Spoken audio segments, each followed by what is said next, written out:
Welcome to Beaver Politics. This is Politi-Talk. I am Nerdy, aka Charity, or whatever you want to call me.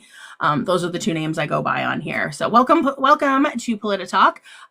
We are doing debates in here tonight. I do debates for anywhere from 3, 4, 6 hours, up to 6 hours. And we talk about what's going on in Canada right now. We do talk a little bit about what's going on in the United States as well.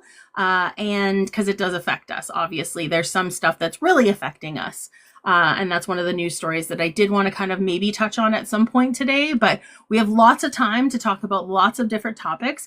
I know there's so many other places that you could be choosing right now, so thank you for being here with us. Just a couple of quick little admin notes. If you can please tap the screen, tap, tap, tap, tap, tap. Every once in a while, I'm going to do this during the live. And it just means let's get some tapping going, okay? I want to hit like 80K likes or even 100K likes by the end of today. I think 80K. I think we can easily do 100K likes. In a 6-hour live, we can do 100K likes for sure. So let's get some people in here so we can do all of that. To share the live out, the best way to do that is hold your finger down on the screen right here. Hold it right here, right on my face, right on my finger. Touch my finger. That is going to bring up a little screen, and then you can go send to all your friends, and that's the easiest way to share it instead of sharing it out to other people. In the little, with the little, that little button there, that little button, you get 1 share and 10 people. So this way it's going to be 10 shares, 10 people. So much better. Other things as well, just to note, we do have a gift goal up at the top. We have the 15 of the rosas right now, the rosas. We also do make sure you send your daily heart me as well up top here. If you haven't followed us yet, follow us. We have shows. We have 9 shows in a week right now. We're growing so fast and so much. We're growing lots. We have 9 shows going on. My lipstick is kind of weird right now. We have 9 shows going on right now. So every day except for Sunday, we have a show, sometimes twice a day. So follow us. We do everything from Indigenous topics, mental health. We have a news hour show. We talk about like deep diving into politics. We add some religion into there as well with Mr. Radical. And we have educational lives as well with Canadian history with the Purple Crayon, as well as the Navigation Station. Those are our 2 biggest educational shows. So give us a follow. If you really want to support us, there's a couple ways of doing it. The gifting is one of the ways. The other way is the subs as well. So if you want to subscribe to us, it is only $4.09 a month. The price of it's less than a Starbucks coffee. So you can help us out. That's going to go towards future plans that we're going to have for Beaver Politics of maybe doing some seminars and stuff like that as well. So we're growing, we're getting there, but those are the ways that you can support us. Don't forget to go and follow our YouTube channel as well. All these lives get posted the next day on YouTube. This one might be a little bit late tomorrow because I got stuff to do after. I have work to do after this. So, but yeah, so it's, go check out our YouTube, and don't forget we have a Discord. Our Discord server is free to join. The link is in our link tree in our bio. So if you go in there, it'll bring you through to the Discord. There's just a couple steps that you need to take when you get in there, and then I'll approve you as I get the tickets. But make sure if you can't get in and it gives you an error message, hit the 3 dots and go open in browser, and it will activate it through there from there. Okay, fantastic. That's all my notes. All my notes. It's a lot, but you know. All right. So let's have some conversations in here. I'm just gonna get there's another person who requested. And then I don't know who this person is. Keep in mind, do remember that you do have to be over 18 in order to come up and talk. I will be asking for age, province, and political party.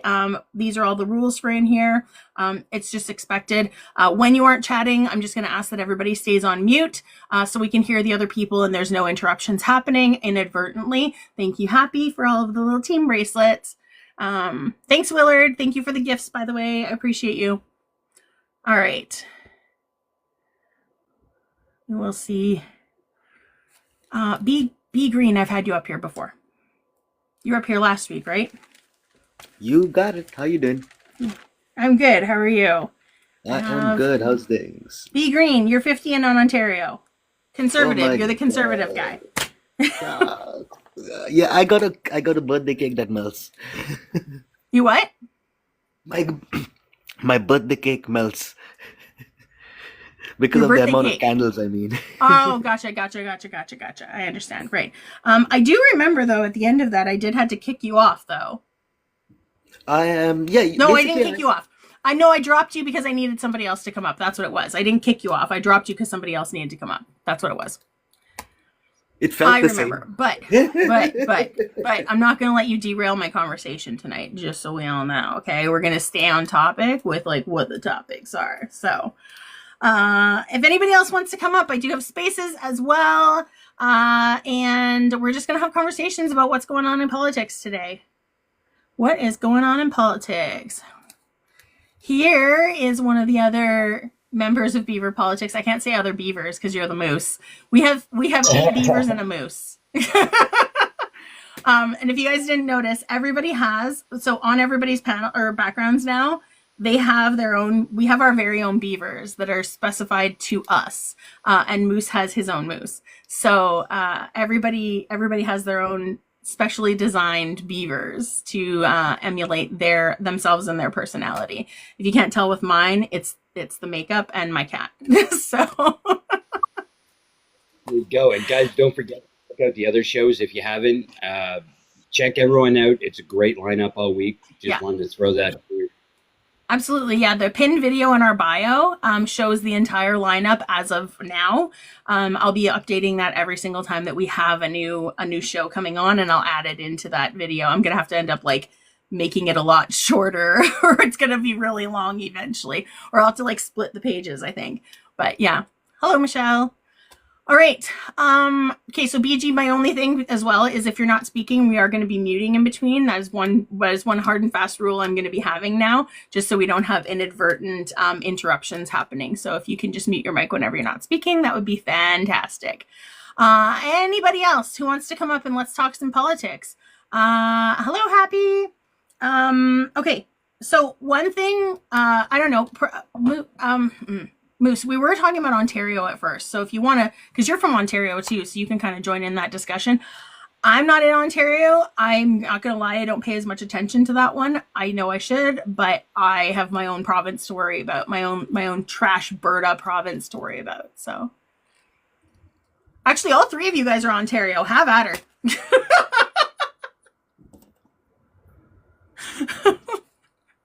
Moose, you're muted. There you go. Up. I'm just getting my headset set up here. Then no worries. You're good. You're good. Yes, Smith must resign 100%. She has an auditor general thing going on right now too, which is everybody. You should go and watch Lisa B's last video. She talks about it in there. So go and check that video out. She has a really good video on it. And Danielle Smith is going to be getting a wrist slap. So there you go. So in terms of Ontario, yeah, guys, there's really not much in terms of platforms actually out yet. So unfortunately, we can't go off of platforms. There are quite a few promises at this point, but no official platforms have been put out unless they come out today, and I haven't seen yet. So wait, we're a week and a half after the writ has been dropped, and yeah. The writ's been dropped for a week and a half, and there's no platforms. And there's no the election's there's no in 20 official days? platform. Yeah, there's no official platforms at this point. Like I said, I maybe today, but all there's been is promises on the campaign trail. So you got to kind of sift through, look through all the different articles and different press conferences they've had to compile. That was my biggest issue doing Wednesday's show, was trying to find all the different promises because there's no actual platforms put out at that point yet. So definitely, I mean, everyone but the Conservatives are running on, we got to get rid of Doug Ford. That's a main sticking point. Everyone's talking about different ways to deal with tariffs. Go ahead.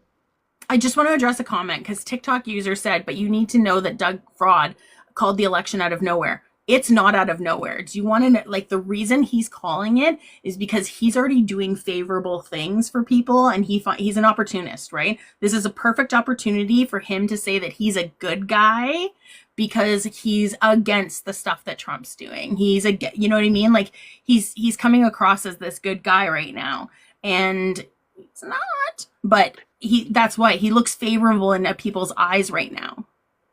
Absolutely, and a big thing to point that out is the $200 checks that he sent out, and we started to receive what week and a half, 2 weeks ago, and I'll add a point. There have been people try to cash that check and it not get cashed because they couldn't. There was no money there at that point in time. Um, Also, while I'm here, I actually just talked to my dad's girlfriend. My dad unfortunately passed away in October, but I'm sorry. um, yeah, it's okay. It leads me to my point though, where it's a bit of a shamble of a system that they set up for sending out those checks because my dad got a check and he hasn't been around since October. Um, so they definitely didn't check. Yeah, my dad's been gone since October, and she got a check for him too. Um, What? yeah, so the amount of names, and I don't have data for that, so I apologize, guys. But I mean, that just kind of goes to show how fumbly they were, just to try and I call them the bribe checks, right? Because there's really no point to sending out those checks other than, hey, I'm going to call an election, and I want you to look at me favorably. Mm-hmm. Who did he learn that from? Yeah. So anyway, guys, in terms of platforms, there isn't much. A lot. The Green Party and sorry, I can actually pull it up because I still have my notes for that. Green Party and I believe the Liberals are talking about the 407 toll highway or express highway, making it free, and the Green Party's talking about actually buying back a portion of it that's been privatized by the Conservatives. Um, yeah, everyone's talking about healthcare, everyone's talking about education. Um, Really, when it comes to crunching the numbers on everything they want to do, the only ones that really have more detail is Doug Ford and the Conservatives right now. They actually have kind of, we're going to spend X amount of millions of dollars on this. We're going to spend, $1 billion on this. Everyone else is more vague in terms of what they want to do. They just say, we have to fix healthcare, we have to fix education. I believe it's the Liberals. Sorry, I'm just sifting through my notes here. Yeah, so it's the Liberals that they want to give all Ontarians access to a family doctor within 4 years, which is a massive promise. So I don't think that would be doable, to be honest, but I mean, strive for greatness and, do your best. Yeah, so other than that, there's really no platforms as of yet. Maybe over the weekend, we'll see those start to roll out more and have more of a substantive, um, you know, eye into what these parties are going to do or what their vision is for the future. But Right. I think the Liberal Party is, I don't know if they can accomplish this, but one of their policies is doubling the ODSP in Ontario. Have you heard that? Yes, that is actually new since, so I don't have that on my notes because that's been after I did my notes for the show on Wednesday. They did announce that as well. Joe says there's Uh, platforms. And that's a huge there are voting. platforms now, Joe. Sorry, Grandma, I didn't mean to cut you off. No, I'm sorry. I didn't mean to cut you off. No, But no. the ODSP doubling, I mean, that's a huge thing for people who right now are getting between 1,200 and $1,600 a month up into 3,000 and something. So I don't know how that's going to not draw in some liberal voters, true or not.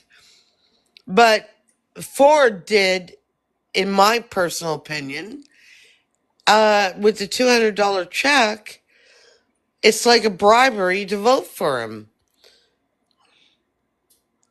It's a little bit of a parties doing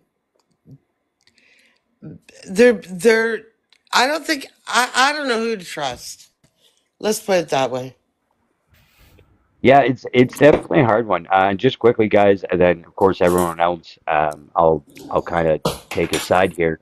So I just did search, and looks like one of the bigger places to go that's set up and has everything is Global News. Actually has key points in terms of uh, what the platforms are: healthcare, education, crime and safety, energy, healthcare, housing, municipalities, taxes, and list goes on. So there's quite a bit actually there now.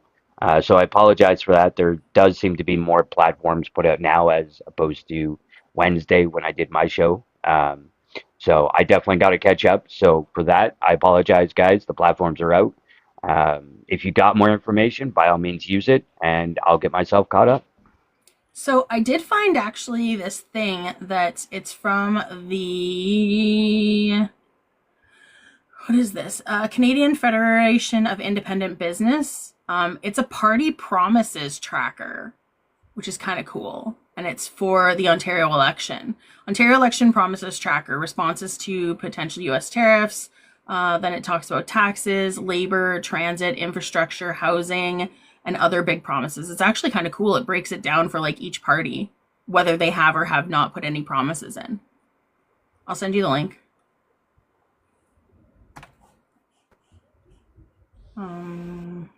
Actually, I'll post it in the Ontario part in the Discord. Joe sent me something.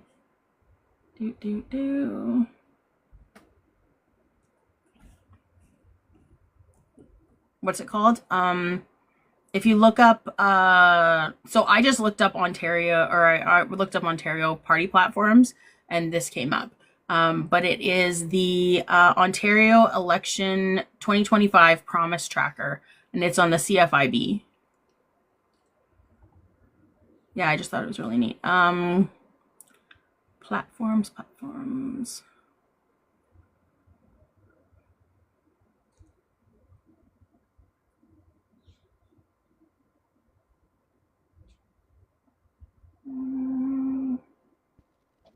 Hey, sorry, I walked away from my mic for a second there. I apologize. No worries. B Green, did you have something to say? Because I saw you unmuted. Yeah, I'm looking at.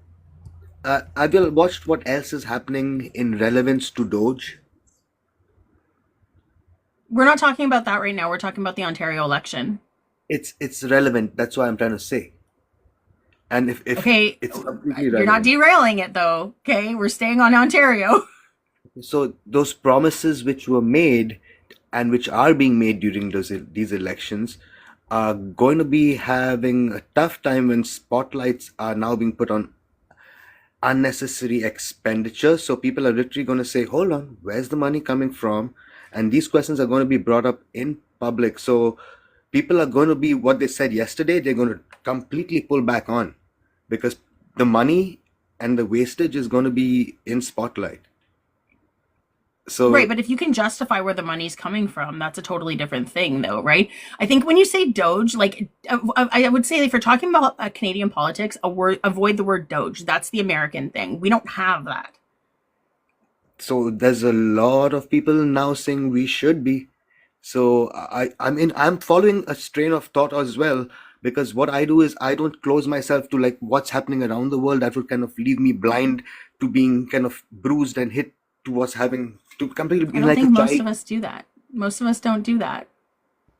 I think What I'm saying, yeah, sorry, what I'm saying is when you're talking about something, like use the terms that are applicable to that thing, right? So we don't have Doge here. That's a United States thing. That's something that they made up so that Elon could be in the government.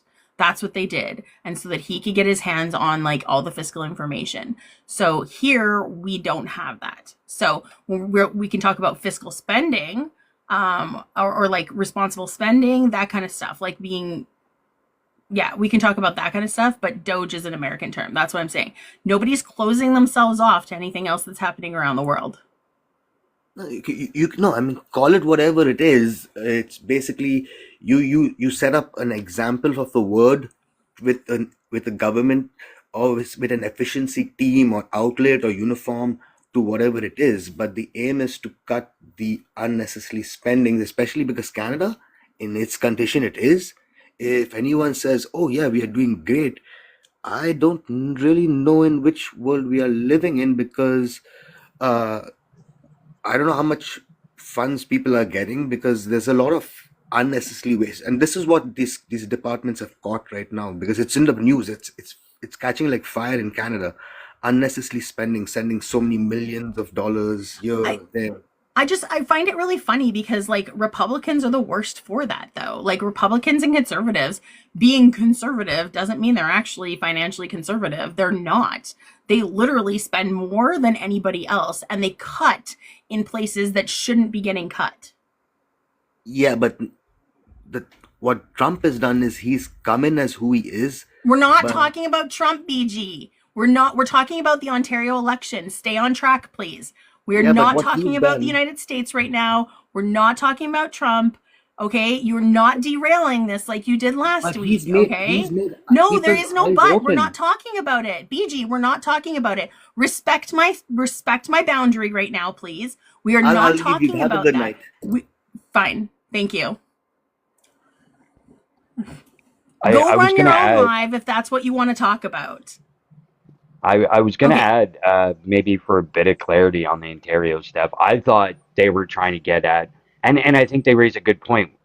Any party that does get the official government in Ontario, it's a sound question because right now, given everything that Doug Ford has done in terms of funding, he's done massive cuts to healthcare, education, and he's given a lot of money away to corporations or different entities that are closer to him, for lack of better words. It's going to be hard for any government that gets formed to be able to figure out how they're going to move forward, especially with the cuts, in different ways that they're just not getting funding anymore from, whether it's the taxpayers with license plate stickers or they're Mhm. not getting that extra funding that they used to get from LCBO. Now that you can buy, alcohol in corner stores here in Ontario. So, um, I mean, I'll give them that. That's definitely a question I think that should be in the forefront of everyone is how they're Yeah. going to retool and rebudget. But Yeah. yeah, going to the terms of Canada and Trump, I don't understand where that came from. Anthony, hang on, please. I haven't introduced you yet. Anthony, if I can get your age, province, and political party that you plan on voting for in the or the federal election, please.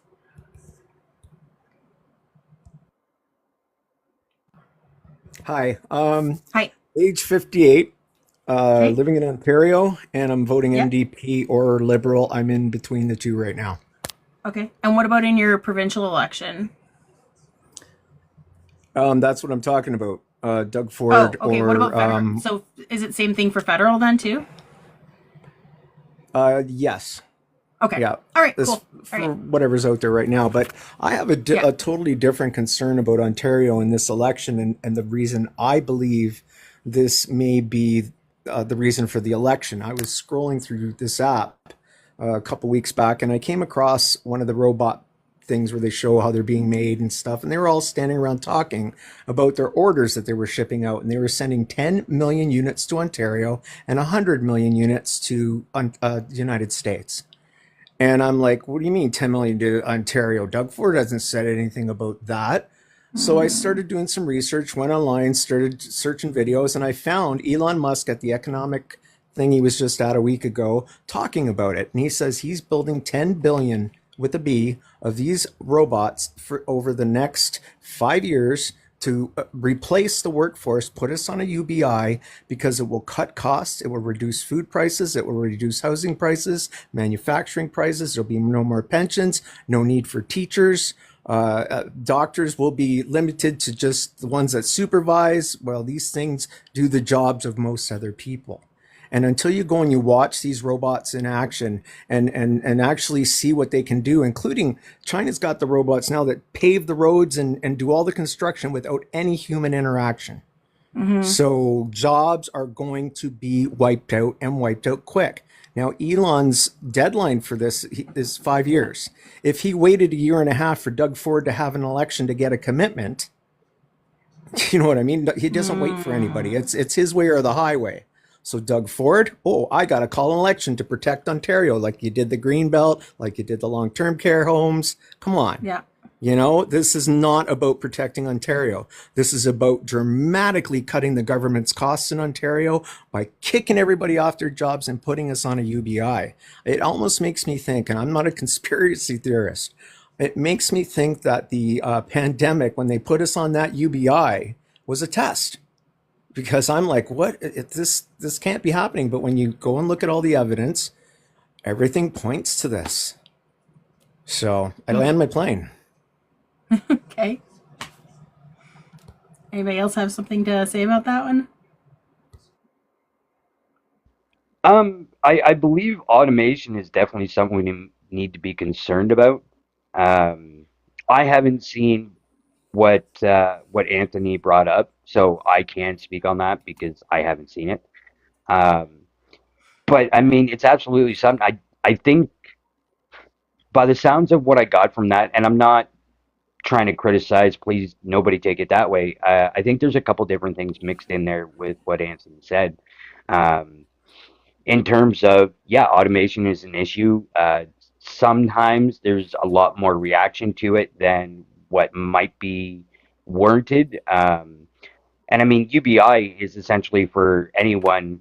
The last example I heard was if the poverty line is 40,000, they want to make, say, UBI 42,000, so that way, even with people that have jobs, if you're not making, that bare minimum for the poverty line, they want to top you up. So I wouldn't say it's to the degree of they want everybody to stop working because it's going to get automated. We're all just going to get paid anyway. It's just a matter of making sure everyone has the bare minimum for UBI. Um, yeah, Then why just don't they kind do of that how for I see that. ODSP? Pardon me? Why don't they do that for ODSP? If we're to trust this government to do this right for people and to give people enough money to live on, they make the people. I'm blind. I've been on disability since it first Hmm. came out, and I've lived in abject poverty and had to, do my own work. Tried to start my own business and do my own work. I've tried all the programs, everything. And just running into roadblocks because whatever I earn, say I get a bill and I got to pay $1,000. This is the way it used to be until just recently. I would have to go out and work double what anybody else would because they take 50% of everything I earn. So if I want to pay off $1,000 doctor's medication I don't have coverage for, I have to earn 2,000 to do it. So that was a huge barrier for me being able to become functional in society. I even went on reality TV in Ontario here, Oprah's Million Dollar Neighborhood, when it aired in 2013, trying to get my business started and do something. And it was just roadblock after roadblock from this conservative government. And this conservative government I've run into before. Andrea Horvath and I, in 2003, put an end to the conservative government selling information about Ontario tenants to landlord-only websites through the Ontario Rental Housing Tribunal. I was going to try to find housing and I kept being turned down. I couldn't understand why. I had complained about some slum housing that we had lived in, and the landlords sold those accusations, or not the landlords, but the tribunal sold those accusations. So they were a record that were stopping me from getting housing. So I took them to the Human Rights Tribunal and settled in mediation.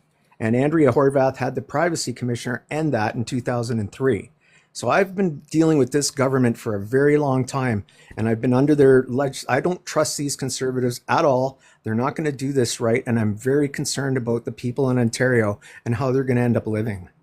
Hmm. Absolutely. I agree with you fully on that. I think where we look at it a bit different is you said about full on automation.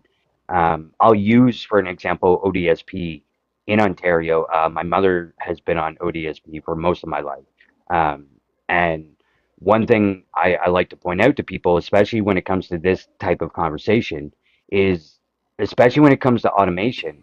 One thing we need to look at, whether it's conservative, whether it's been liberal in the past in Ontario, there's always been a push to keep, whether it's ODSP or Ontario Works, which would be considered welfare for anyone in another province or watching elsewhere. Um, they've kept those numbers so low for people in terms of what they will help with finances to be able to force people to get back into the workforce because we need the workforce. We've got we can't fill our jobs. So they've really been striving to try and push people off of the system to get into the workforce, and it cuts their costs, right? Because less people that are, say, getting Ontario Works or ODSP. And that it's been that way, like I said, across, regardless of what party's been in power in Ontario. That's always seems to be the case. I'll be honest, I was on Ontario Works about, what was it now, 5, 6 years ago. And it's still the same from talking with other people in the area where, they don't even give enough to pay rent, let alone eat and pay your hydro and pay your other bills, necessities like a phone. They don't even consider a phone bill when it comes to what they give you for a month to survive off of. So that's where I agree with you in terms of how we look at it, the conservatives. Absolutely, 1,000%. I don't think they should stick around. And hopefully, we do get a different government going with a um, official government, I should say. And we see changes in how that stuff works. Like the Liberals are running on, like mentioned earlier, essentially doubling ODSP. So I think that would be fantastic as long as they got a way to make sure it's covered and we're able to give that much to people that need it without putting ourselves in more of a hole.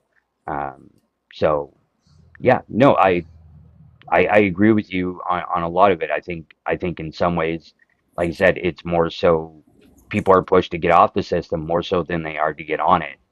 Um, because it's spending that the government doesn't want to spend. Yep, absolutely. Unless they want to spend it on something like, selling off the green belt or doing whatever they do on the sides behind our Well, backs. Now, exactly, something absolutely. something I wanted to just let you know. I sent you a couple videos. One of them is the video, the latest news that just came out. Amazon has released 100,000 workers and replaced them with 750,000 robots. It was just out in the news. I sent you the video. You guys can watch it. Yeah, Can This and is you, happening, and it's hey happening Anthony, quick. Anthony, can you Yeah. send it to this account right here? My like charity. That's my actual account. Because then I can bring it up Um, on my other phone and we what can am I pop it trying up to here. find? Like I hold the phone up against my face. I can only see a little Oh, corner out okay. of my eye. The So second where is one it? from the bottom. The Second second one from from the the bottom, the bottom. one that has the little Okay. cartoon beaver in it. Okay. Yeah. I'm on So it. if you go in there and you can send it to me there. Let me know when I can join in. Yeah, go ahead, Grandma Sandy. And then The Ro wanted to reason I'm talk a about little bit disability. leery about the Liberal promise of doubling the ODSP is because it's more than what the federal government was trying to do with UBI. So there's a huge discrepancy there in monies. Now, the other thing I wanted to agree with, I agree with that everything. I can't read his name because I don't have my glasses on. Anthony? Anthony and the Addict? Oh no, Addicted hasn't spoken yet. That's Ro. Oh, okay. Anthony's right here, and Progressive Moose is right above mine. Sorry, guys, I'm old. I can't see so good anymore. Anyway, I agree with everything that people have been saying, but I have to. I love liberals and NDPs. I'm not going to deny it. But I have a little bit of distrust when they make such a bold statement as to doubling. And if they double, and I'm all in favor, if they double and help people out of poverty, 100% in favor. My question is, where is, okay, so let's say we do double the ODSP and the Ontario Works. Fantastic. Then we've got to look for money for healthcare. We also, because we're losing big time here. And our education, I don't think our education is losing as much as healthcare, but I could be wrong because I don't have little children anymore. But I'm hearing a lot about EAs and everybody like that getting it's not a requirement anymore, and it should be because it's very important. But anyway, long story short, in my personal opinion only, Ford has given us enough history over the years to realize that he is more for his friends or for political gotchas or coups than he is for the people. And I'm sorry I have to say that, but I've been watching him for a long time now. I never voted for him, so maybe I have a bias. That's all I have to say. I'd love to hear what everyone else thinks. So I know Ro want to talk a little bit about the disabilities part. So hi Ro, welcome. Hello. I'm in Alberta, but for the disability part, each province sets its own limits. So they actually vote like on how much we each get per our province. Like mine's called AISH, Assured Income for the Severely Handicapped. And then if you can, you get the CPP disability on top of it. But it, like, before it used to be 50% of the dollar, you could make so much, and then it was 50 cents of every dollar. It was before, it was NDP who raised it up. So I can't remember how much I can make, but it's like, before it was like 600, and now I think I can make 1,000 before they start taking it 50 cents per dollar. But that's where, if you're gonna talk to or write to your MLAs, and that's where you phone and you talk to them and say, look, if this is what you're gonna guarantee, you're gonna increase how much I can make per month, so that way if you do qualify for something else, they can't take it. Like, you can, if you get a bonus, or they give you that 200 bonus money that should have went to healthcare that you're getting to get a boat, they can't take it. And then also write in and ask them, because I'm getting screwed in Alberta and they're not giving me the dental plan. No, we just qualified for dental, but they don't want to give us medication. So you have to be really annoying and call your local people and tell them you want this, and they can't claw it back.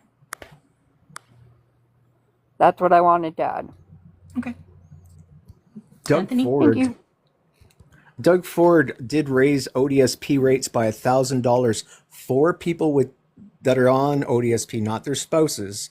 You can earn up to $1,000 now without them taking a cent. Problem is, how many disabled people out there can go out and get a job and earn $1,000? Like, it's really hard. You got to think about things like in the wintertime, getting around, travel, people like myself that are visually impaired, people in wheelchairs. There's a lot of jobs that people can't do that are in our conditions. Some months we're not bad and we can work. I also have severe psoriasis, like severe, and like bed rest severe sometimes. And, so I have to make up employment for myself. When I was on the reality show, I actually tried to make my own dog walking business as a visually impaired person. And I ran it for a few years, but I could never get above a certain amount of money because of the clawbacks. Now, like I said, Doug Ford has changed it. but it doesn't help me if I'm not healthy enough to earn that money that month. And he won't allow my spouse to earn that money without having anything taken. If she tries to earn $1,000, they take 500. Yeah. So Oh, he didn't really help wanna us. I want to clarify that I heard this right. Did you say reality show? Yeah, it was called Oprah's $1 Million Neighborhood. It was filmed Oh, in right. You said Bowmanville, that. Okay. Ontario. Oh, Yeah, I okay. was on that. Gotcha. Okay, cool. Cool. When you said reality show and then you talked about a business, I was like, wait, were you on Dragon's Den? Oh yeah, no, I wish I could have got a launch like that.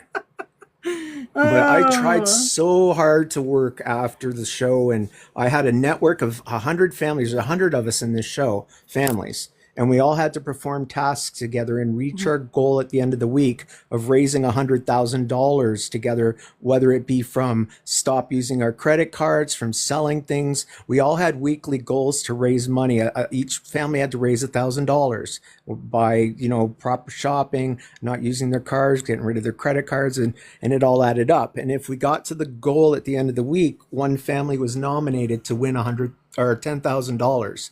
I Oh, won cool. week one, and a guy named Brian, I forget his last name now. Oh, he's gonna get mad if he hears this. But anyways, they won the 100,000. But it was such a great experience to be with all these families and work together, and it taught me Oh, about that's so community. cool. And this is what worries me, because I saw, being on disability, I had a lot of time to do stuff and be in the show. They said we were the most participating family ever when they did this in the States, anywhere. And I'm like, well, yeah, because I'm at home all the time. I can help. You call me to be in front of the camera, I can be there. Everybody else has got jobs. And that's why I got Yeah. really upset when I saw what's happening with these pushing this really quick into Ontario society with these workplace robots. It's really scary. Like, people will lose their jobs, people will panic, people will be scared. I went through the panic and scared when I lost my vision when I was 25. I went from working as in bars as a DJ and having a good life to blind. And Hmm. and since then it's just been fighting the government to just be able to live properly. Yeah. So I land my plane. No worries, you're good. I know Ro wanted to talk, and then Angela just got up here. So, Ro, you wanted to talk again? I actually wanted to ask,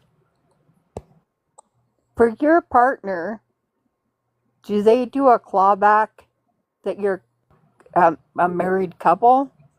Absolutely. Okay. I wasn't sure if it Yep. was across Canada or provincial for that. Thank you. So, can you clarify that for me? Because is that like, can you tell me what that means? Okay, I'm a single person, but if I got married, Yeah. what they make would affect my HCPP. I would have a clawback if they made, because then it would be, their income would affect mine, and it could actually risk my healthcare in Alberta, like my medication coverage. Because my sister applied for both, and because her husband had a job, she could not get AISH at all. She's only on disability, and now they're both disabled, and neither one of them, they had to apply for some other health care other than AISH, and it doesn't cover the medication like my AISH does. Wow. Yeah. That's wild. That's So they wild. don't even promote being part of a couple. It's like they're promoting you to be single, alone, to be able to afford to live, and it doesn't even cover all your bills. In that respect, it's better off just not getting married, but still you're better off doing what Kurt Russell and Goldie Hawn did. Don't get married, but just be together forever. But a lot of people are married before they get injured, the disability hits. I've been single the whole time, but my sister was married. Yeah. And her husband lost his leg to diabetes, and they're both on disability with Blue Cross. Yep. That's wild. That's why I asked how the clawbacks work, because I was told my sister-in-law is a accountant, and she told me if I got married, Mm-hmm. what would happen to my stuff. She warned Yeah. me early on. Thank In You you. were Miss Ontario, Annie? Yeah, no worries. if you're together for 6 months, they consider you married and they make the It's income the same thing combined. here. Yeah, it's a common law, right? Yeah. Yeah. But That's also in wild. Ontario, you have to reply monthly if you've been out of the province. Otherwise, if you Yeah. don't make the declaration that you haven't been out of the province, you're not entitled to your ODSP. Wow. Well, there's a See, sector of people that don't have to do that, like myself, being blind. They don't make me report that monthly. Like I've never left the province. Anyways, I don't drive. You know what I mean. I don't travel too much. But yeah, it's a rule that they have. But there's certain sectors of the disabled, like people with MS, people who are blind, people who are quadriplegic.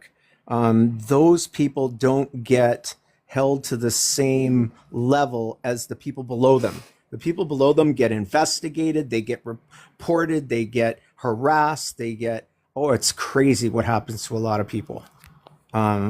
A lot of people with legitimate disabilities go through the ringer because of other people that don't have disabilities that try to get on the system when it's not even enough to live on. Why would you want to be on it? It's a suffering. Like come on.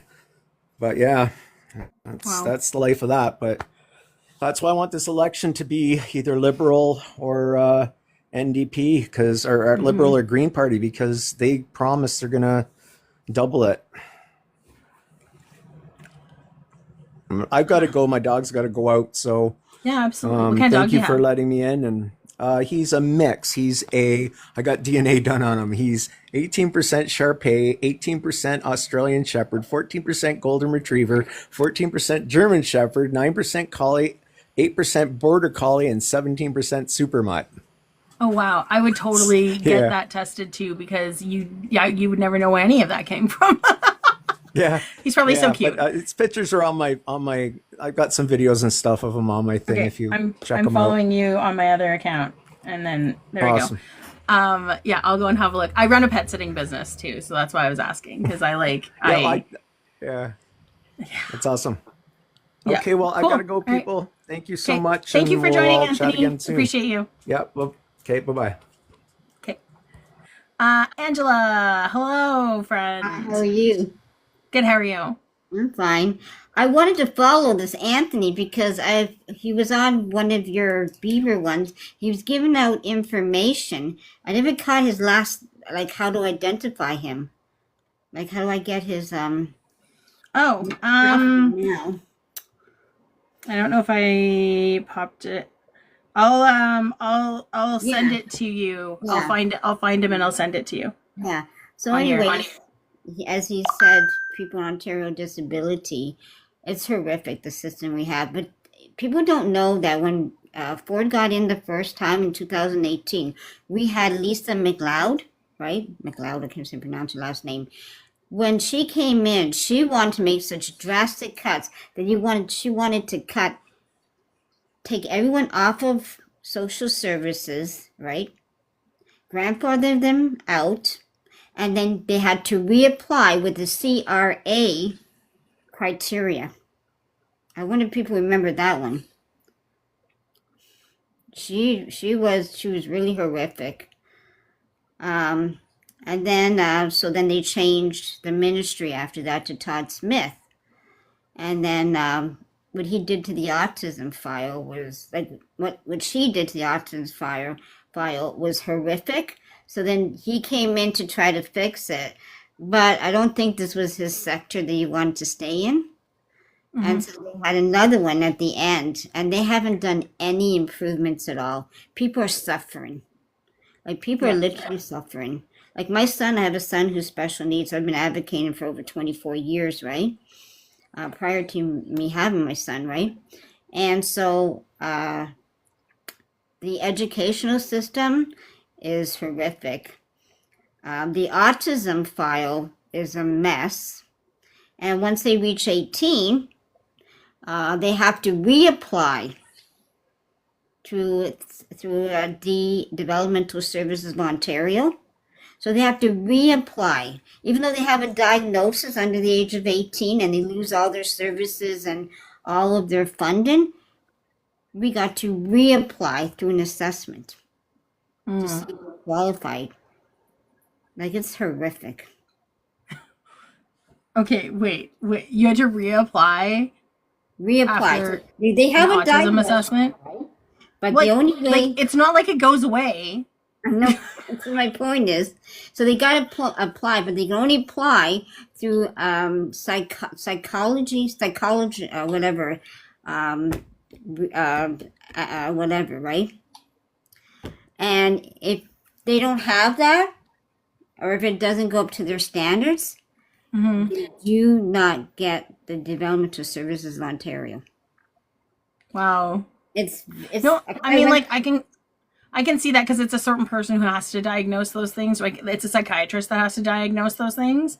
A psychologist, they're essentially like therapists, and they can't do diagnosis. They just do treatment. That's all it is. Like, they do the ongoing treatment. So it's a psychologist. I learned a lot about this going through my own diagnoses. But the thing is, they already have a diagnosis. Yeah, that information exactly. is what we've been advocating for. To take that information, pass it over to Developmental Services of Ontario. These are improvements that we've been asking for. And then you could do an assessment, but shorten the assessment. Right? And then people should not be turned away because you were getting services under the age of 18. So that's the biggest struggle. Yeah, that's here in Ontario. But I'm curious about Alberta. I'm more curious about Alberta because I know people who want to leave Ontario to go to Alberta because they think it's better. No. If you could share that with us, that would be really wonderful. It's not Alberta better. is not much better because since Smith got in, like before Smith got in, I was getting assessed every 2 to 3 years. No, since Kenny, we have now went back to yearly, and like we have to do the whole thing, like all your bank statements. You have to send in your, like, it's a whole booklet yearly now. When it was before that, I'd say about 3 to 5 years. What I wanted to add in is when you turn 18 and you get the reassessment, if you get the wrong doctor on the wrong day and they don't agree, you have to start the whole process all over again. And I will tell you, that is extremely frustrating from somebody who is diagnosed with ADHD. And then I talked to a psychiatrist. He's like, I don't believe it. I don't believe you have it. Every other person I talk to is like, you have ADHD. And then the first psychiatrist I talked to, he left a bad taste in my mouth. I'm like, I never want to see that guy again.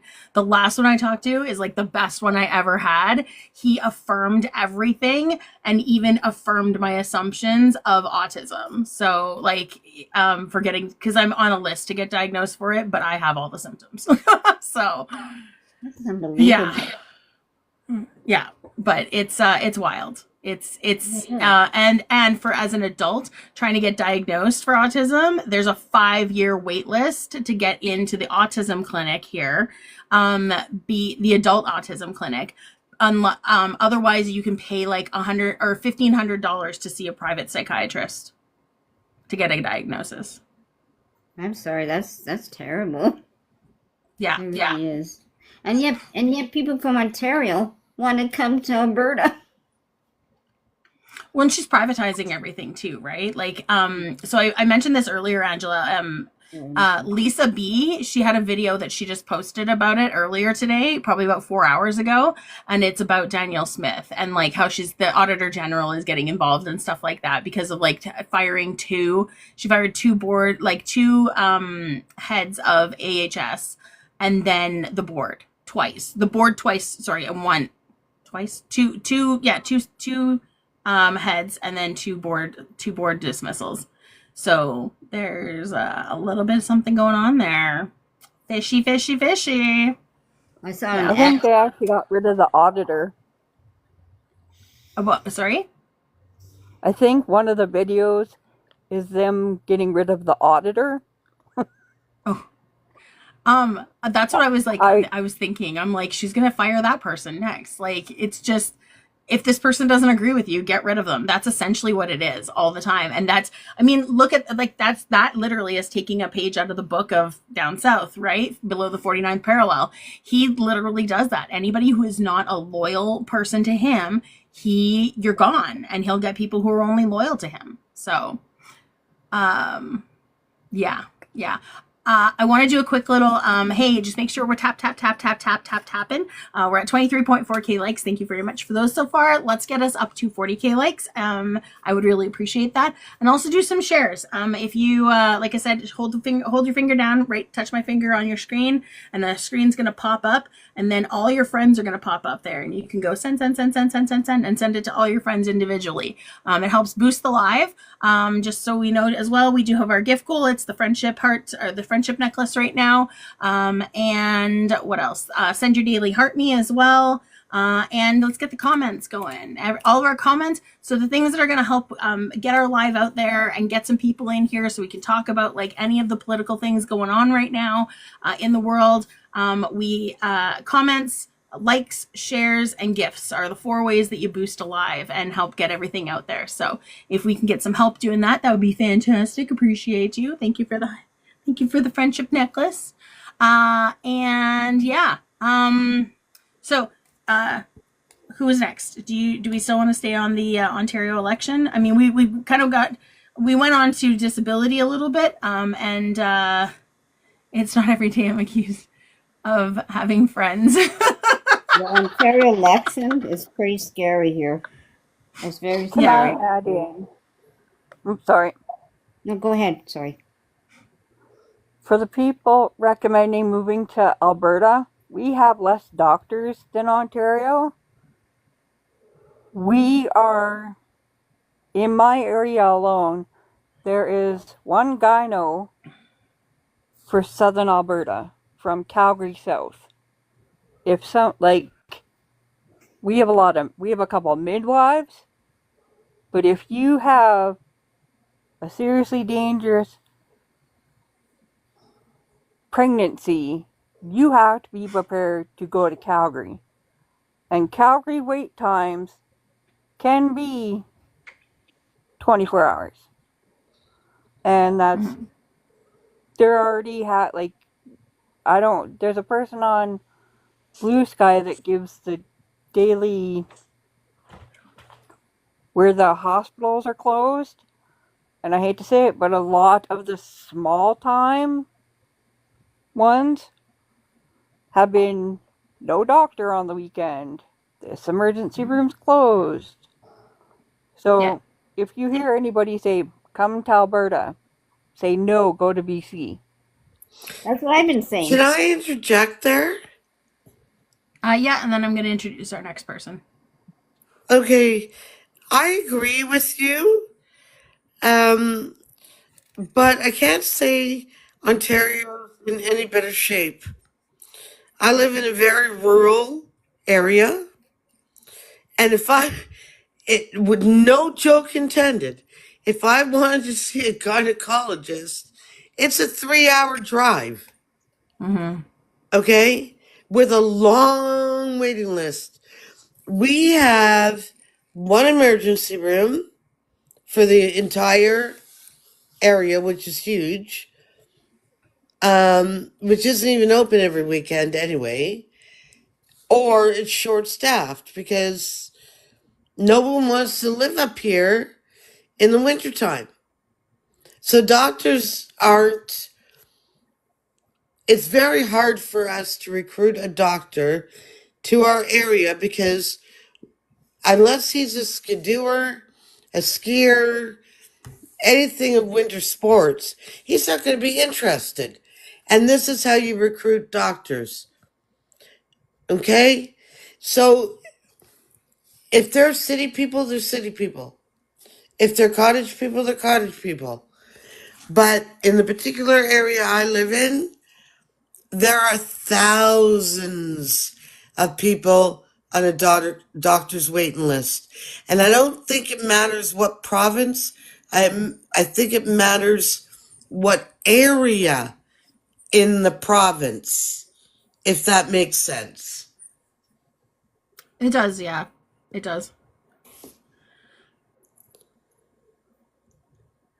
Anyway, that was all I wanted to say. I'm more interested in other people's opinions. I'm here to learn. Here to learn. Yeah, I guess Stuck in a Hole didn't want to wait that long. Their account looks kind of sus anyway, so. Anyway, I'm going to step down so other people can get up. And No I worries. appreciate all of you. And I will continue to watch. Thank you so Perfect. much. Thanks, Grandma Sandy. I'm going to move this around a little bit because I think I'm going to go to this. I'm going to expand my box and we'll see how this goes. I am going to drop this one down really quickly and move it next to me though. Can I comment on how they're talking about how nurse practitioners are taking over for the doctors that aren't Yeah, in? absolutely. Lethbridge was the first one to do a pharmacist that can write prescriptions in the ironically real superstore. So it's a Loblaw store, but because we were so short of doctors and NPs, my pharmacist actually started up a clinic, so it's a walk-in clinic with the pharmacist. They could do basic stuff like antibiotics for chest colds and stuff. Big ones you still have to go to the emergency, but that they're so short-staffed, the pharmacist does it now. Yeah. Yeah, I got eye drops. The pharmacist prescribed me eye drops once when I was having an issue with my eyes. Kind of a sidebar. You're in Lethbridge? Windyville. Oh, okay. I went to university in Lethbridge, so. Oh, the wind, eh? Oh, yeah. It's Actually, worse I didn't now mind it with at all. the Hey, small town. climate Hey, change has made Allison. it worse. Yeah. Okay. Thank you. No, you're good. Hey, Allison. Can I get age, province, and political party that you plan on voting for in the federal election, please? Hey, sorry, I actually requested by accident, but 42. Oh, okay. Yeah, no worries. I can drop you down if you want. Okay, cool, thanks. Okay. Yeah, no worries. Bye. All right. Performance. Yeah, and you know what? Honestly, there's a lot of there's like Shoppers Drug Mart now too is also doing like they have, oh, what is it called? There's a thing where you can actually get like it's a small little assessment or something like that. So it's kind of like expanded on the whole thing about the pharmacist prescribing things. Shoppers Drug Mart. It's at the pharmacy. What is it called? Pharmacare Plus. Is that what it is? I thought it was like a different. It was like what do they call it? Health and pharmacy. Health services. Vaccinations and injections. It doesn't have it on here, but yeah, maybe it is Pharmacare Plus.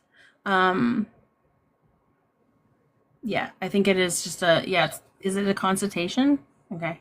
I haven't used it before. Sure, but we're the trial store for the whole Superstore franchise. Yeah. Pharmacy Plus and PEI. Yeah, I don't know what it is here. I can't remember what it is. It's like not on their page, which is really weird.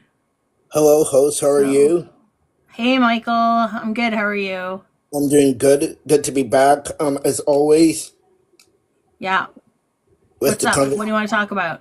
what's the conversation about today? I mean, we started with the Ontario election, but I mean, I'm open to talking it. Like, there's a couple of other things. I saw an article today about the unemployment rate dropping. It only dropped like 0.1%, but that's still a huge amount. But also, that's with 76,000 jobs being introduced just in January alone. So it's massive. Like our unemployment rate is getting lower and getting lower. So and then there was also a big thing that I saw on ground news. It's like the big one in the middle. It's Trudeau, Trump serious about annexing Canada for its critical minerals. So, Um, yeah. I, um, yeah, I think. Have you seen what Trump has been doing all week? I've been hearing a lot of it. Yep. Yeah. There was this big protest against Elon Musk. Yeah. So, Michael, I do want to try and keep the topic more Canada focused rather than Oh, like American focused. oh, we're not talking American politics today. I prefer, yeah, like I want to try and keep it Canadian focused because like we can refer to the United States when it comes to certain things. And like this whole thing about Trump talking about annexing Canada, that involves us, like involves him, but it's about us, right? So I kind of want to try and keep it like based off of that and not really go into the whole American politics thing because there's so many other people who always talk about that. Oh, because the last 2 weeks in a row we talked about the U.S. quite a bit. Yeah, last week I tried to reel it in quite a bit. So, That's true. I wanted to keep it a little bit more Canadian based. So, yeah, I mean it changes up.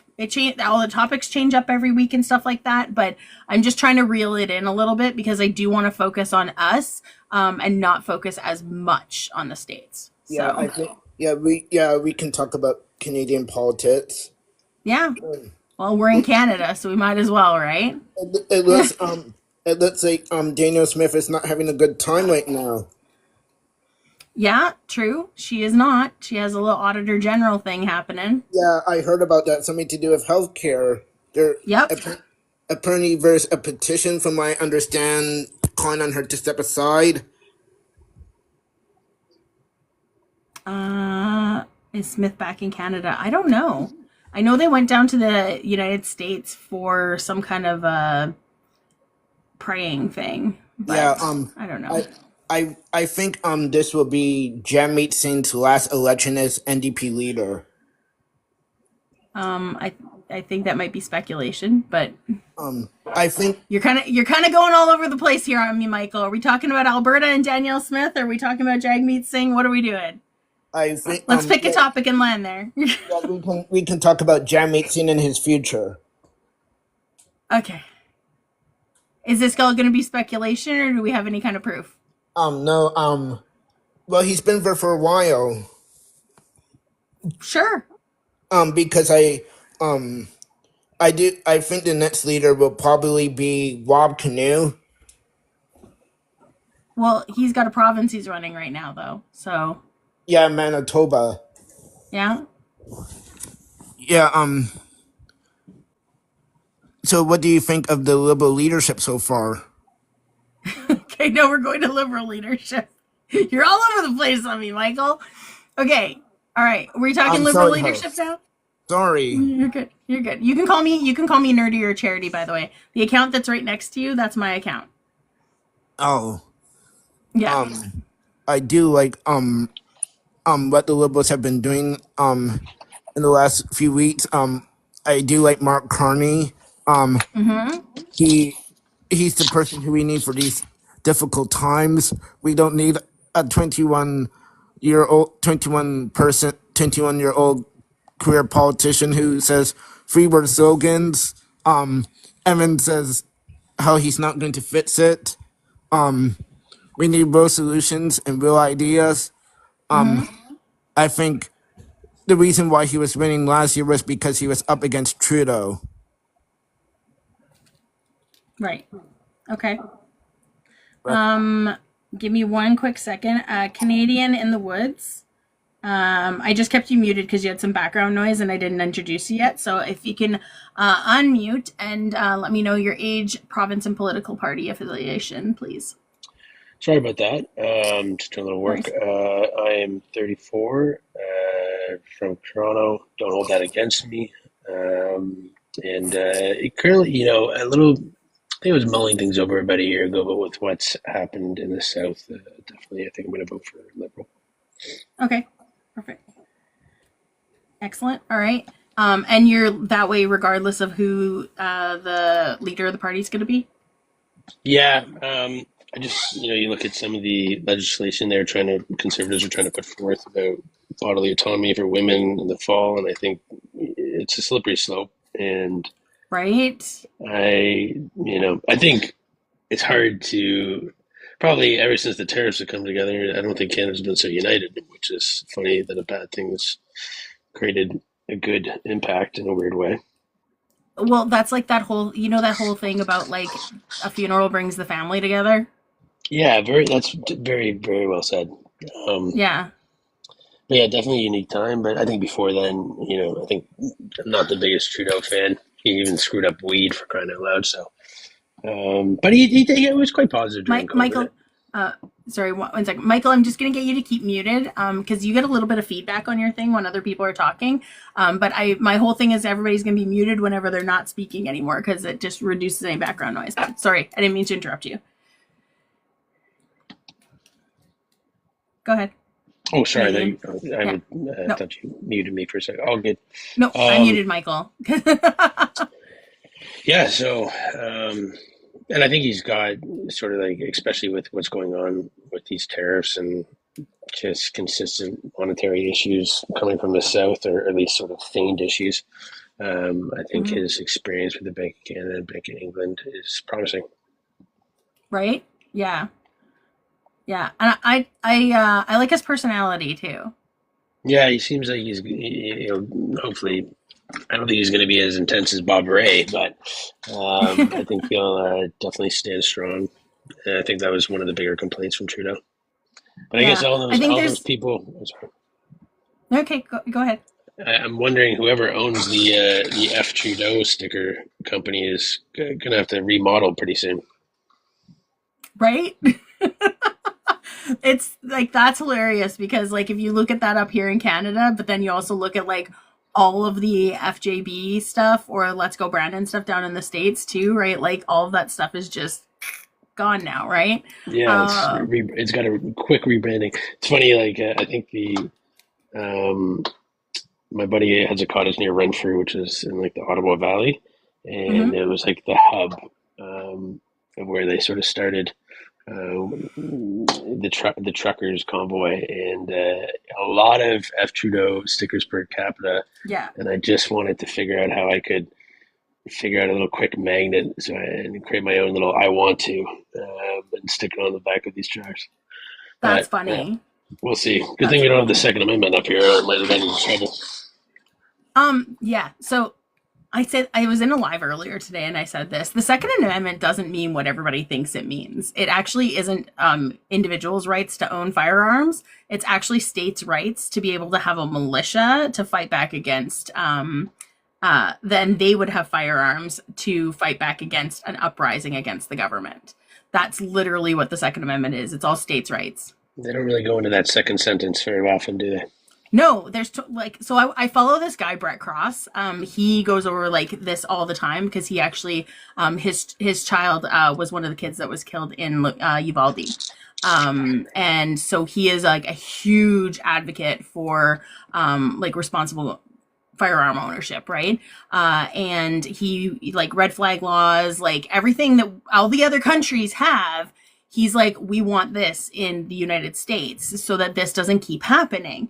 But he goes over the 27 words of the Second Amendment all the time with people, and they don't get it because the only thing they understand, the only thing they hear and understand is shall not be infringed, right?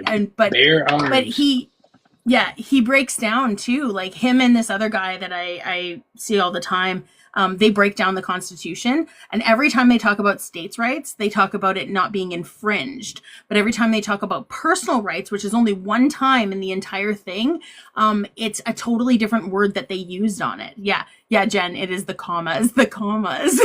It means they're talking about the same thing because there's commas in between and there's no period in there anywhere. So, but yeah, it's really, it's wild what they think of it. Yeah. So yeah, My favorite perspective is the, like, you hear these diehard like constitutionalists, and think about the technology of guns, or sorry, pews, sorry. Yeah, you can even say firearms or weapons or something like that too. Firearms back then.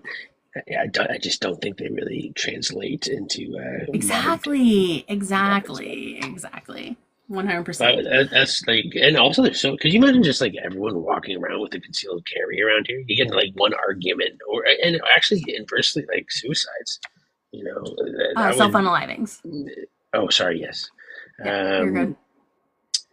The stats to that, it takes a lot more work, which is a positive thing. I think that's probably, I have no idea what the stats, maybe they're similar in Canada and America, but I think down in States it's like I think it's way worse just because there's so much access to it, right? So I was gonna say, because you were talking about how, so I'm in Alberta. I'm in like the place where most of the people went from the convoy.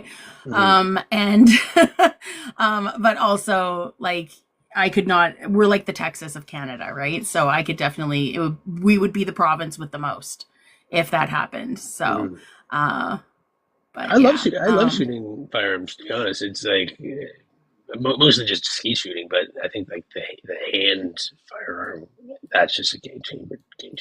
Yeah. Well, I guess maybe I think more rapid fire ones too. The semis don't need to be like why? It's just a weapon of mass destruction. So that's it. Yeah. Ro, I know you wanted to say something. I just wanted to add a follow-up to the trucker people. Yeah. This is our kind of funny moment for Alberta. The Proud Boys, who are originally from Alberta, lost control of their name to a black church they vandalized. So they now have to ask that church for permission to use it. Was it the Proud Boys or was it the Boogaloo Boys? Proud Boys. Okay. Yeah. The judge awarded the trademarked name and symbols to a Washington church to help satisfy a $2.8 million judgment against the far-right group. That's funny. I had to follow it up because you can't talk like that's hilarious. That's the epitome of like reclaiming a word or phrase, right? Like that is the epitome of it, turning it from something that's hate into, well, I'm not saying that church isn't hate because sometimes they are. I'm not religious, so I don't, we're not going there. But to something a little bit more positive. Do you know what I mean? Like changing it around like that to going from something like outright hatred to maybe concealed hatred. But yeah. Michael, you were unmuting earlier. Sorry, I just want to just add this quick. It was a New York Times article I read that thing from. Okay. I would ask you to send it to me. I can't access New York Times articles anymore because I read too many and I don't pay for it. So they don't let me open any more of them. It sucks. Michael, you were unmuting earlier. What did you want to say to add to the conversation? And also, if anybody else wants to come up and talk Canadian politics, get your butts up here. Let's keep on tapping the live too. Let's tap. Get the live shared out. Get the live liked. That helps drive engagement and get some more people in here so we can have some conversations. I'm going till midnight my time. I still got like just under 5 hours left to go. So. Wait, you're basically going to be here till 1 o'clock. No, 12. Because here in Ontario it's 9:19 right now. It would be 2 o'clock your time. Oh. Yeah. Yep, 2 a.m. your time, midnight my time. I'm Mountain Time. I'm 2 hours behind you. Aren't you in BC? No, I'm in Mountain Time. I'm in Alberta. I'm in Oh, Trashberta. how do you like your premiere? Nope, I dislike her a lot. Yeah, What did you think yeah. about Oh look, Glass Dolphins in my province too. what did you think about Rachel Notley? I loved Rachel. Too bad too bad actually I shouldn't say you guys, too bad many of your fellow Albertans voted for Daniel Smith. Yeah, yeah. I loved Rachel Notley. I thought she was amazing. I thought she had the heart of the province in mind. She was really for the people, and not for like, she had a little bit of corporation in there, and I think that's why a couple people some people on the left didn't really completely jive with her, but because she's from Grand Prairie where oil is a big thing, so right, ONG is huge up there, and it, but the people who didn't like her really didn't like her, and that's why she couldn't get a second term. And I really think that had she had that second term, we would have had so much more done in this province. Nobody gave her enough time to turn things around in this province from 44 years of conservative rule. There was a lot And so that needed to happen. One second. There was a lot that needed to happen to change what had happened, what 44 years had done. And I don't think that I don't think 4 years was enough time. wait, how does one party stay in government for 4 decades? It's not one person. It was the party. How The does one party party was No, I mean, how does one party stay in power for so long? because we're oil and gas. Oh Because yes, that's right. that's why. So, Here in Ontario, so usually Ontario is a swing province. Usually when the conservatives are in government back in Ottawa, Ontario tends to go liberal. If the liberals are back in Ottawa, we go conservative. With a pure party of like a majority, obviously we will be going more than likely liberal, so Bonnie Crombie will more than likely become premier. right. Doug Ford has been there for 7 years. Um, Doug Ford, he's done okay, but not the best job he could have done. Right. He had, I think out of 13 premiers across the country, many of them are all conservatives, including Mr. Ford. I think there's not 6. There's 5 now, I think. I think there's only 5. There were 7 at one point, but 2 of them are out. But before you go too far, Michael, Ro did want to address something that we were talking about with Alberta. So I don't want to lose. I don't want to go into something else before people have a chance to talk about the other part. I just wanted to state that Alberta did not vote for Daniel Smith. Medicine Hat voted for Daniel Smith. She True. chose a riding that is heavily oil and gas, and that's where she chose her seat. It wasn't a fair let us pick her or not, because there's no way. Nobody I know liked her. So she chose, and half the people in that city didn't even vote. I saw That's all I had to add on that one. Voter It wasn't all of us.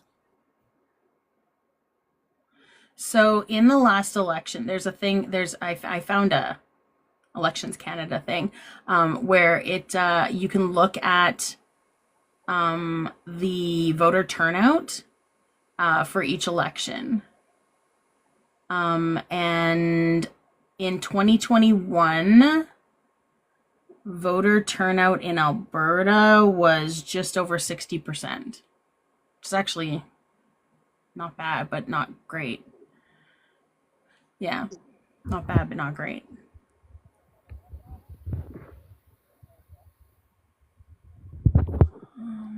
I'll get that other person. I figured somebody requested, and it was just over 60%. Yeah.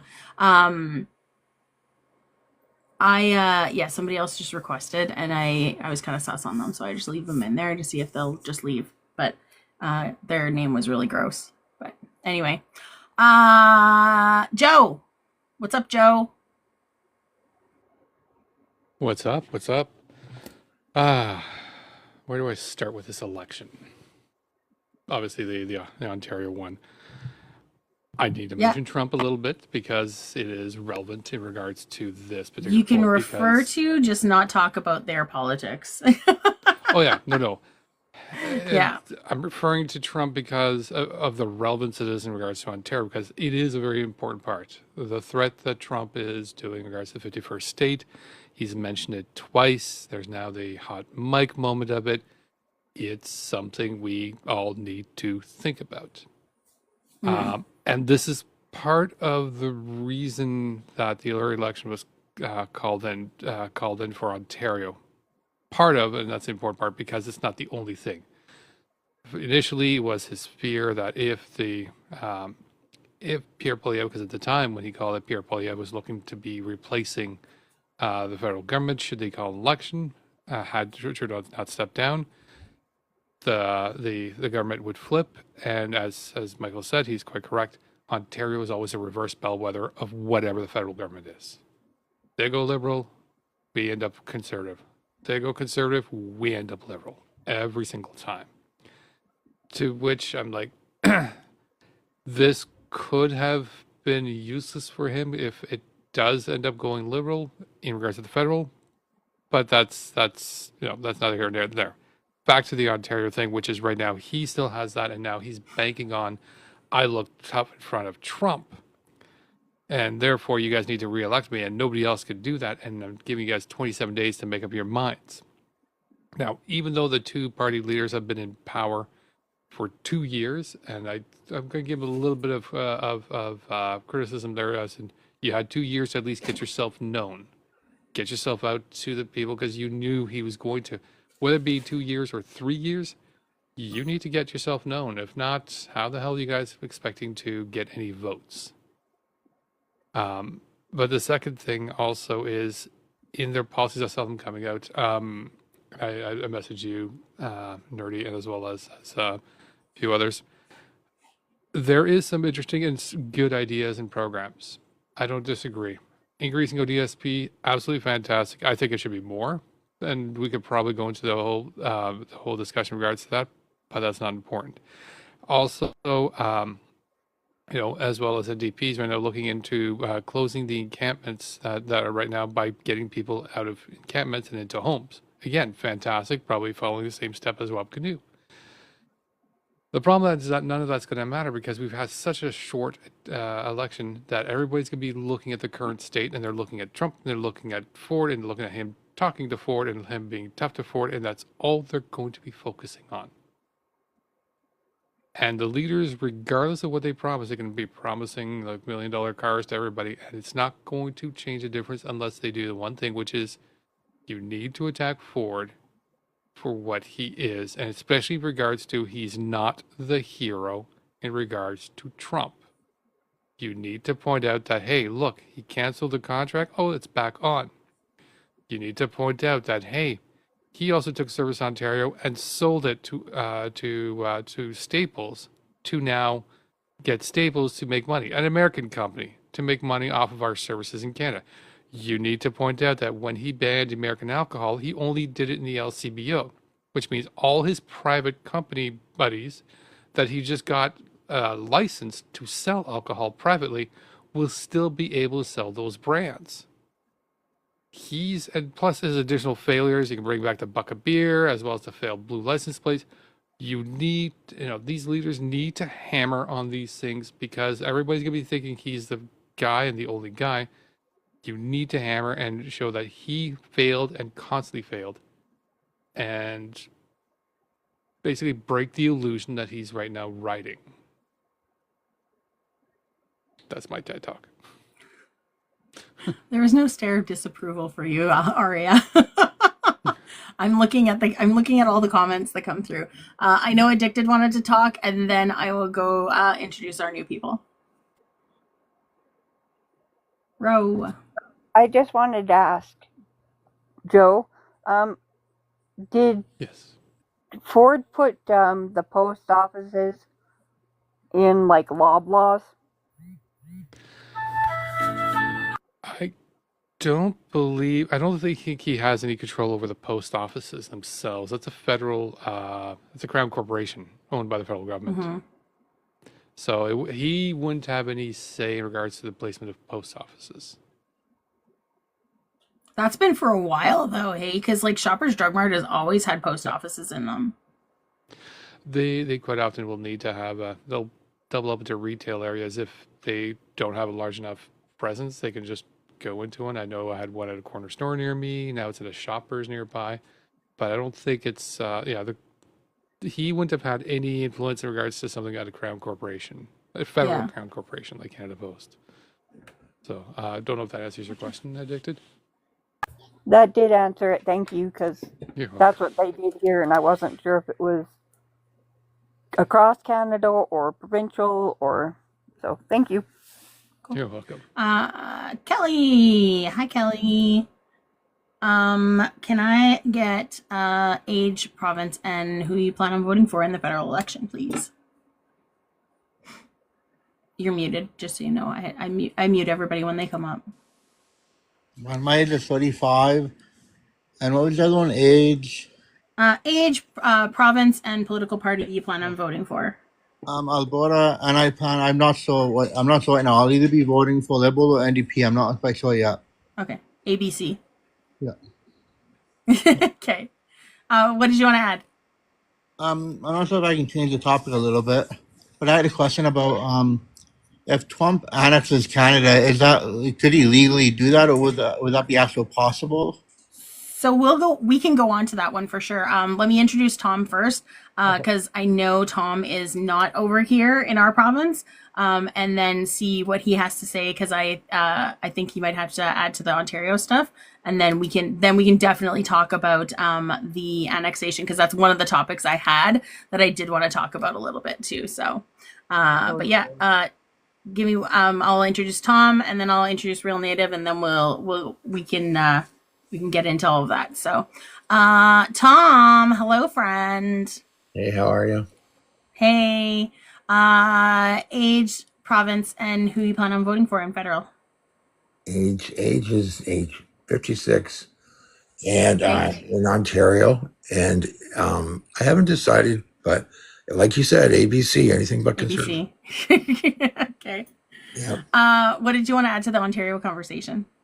I wanted to add basically a general idea on the whole tariff thing. It was brought to my attention that we might not be able to trade with the U.S. anymore because of what they're doing down there.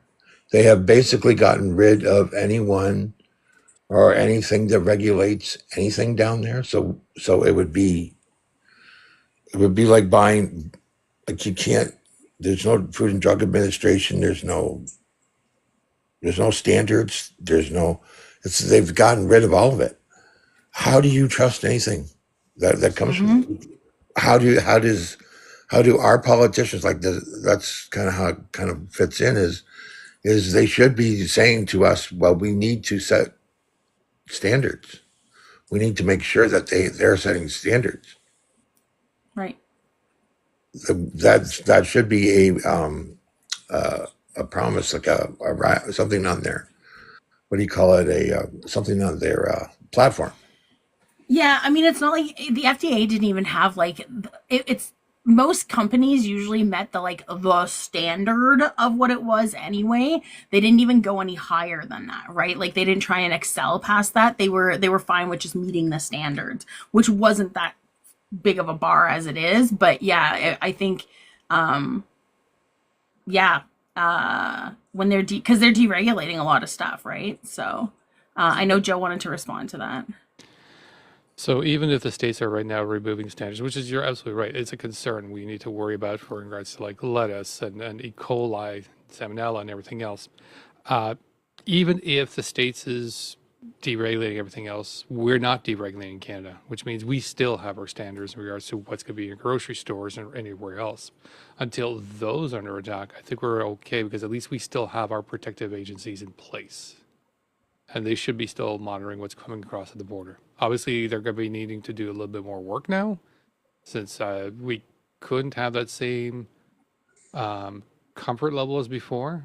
And to be honest, if it's an additional reason for people to start to reconsider buying American stuff, yeah, let's add another reason. I have no problems with that either. But yeah, overall, we still have our systems in place, and they are still there to protect us. I'm not guaranteeing they're going to protect us, but at least we have something. I came across a TikTok that was a little while ago, and a woman, I don't know if it was original, but it's a really great saying, and I love it. And she put it out. She said, "It's good, better, best. Good is anything outside of Canada and U.S. Better is made in Canada because that's 51% or more, and product and best is product of Canada because that's 98% or more. Yeah. So good, better, best." Yeah. Jen, you still have the FDA, but they're probably going to deregulate that or get rid of it. They want to get rid of the 3-letter entities, right? So, yeah. I think if they're watching out, like I think I think we need to be reassured that they're not just putting a rubber stamp on everything, you know? Yeah. That's at least I still have enough confidence in our groups to at least monitor for that. Again, we still have Health Canada. We still have our other associations that will investigate that. A lot of our stuff, particularly in our food, still comes from Canadian sources, with the exceptions of it when we get towards the winter time. But we have to have some confidence into our organizations that have been there to protect us until they give us a reason not to. Fair enough. I still like hearing you sing as a raccoon. Oh, jeez. Hello, Real Native. How's it going? Good. Real Natives in Alberta and ADC. Yep. I wanted to respond to Kelly's question about can Trump actually annex Canada? Yeah, so we can move on to that for sure. It's a very simple answer. No, he can't. The answer lies in the treaties. So the treaties say that we agreed to share the land with the Canadian people to the depth of a plow. The key word is share. We also agreed to, so basically, the land is on loan. If Canada wanted to annex with the States, they would have to negotiate the treaties first. And the treaties also say that First Nations people can only lose their land if they agree to it. So Canada, the Crown and First Nations people have to agree jointly to annex Canada. And I can guarantee you the First Nations people would never go for that. Gotcha. And that's probably something that Trump doesn't even give a crap about anyway. Not like, you know what I mean? Like he doesn't care about anybody. He just wants the resources. Yeah. That's all it is. But he would never be able to go up to the Prime Minister, whoever it is, and say, hey, can you sign a deal so we can annex Canada?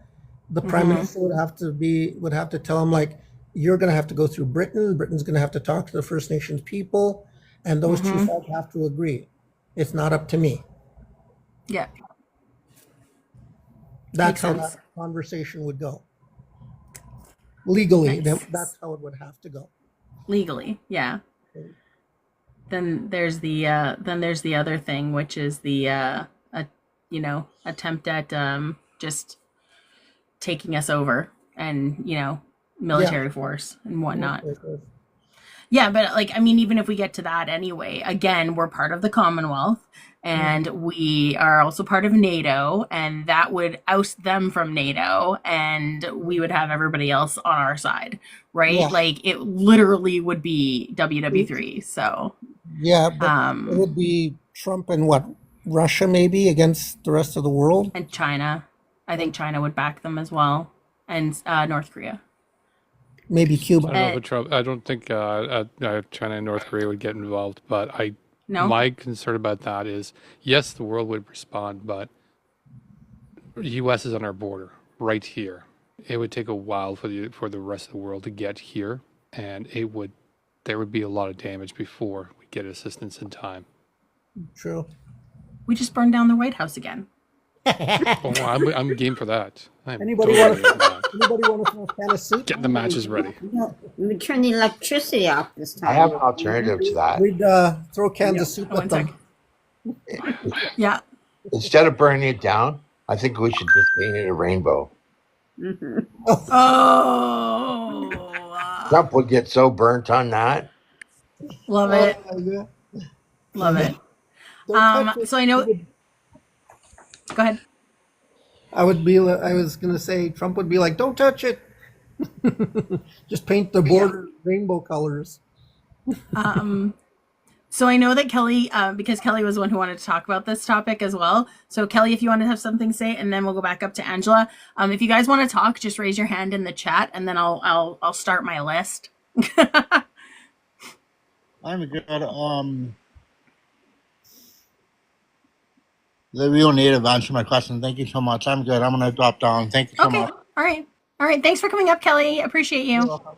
Yeah, I'll drop down too as well. Okay. Thanks, Tom. Appreciate you. All right, Angela. Hi. So it's interesting because we're talking about China, right? Well, China is actually in a right now with the U.S. because of the tariffs that they put on them, right? So I think they would support us. 100%. Potentially, yeah, especially if it ends up being like part of trade wars and stuff like that. I could see that. Yeah, and because he's trying to do something a little different. He's trying to do the economic war on us, right? Yeah. That's what he's trying to do more of. But I don't know. He flip-flops so much. Who knows? We have to keep on guard. And we got a good federal government, and they put in a lot of, like they have with the council, they have their council. Then we have the ambassador, right, for Canada to the U.S. ambassador. And we also have a prime minister still in, so, you know, we have that going for us. People keep forgetting that, though. But, you know. Yeah. Who's the floofster? This would be Mochi. He's very vocal sometimes, so I apologize. But he's You're good. 8 pounds of ferociousness. He will absolutely destroy a toy. He's gone through many. He's got what's his killer breed instinct. or breeds? He's a multi-poo. He's a multi-poo. Gotcha. So he's a. I could kind of see it He's with the nasty. Maltese for sure. Yeah. He's got They, he's got a bit of his mom's look and his dad's look. His dad's size was 8 pounds. His mom was 4 pounds. So poor Yeah. Mochi. Well, they're. Yeah, So he's tiny you're little talking guy. like almost teacup poodle even, or what was the mom? Although the Maltese was 4 pounds.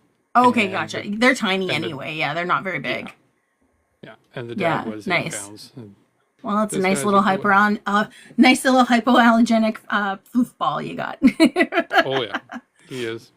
Just nothing but flu. Uh, We bring the Greenwers now too. But I'm hey, aching for you to turn into a raccoon right now.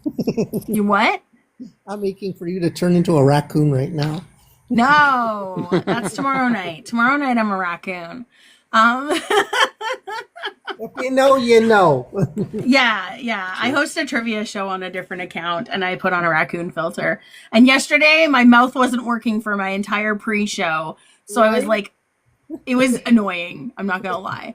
I was seeing your little hands moving too whenever you sing. No, my hands don't move. I make it look like they do, but they don't. They actually just Okay. sit there the whole time. Yeah. Ro, and then Grandma Sandy. Okay, just to giggle to talk about the annex of Canada. The moment is a Manitoba family deployed googly-eyed hockey sticks to poke fun at Trump. I saw that. They Sorry, that's my med pill thing. Ooh. You're good. Yeah, I saw that. There was But a I had to CBC share video that on it, because I think. it's on CBC. I did the Yeah. CBC app, and they put hockey sticks with googly eyes in the snowbank facing the U.S.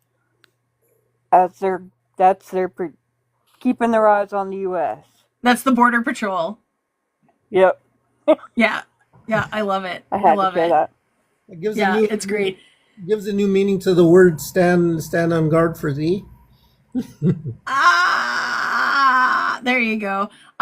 Other ones that I've seen too are like videos of a whole bunch of like Canada geese going for a walk and stuff like that, and it's like deploying the Canadian Army to protect the border. It's awesome. I love it so much.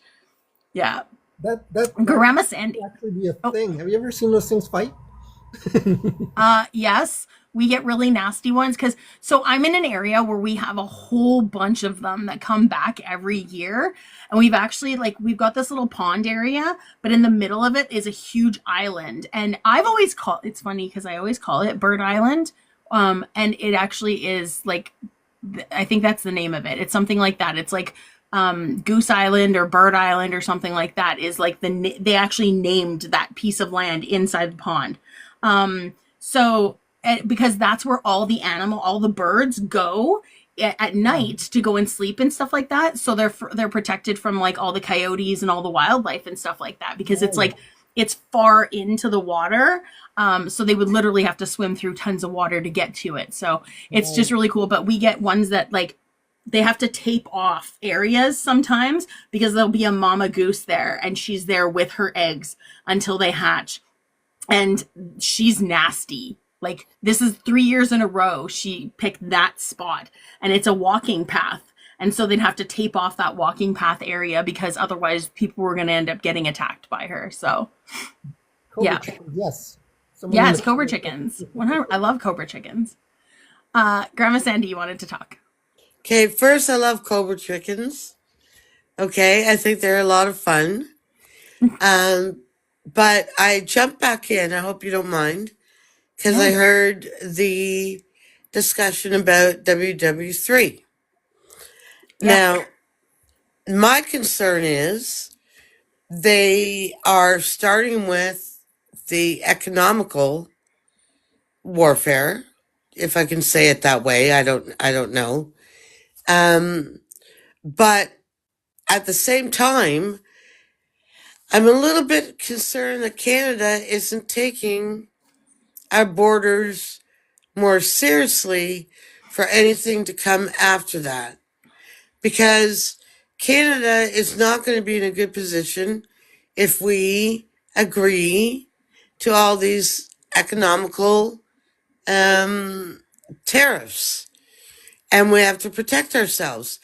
And we have to protect along the Alaskan border. We have to protect against the Russians coming into Antarctica because of our resources. We have to protect all along our southern border.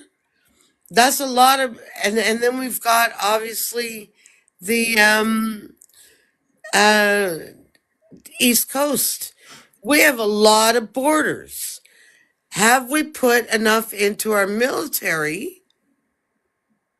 Or because, like the previous gentleman said, would our allies be here in time to help us? Or do we have to preemptive, like we have to get this started basically in the next little while on the off chance that this is going to happen. And the talk is becoming more and more and more stressful to me over time because certain people down south haven't lost their rhetoric about the 51st state and blah, Yeah. blah, blah, blah, blah. Okay, so I personally am taking it as a real threat, and I don't think Canada is quite prepared. Right. I do think that okay, so there's comparisons that I think there was a video I saw and I can't remember who it was. Sorry, I have cat hair on my lip. It's been bugging me all night. There's a video I saw and it talks about like the Canadian Army is actually like better trained than the United States Army is. So I think in that respect, it's quality over quantity. When you look at that, right? But also it's I I think enough citizens would like still step up and get into the fight as well. You know what I mean? Like I think there's so many people who are so patriotic here and they don't want to be American that we wouldn't have that issue. But I also think that I mean we have jet planes that come, they have like fighter planes and stuff like that that can come. I think that if there was a potential of it even happening, there's boats, there's ships already in oceans that just need to be loaded with people and they are off kind of thing. That they would be able to get here when things happen. You know what I mean? I don't think it wouldn't be as much time passing as it would have been 100 years ago for things to get in place. And you also have to remember too that a lot of wars, they're not really fought with boots on the ground a lot of the time anymore. You have people who are sitting there essentially with game remotes and they're running drones. Like that's where a lot of this is coming from, and a lot of it is like exactly it's technological warfare. It's that kind of stuff. Like that's the way most wars are fought now. When you're looking at that kind of thing, sure, there is the boots on the ground for sure. I mean, you look at that with just in Ukraine and Russia, right? But there's still so much more that goes to it. And I think that having different countries, even just with intelligence and all that kind of stuff, would also contribute to that as well. So I don't think it's going to be I don't get me wrong. I think it's going to be bad if and when that happens. I don't think it's going to be as bad as you think it is, but it's still going to be bad. I don't think that we're sitting ducks. Okay, I agree with you. I can't articulate I couldn't find the words to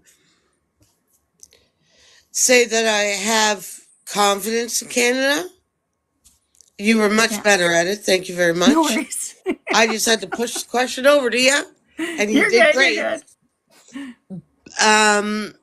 But I think let's take Amazon and some of their products lately with 51st State, blah blah blah. I think it's adding fuel to the fire. So people are thinking, oh, this is just a marketing scheme. It's just funny. They're not taking it as seriously as they should. Mm-hmm. For the first time, basically, since 1812, we have had to worry about our southern border. Yeah. So people who have forgotten or they're not old enough to know that history, we haven't had an issue. But it's been very spicy at times over the years. And we've managed to settle it with words. I don't think this time we're going to manage it with just words. That's all I'm saying. Mm. But I also, Canada is a big country.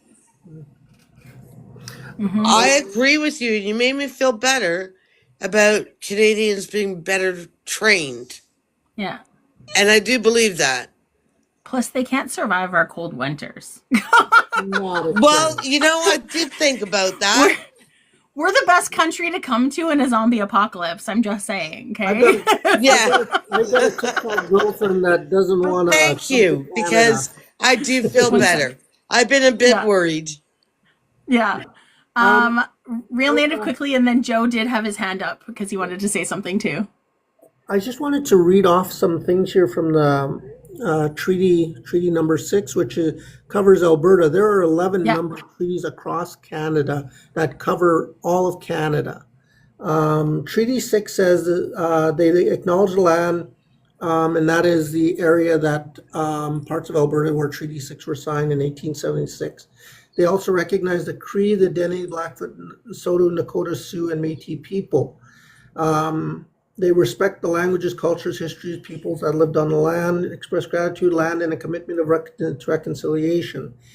So what they're saying is they acknowledge that First Nations people still have title to the land. It's not theirs to give away.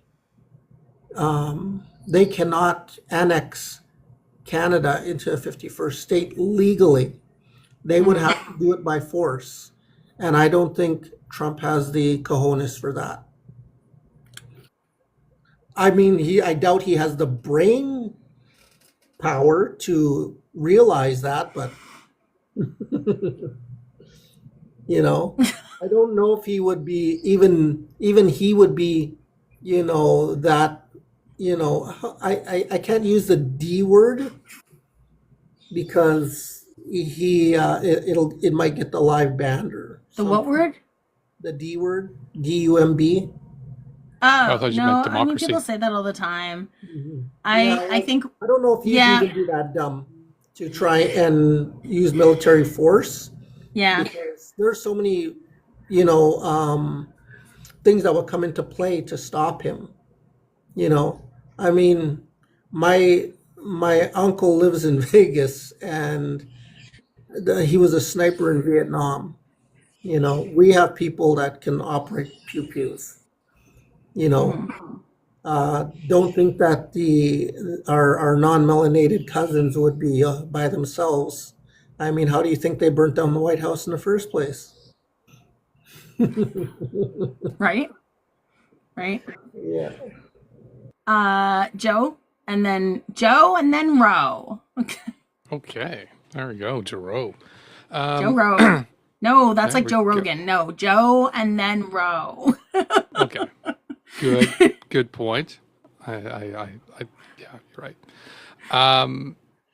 No, there is concern. I mean, I can't say there was not concern when I've been saying, take a look here. I mean, made a video about, hey, this is the second time he's mentioned it, and now we had the recording, which is the hot mic from Justin Trudeau saying he's really focused on the resources. As much, and I'm trying to look into the long-term plan of it, and I don't like it. I see the tariffs and I see the economic battles that he's trying to do, and I don't think they're going to be his end game. I think they're just part of something else, which concerns me a little bit more. And it could lead to something more. I mean, as some people have mentioned, that they believe that his military would not go to attack Canada, and I don't think he would right on a get-go. But he's done what he's done so far in about 3 weeks time span. You give a couple more weeks, all he needs to do is spin a narrative that Canada's an enemy and just get the rhetoric to go and get the politicians to go, and then he gets a green light. And of the crazy things that the man is not bright on, spinning up a crowd into any direction that he wants, he's not bad at that. January 6th is a good example of it. So, yeah, we should be concerned. We should be kind of watching what he's going to be doing next.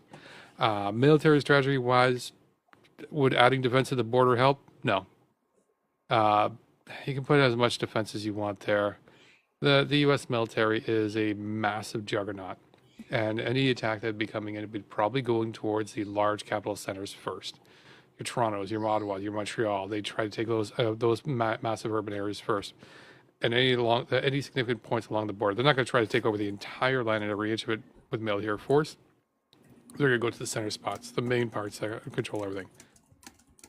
And then after that, you know, most Canadians that are not stuck in the urban centers will be out hiding and waiting, as hopefully the military is still trying to get themselves ready and working with allies to conduct counter. It's not to say that they're not going to be there, but there's going to be some rough times for sure. It's not going to be straight. Right. Happy Friday, everybody.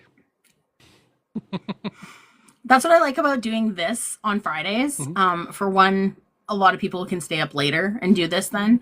But then also, it's we get a lot of the news from the entire week that we can still discuss and stuff like that, right? But you know, Friday they still have things that happen on Fridays. So yeah. It's true. Yeah. Ro, you are next. And if anybody else wants to come up and discuss, we also accept opposition. Like we're not all, it's not an echo chamber in here. This is literally open discussion debates. So send your conservative friends in here. Okay. Smith in December did a whole border thing.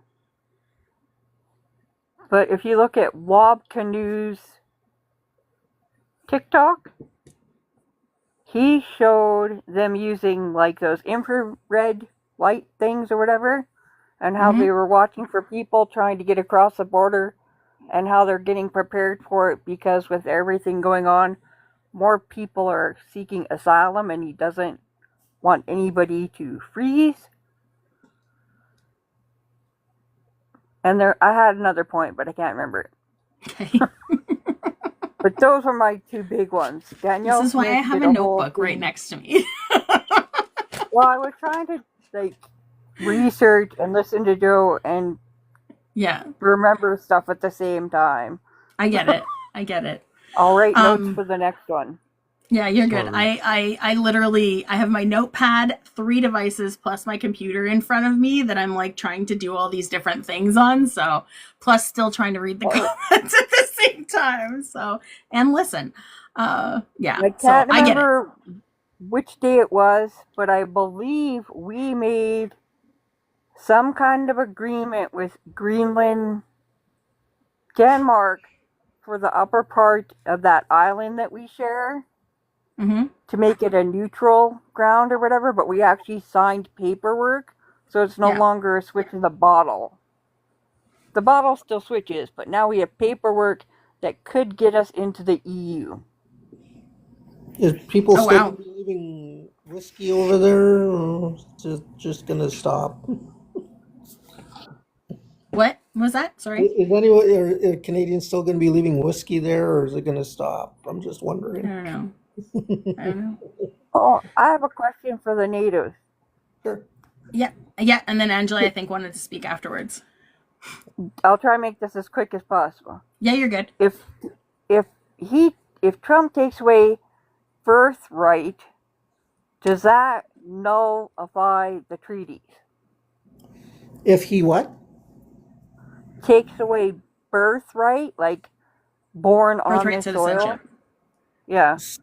See, that's something he with the First Nations down in the States, that's something he can't do. He's on their land. Where's he gonna send them? To his backyard? Like, he's really got to think about things like that. Like, that's just frivolous. You know, if you want to get technical, his grandfather came from Germany, so that would eliminate his birthright too. He'd have to leave. You know, True. if you want to get technical. Well, no, with my train of thought, like if he takes away birthright, then technically Well, he could annex Alberta no, because the because treaty crosses BC Alberta. right, but it doesn't cross into the states. I'll show you something here. I'll show you where Treaty 6 territory actually is. The reason I asked the question is because this is where my mind went. I'm asking Yeah, for I help to get it. answer it to the I people in get the bottom that are like being quick. Yeah. Please be patient with my brain. Thank you. So here's a picture of Alberta, southern Alberta, Hang where on, Treaty. I'm gonna put you on the big screen. Okay. Oh, actually, I can do this. So as you can see, it crosses from Alberta to Saskatchewan, most of Alberta. Treaty 7 continues where Treaty 6 leaves off. Treaty 4 is in the southeastern part. You've got treaties like where one stops and the other one starts. He would, if he was to try and annex Canada, he'd have to eliminate those lines first, and that's not going to happen. He would not be able to do birthright citizenship up here. He really has no right to do it down there because the the First Nations people should come first down there. They have signed treaties. However, the only thing is they're conquered people, some of them, and that is that they fought a war and they lost. We haven't done that ever in Canada.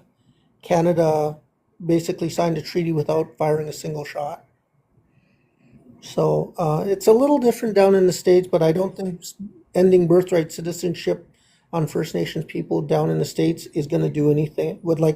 I don't think he has a legal leg to stand on with that. If that helps. Helped a lot. I didn't. Oh, you're really muffled. Annexing, and I was Ro, we can't hear you. You're really muffled. Sorry. You're Is that better? Yeah, way better. Okay. Well, I wanted to thank because I come up here a lot of the times to ask the questions because my mind fritters. I don't know how else to say it. So thank you. You're good. Angela. Oh, yeah. Angela just wanted to speak afterwards. I got a list going. Oh, you're muted.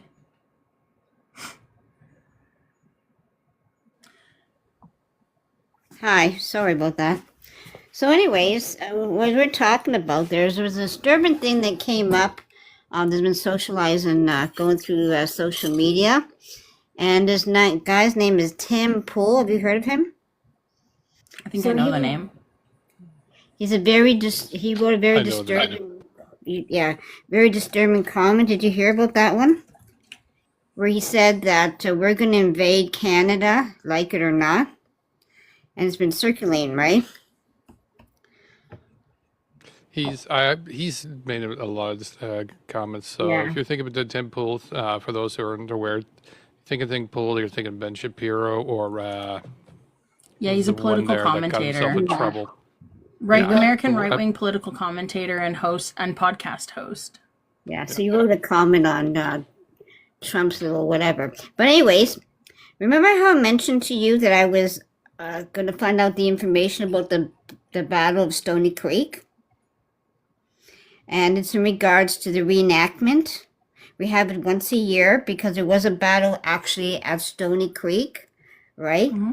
And so now there's a park that's called Battlefield Park, right? So I got the dates for everyone. So if anybody would like to come and learn the history of 1812 to 1815, that's wonderful. So this year it's going to be June the 7th and June the 8th. It's all on the Google, so you can look it up. And those are the dates, the weekend. And there's like the 19th century reenactment. So they'll do the reenactment there. And it's a scheduled time that they do it. And they'll tell you about the whole history, about the battle. And there's a home on there because the family was actually captured. And they were put in the basement while this battle was happening. So you get a chance, an opportunity to go through the house. They'll give you a tour. They'll tell you about the history on the family. And It's really good. So I hope people have an opportunity to come down for that, to see this event, because I think you'll really love it. So it's June the 7th and June the 8th. Especially now with everything that's been happening lately, I think it's really good. Cool. Just a quick question. Is Yeah. that down? I didn't hear, and I'm sorry if you already said where this was occurring. Oh, sorry, But it's York? no, The it's old Battle. York? So it's Battlefield Park in Stony Creek, Ontario. Okay. Sorry about that. And there is a website already up there with the information. Thank In you. Hamilton. Yeah, and in town. Yeah, in Hamilton. Yeah. So I think it's a great opportunity. People come down, learn more about it, and Yeah. the piece of history that we all need to remember right now. Okay, I'm gonna take this tiny little pause to let's get everybody power tapping. If you can power tap for fill up the bar twice. Everybody that's in here, there's 45 people in here. Let's get some power tapping happening. Tap tap tap, get it filled up, and share the live out as well. We're at 322 shares. Yay! If when you're not power tapping, if you can hold your finger down right here, hold your finger right where my finger is right now, and it's going to pop up a screen, and then you can go send to all your friends. I saw somebody else doing it earlier. Thank you for all the shares that you did. I appreciate that. Thank you, Angela, for sharing. Yeah, that's the best way to help engagement in the live. Sharing, liking, gifting, and commenting. So the more comments we get, the more likes we get, the more shares. And gift if you can. We do have the gift goal up at the top. I reset it to the finger hearts, little finger hearts, and then gift the panel too, because the panel they're doing a little bit of emotional and mental labor. And let's gift them something. It'd be nice. It'd be nice. James. My finger's sore though. Oh, use your thumb. Yeah, if your finger's too sore or something like that, nose works really well as well. Toes, pop your thing down and just like do a little tap dance on your phone or tablet. And if you don't have any friends to share it out to, then you can hit that little share button down in the corner down there, and then hit copy link, and then it'll share it out into the ether, and then that'll send it out to like whoever needs to get it. But that'll help bring a few more people in here. Hopefully we can get it in here. If you have any conservative friends, let them come up. Because, we still want to talk to the other side and stuff like that. Because there's no point in having a debate space if we're not actually debating anything. So that's what we do on Friday nights. Friday night is spicy night. Friday night I get spicy. This channel gets spicy. And, we do a little bit of, we don't talk crap, but, I just thought of something. Yeah. Hear me out. Mm-hmm. How about the person who has the most likes, does the most likes in tonight's live, gets to pick this song for you on your trivia night? Oh my gosh. Okay, well you can pick songs in trivia night anyway, because you can just I have a Google form in my bio. Cool. I pick Red. Oh my god. I pick "Come Sorry. and Get Your Love" by Redbone. You mean like Come and get your Come love. and get your love. Yeah. Okay. I'd love to see you. I'll write it down. We have a newcomer, James, down in the bottom left. Can I grab age, province, and who are you going to vote for in the federal election? Hey everyone, I'm James. I'm 27 from Ontario, and right now I'm not entirely sure who I'm going to vote for, but Yeah. I previously was leaning conservative before all tariff stuff went down and saw Prime Minister Trudeau's response. And you liked his response? I think overall it showed strength, and it seems like most of the political parties here were in agreement with the actions that he took. Yeah. So it Yeah. definitely, I think it gave him a bump in the Yeah. polls for most people. Well, his Awesome. point Yeah. being I mean, was he's that not even running, but still, it bumps up the Liberal Party for sure. Yeah, I think they said Carney was the Carney, yeah, Carney. I think Carney's. It's either Carney or Freeland. That's like the two that are like most people are going with. But I think Carney has the most MPs backing him. yeah. Right now, since I'm in Ontario, I know Doug called that election pretty Yeah, soon, so yeah. You have it in looking 20 forward days. to that one and seeing what's gonna happen there. What are you looking at for that? Like, what are you looking at doing there? Hi, Raven. Um, I'm not entirely sure. I think Doug is taking this chance to, strike while he's popular. So I can't really blame him for that. I think Prime Minister Trudeau did the same thing, something similar back during 2021 election. So, With um, COVID and everything, yeah, I yeah. can see So that. Yeah, I'm not like too mad at him for it, but I haven't really looked at the Liberal candidate or the NDP candidate, to be honest. So hmm that's why I was kind of hoping to come up here if you guys knew anything you wanted to yeah. share.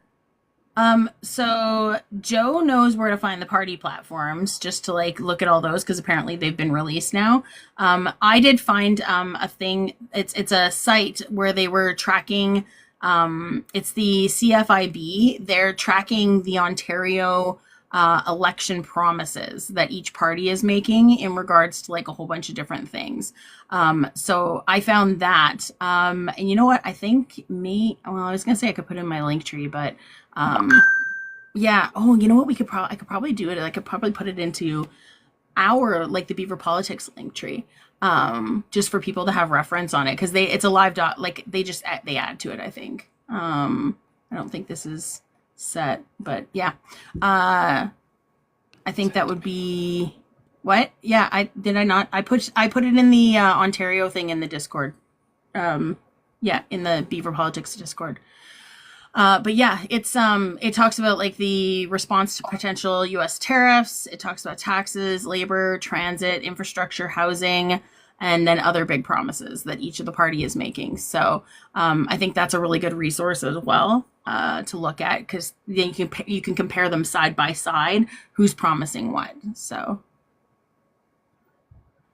That's a good resource. I didn't know that. You said you had a I Discord? honestly I googled it and it was like one of the first things that popped up. So I'm in Did- Alberta, so I don't even know everything that's going on in your election for the provincial election. So I see. just to Did be you yeah. say clear. you have a Hey Johnny. Discord channel? Yeah, so Beaver Politics, we have a Discord. It's in our link tree in our bio, and you can just join through there. It's basically more resource based, and then we like talk about the lives or whatever. Because we have like 9 shows that we do on this channel every week. There's a whole bunch of different hosts, and we all have different shows that we run. I do the fun debate one for like 4 to 6 hours on Friday nights, and we have, you know what? I'm going to plug the shows right now while we're talking about it, okay? Because I haven't done that in a little bit. So on Monday nights, we have Indigenous Matters with Treaty 6 Birder. And she was in the comments earlier, but Real Native does go on that one quite a bit too. He kind of helps out with it. And she talks about the effects of politics on Indigenous communities and how the Indigenous people can affect political structure. Then on Tuesdays, we have News Hour, and that's Frontline Feminist who's doing that. It highlights the biggest news from the weekend or news you might be missing and bringing it to the forefront. On Wednesdays, we have the Mossy Side with Progressive Moose.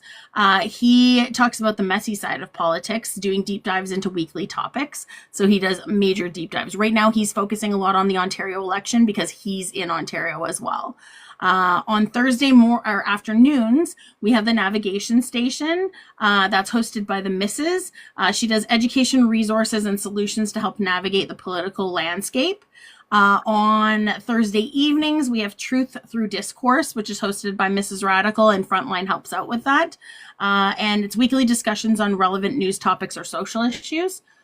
On Friday mornings, I guess afternoons, we have Canadian History with a Purple Crayon, and that's hosted by Pixie Lee. She is doing Canadian history prior to Canada, so prior to colonization, with a focus on BIPOC perspectives. She had her first show earlier, just before this one. And then Friday nights, Politi-Talk. I do weekly debates over political and social issues, focusing on Canada, but including the United States. And then Saturdays, we have a new show that starts tomorrow. It's Breaking the Dam, and that's hosted by Jana.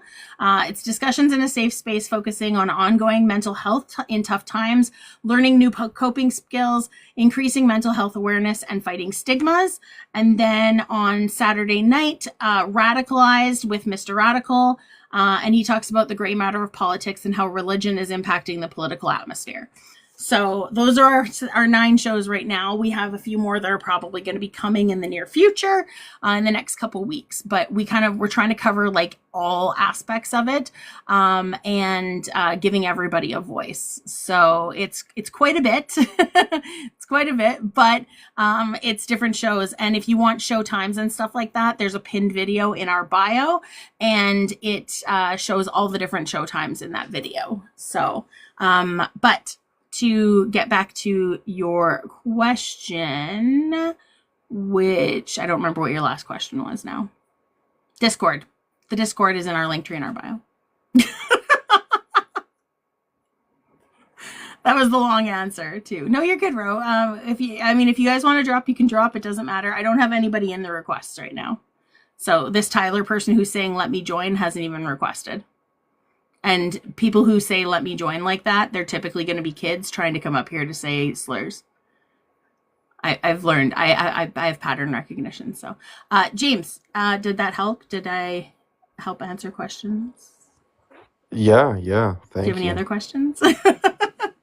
Yeah, we welcome everybody here too, right? Like, and especially in this, like in the other lives, we like it's kind of safe spaces, and it's like more think tank kind of thing, and education. This is the one where I let conservatives come up. We have talks, we have discussions, we have debates, we go over sources, that kind of stuff. Like this is like the nitty gritty of it, and like kind of just having open dialogue, respectfully.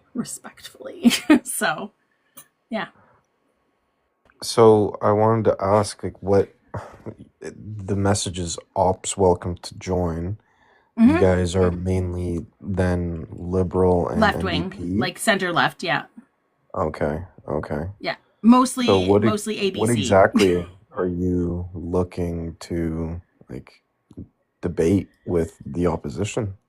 Whatever they want to talk about, because a lot of times people will come up here and they will, like, for the most part, it's federal election that people come up and talk about, and they'll talk, like, you get a lot of people who are just really hardcore on PP, right? And we even have Americans come up here too who have voted for Trump, and we have discussions with them about that. So it's kind of just finding out their mindset and figuring it out, but then also offering, our sources and facts and stuff like that when it comes to certain issues. There's a lot of times people will come up and they'll talk about, like what do we not want to happen in our landscape that's happening down in the United States, right?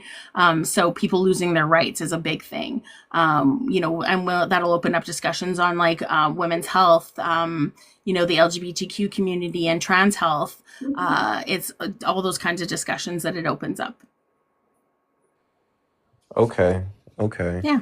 The reason I was asking is because with regards to Trump and everything that he's doing down there, I actually have Mm-hmm. family in the United States, Mm-hmm. and they are like super happy about what's going on Mm-hmm. because they voted for Trump. And it kind of just reminds me that like everybody's perspective is so different on what's going on. And a lot of the times, I think Mr. Trump is trying to show force and show his supporters the things that he want, because I've seen that the executive orders that he has been signing, some of them are getting challenged and actually getting shot down in the courts. Yeah, for sure, because they're unconstitutional.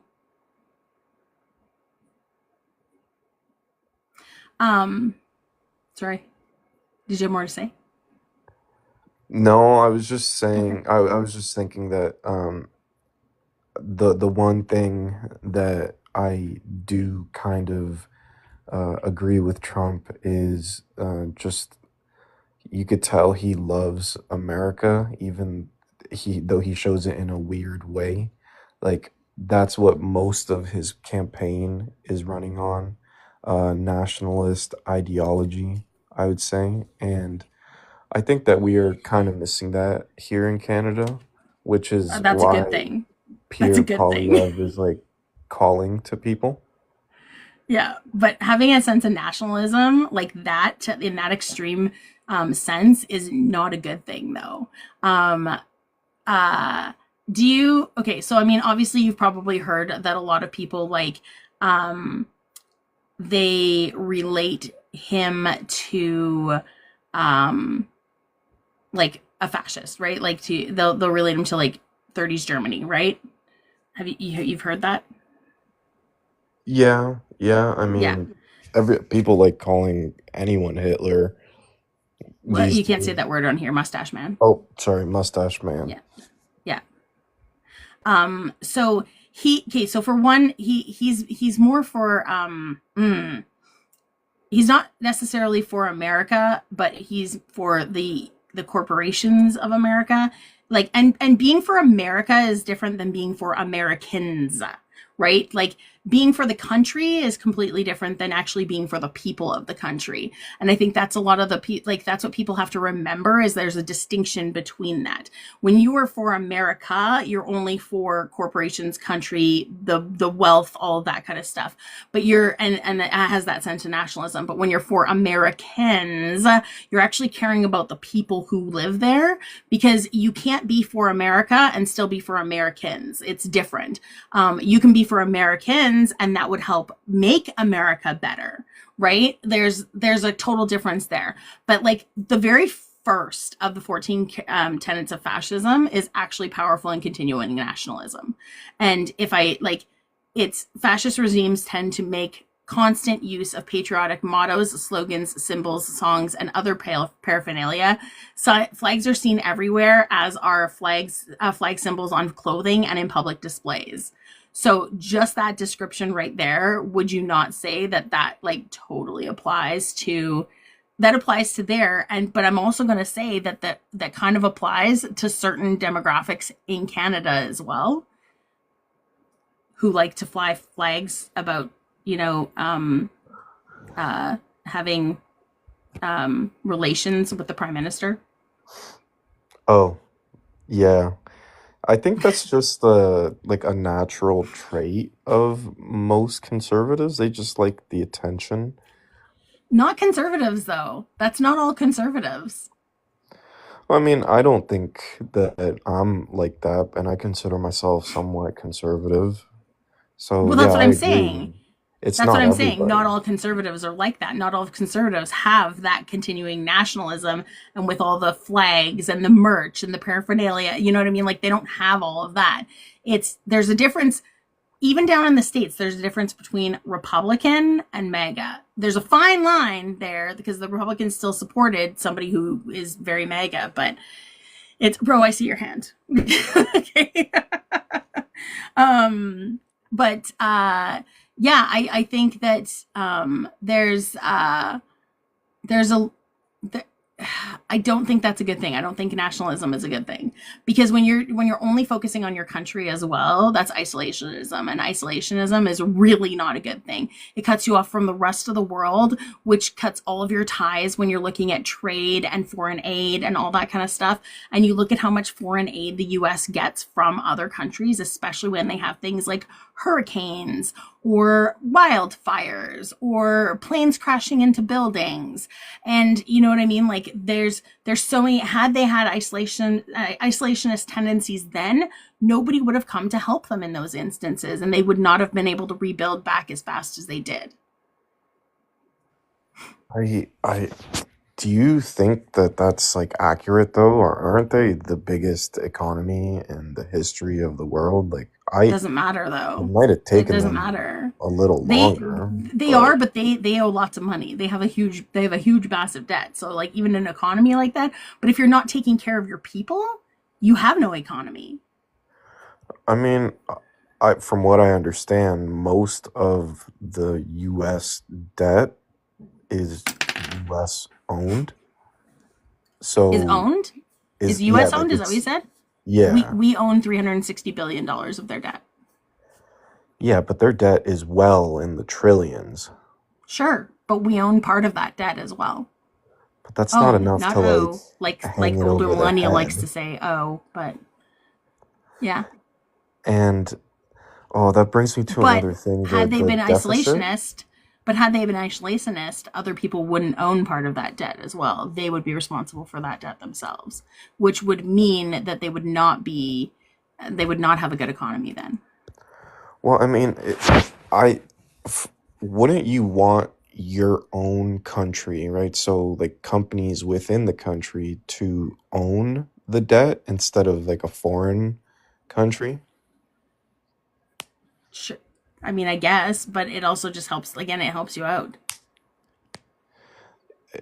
I'm just saying, It's like, I don't think that the isolationist part is like necessarily the worst thing in terms of just being able to take care of the country. You should tell that to 1930s Germany. So I know Ro wanted to say something, and then we can continue on. But I think Ro wants to add to the conversation. Can I ask you a couple questions, James? Yeah, sure. Go ahead. What kind of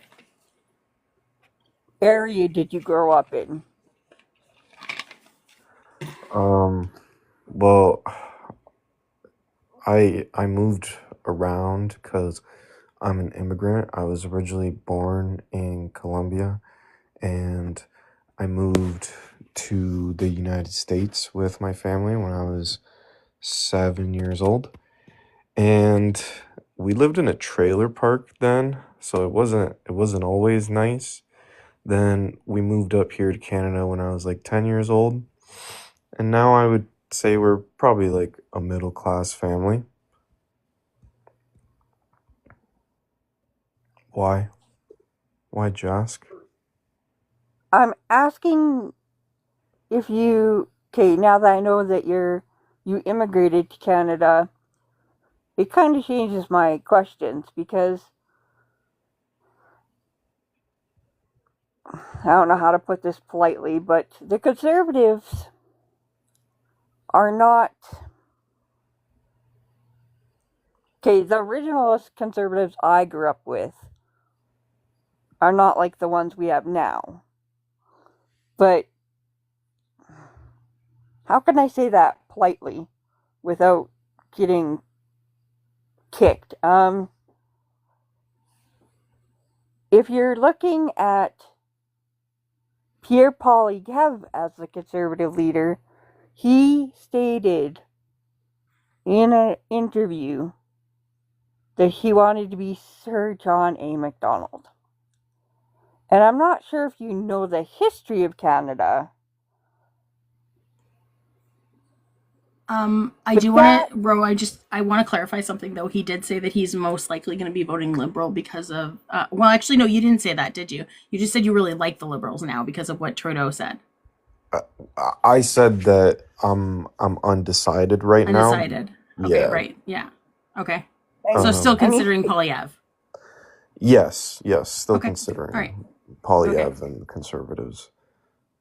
And I learned some Canadian history because I came here when I was 10 years old, so I was still fairly young. I don't really remember much about the first prime minister. But I was in another live a few days ago, and people were really not, I guess, like for him, and they were saying that he was just a really bad person. So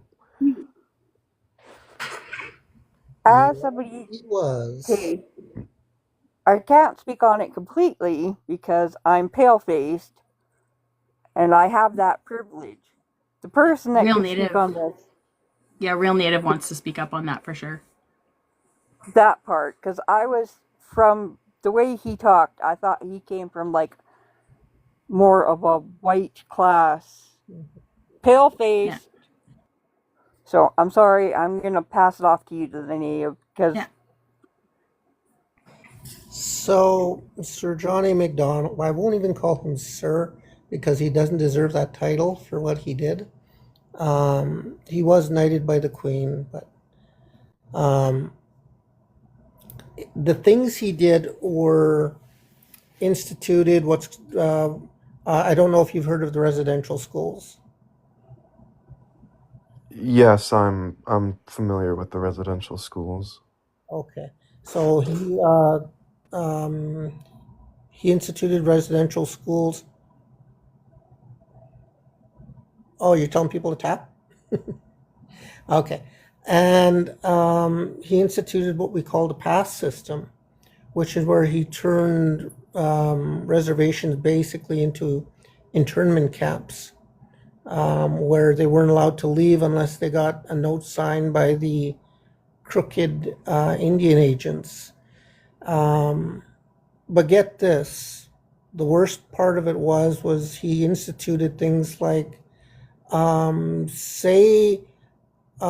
say you're indigenous, and we're just using this as an argument, and you wanted to leave the reservation, go have a couple of beers with your buddies.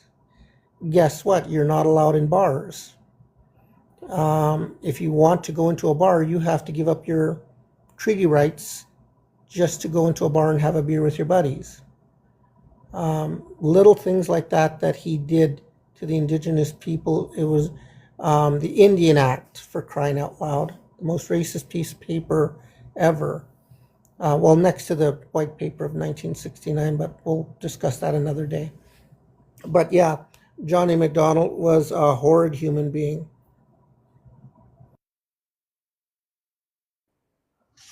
Okay.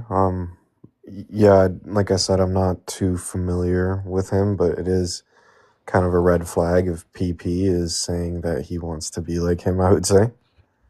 Absolutely. PP is taking pages out of Trump's book. So is Daniel Smith over here in Alberta, Bama.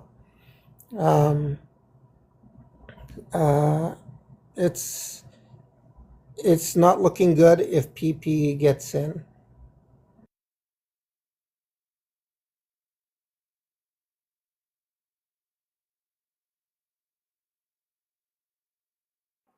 I'm trying to find the video that says him, that of Pierre, because Jana has it um on her whatchamacallit, TikTok. So I'm gonna try and find that. Let's not forget the racist comment that PP made back when he was a backbencher, where he told Indigenous people that they need to learn the value of hard work, and basically told them, you guys need to get a job.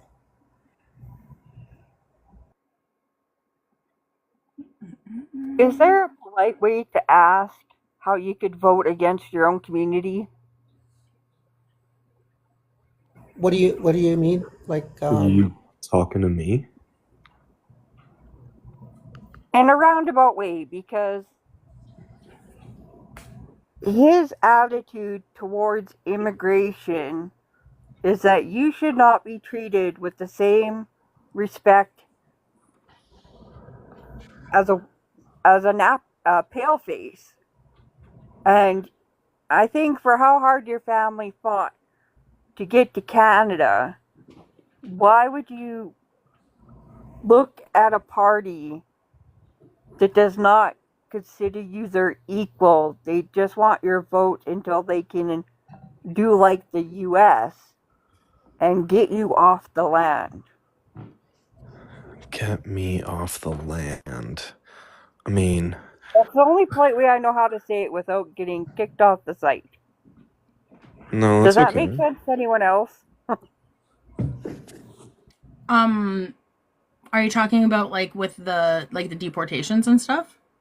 Yeah, because I mean, I am a Canadian citizen. I've lived here for almost 15 years now, so I'm not really afraid about that part. you would vote against new people that come in that are not white, are not napkin based, that they I would don't not have the same right as you. I don't really think that that's like accurate. Like, how do you mean that they are like Because less the rights? Conservative Party right now, the only one that is getting a speaking point is Pierre. He's had it so the rest of his cabinet doesn't have cannot do interviews, and he pretty well said he wants to. I don't know how to say it politely. Like, he wants to have a pale-faced community and go back to putting people of color that were the original people from the land back into schools and stuff. And I just get confused when somebody who immigrated to Canada supports somebody like that. I'm sorry. It's the politest way I know how to ask. Yeah, so I think what she's trying to say is, as a person who immigrated to this country, one of the things that Pierre wants to do, he wants to follow in Trump's step, and it's like tightening up on the immigration system and making it more difficult for people to immigrate here, because he doesn't want people who are non-YT coming in, because that's kind of the mindset of that, right?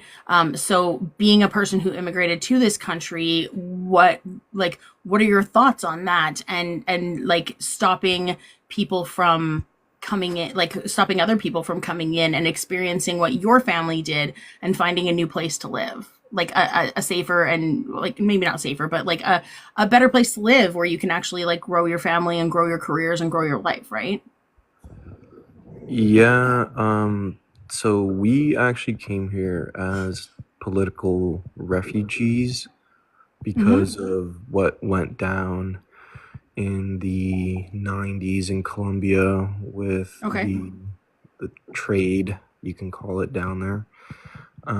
Yeah. So I understand that is a bit different than just like typical immigration, for example, to visit, or even a work visa or a temporary student visa. So are you referring to making it harder for refugees to come into the country, or just in general? So when you're looking at what's going on in the States, right? You look at what's going on in the States, they're not even like caring if somebody is legal. Like what it does is it doesn't even like, okay, so it's not necessarily that those people will be deported, but the rhetoric creates hate, and it creates division around anybody who is not YT in the country.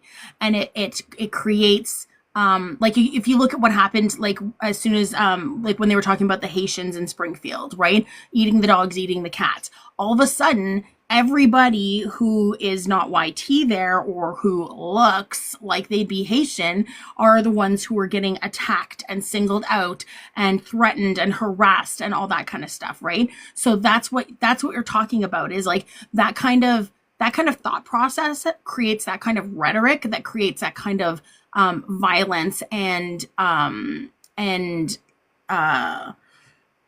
I can't think of a word that I'm thinking of, but it creates it targets those people. It puts targets on their backs, is essentially what it is. So it's not even just necessarily not letting them in. It's the people that are already here and already creating that that unsafe feeling and that unsafe environment for those people.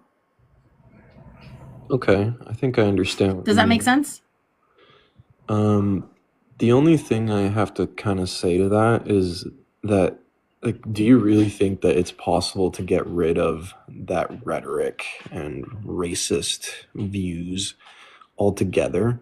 Because it's been happening for so long now that I don't know, I don't really have hope that it's gonna make it Well, any not with better. an attitude like that.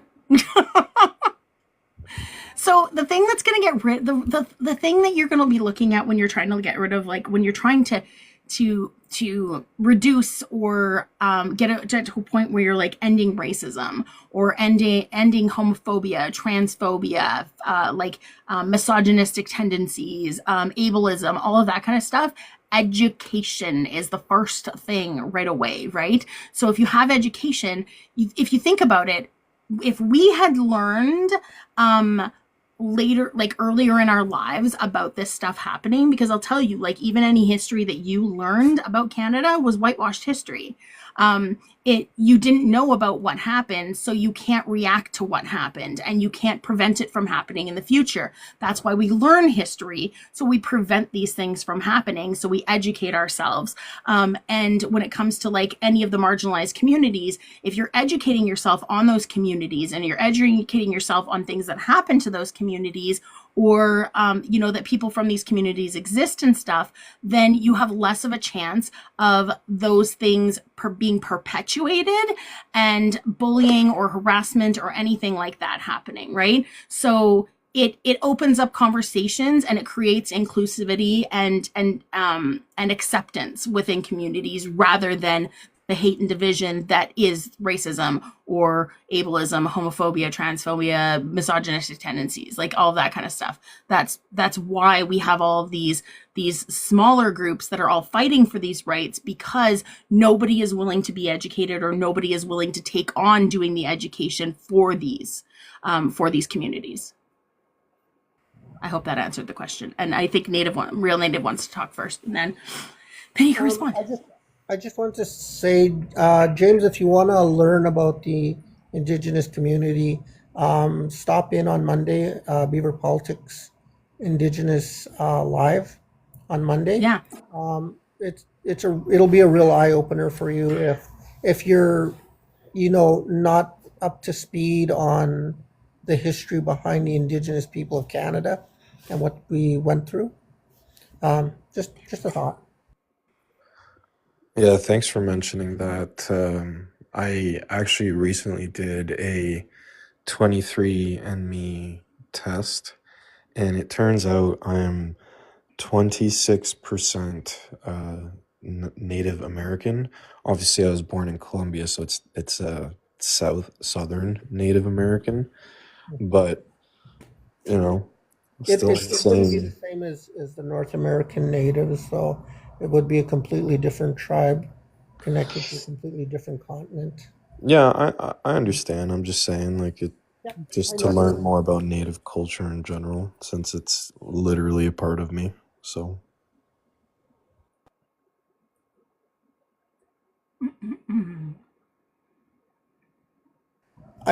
Murphy, one quick thing, guys. Sorry, Murphy, I know you said you had a headache and you want to go. Murphy has a question really quickly. Murphy's been up here before. Murphy's from the United States and has a really quick question.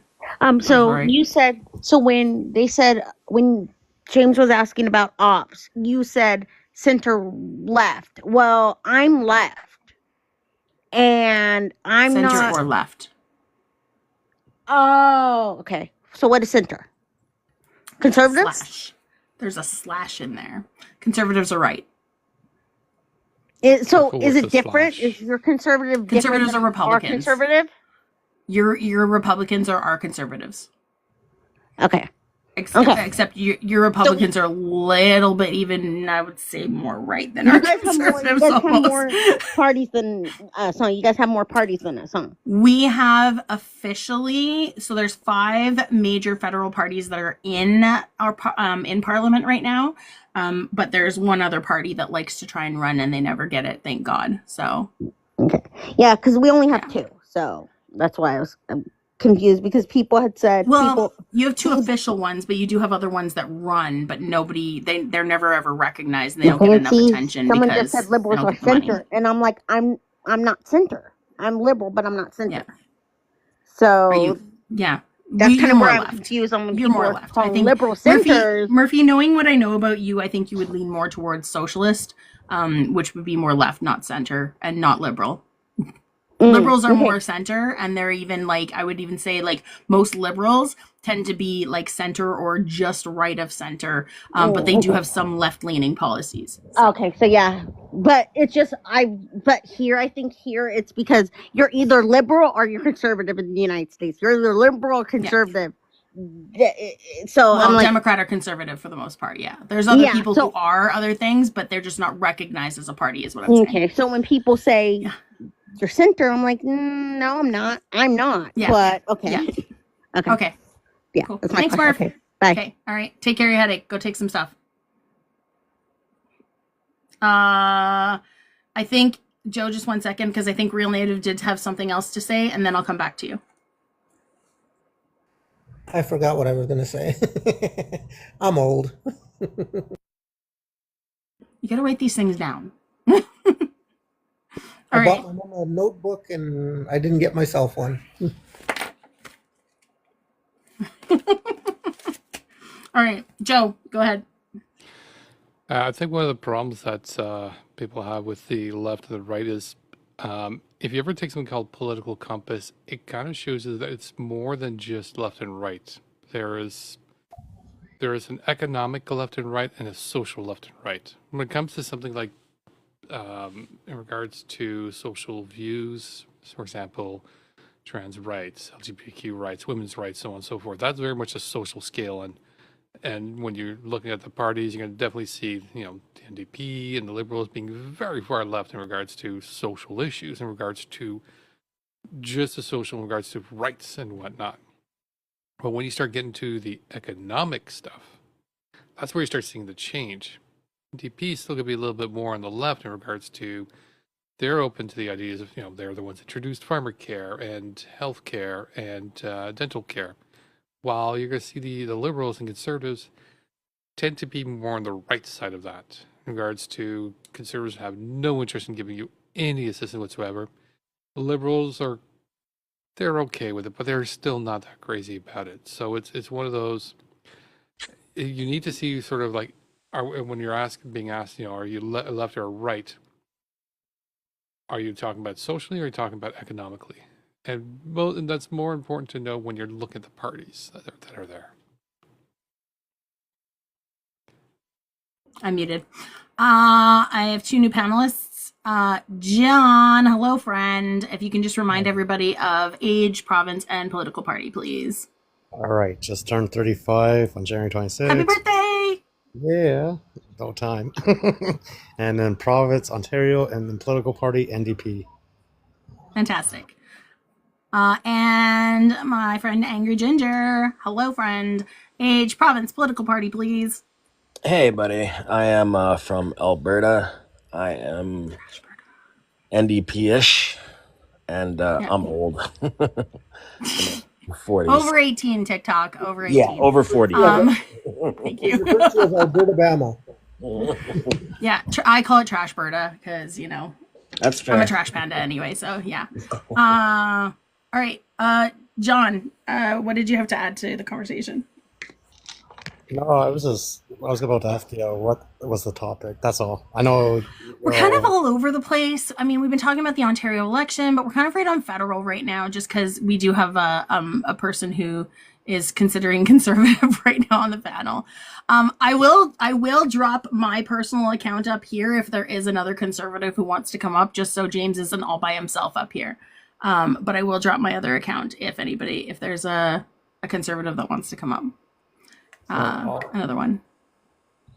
If I could just ask James a question, and then I'll drop down gladly so someone else can come up. Yeah, absolutely. Sure.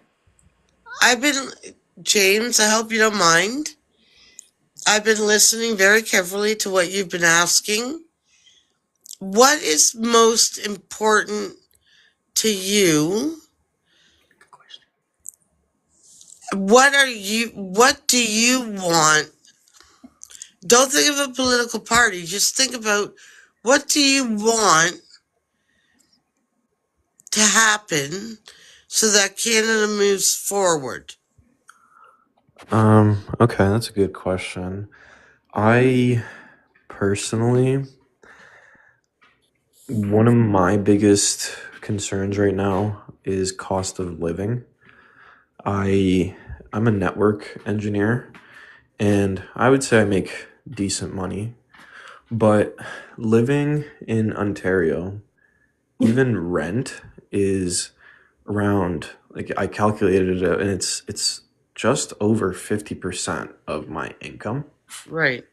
So I'm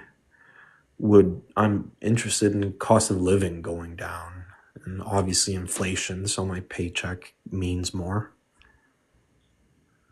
Okay, so if you just quickly bring up all the parties' platform promises or what the policies are, I think that's going to answer a lot of your questions that you asked tonight, because we have to look at ourselves and what we need. We also have to look globally, and we have to also look at all of Canada. And there's other issues as well, like different communities, etc. So we have to have empathy, but for the most part, I think that might solve a lot of your questions. I don't know, right or wrong, people. I don't know. I believe you're right, but you also, I mean, look at, 50% of conservative MPs are landlords. That's how they make their money. That's how Pierre made his millions, was being a landlord. So thinking that he's going to lower the costs of living, because he says he is. I mean, it's just, So you answered that one. not a believable policy. Right. So you kind of answered that political party's, So what would be your next bet to gain what you personally need and to help others? Because it's not ABC. Just my opinion, sorry. I don't know.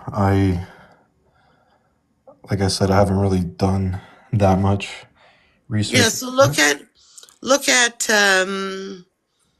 housing. Look at those type of platforms. You sound young. I didn't catch your age. Maybe you want to own a home. You seem to make a good living. I don't know if you have a family. I don't know what your circumstances are.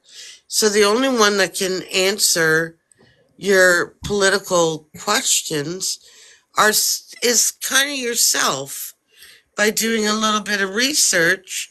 It's great that you're on here asking questions, and I loved the exchange. I really did, because it made me realize that people have these questions. But the only thing I can say as an older person is to really think about yourself, but you also have to think outside yourself at the people that live in the country and what their basic needs are. Just my opinion. And you can't just look at a policy. You have to look at how they've voted in the past. That I was Of going to bring course you that up. do. True intention. You can bring up a website that it will tell you every single policy that each political party has voted against for the last 10, 15, 20 years. Not even just the party, the person. You can look And at the person. So like whoever's in your riding, if they're already if they're running again, you can actually look up their voting record in Parliament. So even Pierre Poilievre, like he votes no on anything that has to do with people, at all. he votes against housing. He actually he was housing minister when the Conservatives were in and did absolutely nothing during that time too. I think it was like how many houses? Somebody correct me. Like 20,000. Was that it? 20,000 houses. That was it. It was extremely low. Check, give me a minute. It was such a low number of houses that I don't think they ever recorded it properly. Yeah. So James, if you go to ourcommons.ca, that's the House of Commons website, you can look, that's where you can look up anybody's voting record on there, ourcommons.ca. I actually have Pierre Poilievre's bookmarked. So I can see like all the things that he agreed to, like that he voted yes or no on, and whether he introduced any bills or anything, which he hasn't. But yeah, you can look at all that stuff. Okay, that's interesting. Yeah. Although I do think that that's like, don't you guys think that every politician is corrupt to some extent? Absolutely. Like, I don't think that any of them are like, completely clean. None of them are So, clean. Let me tell you something that First Nations people live by. When we hear like our non-native friends say stuff like that, we tell them, of course you can trust a government. Just ask the natives.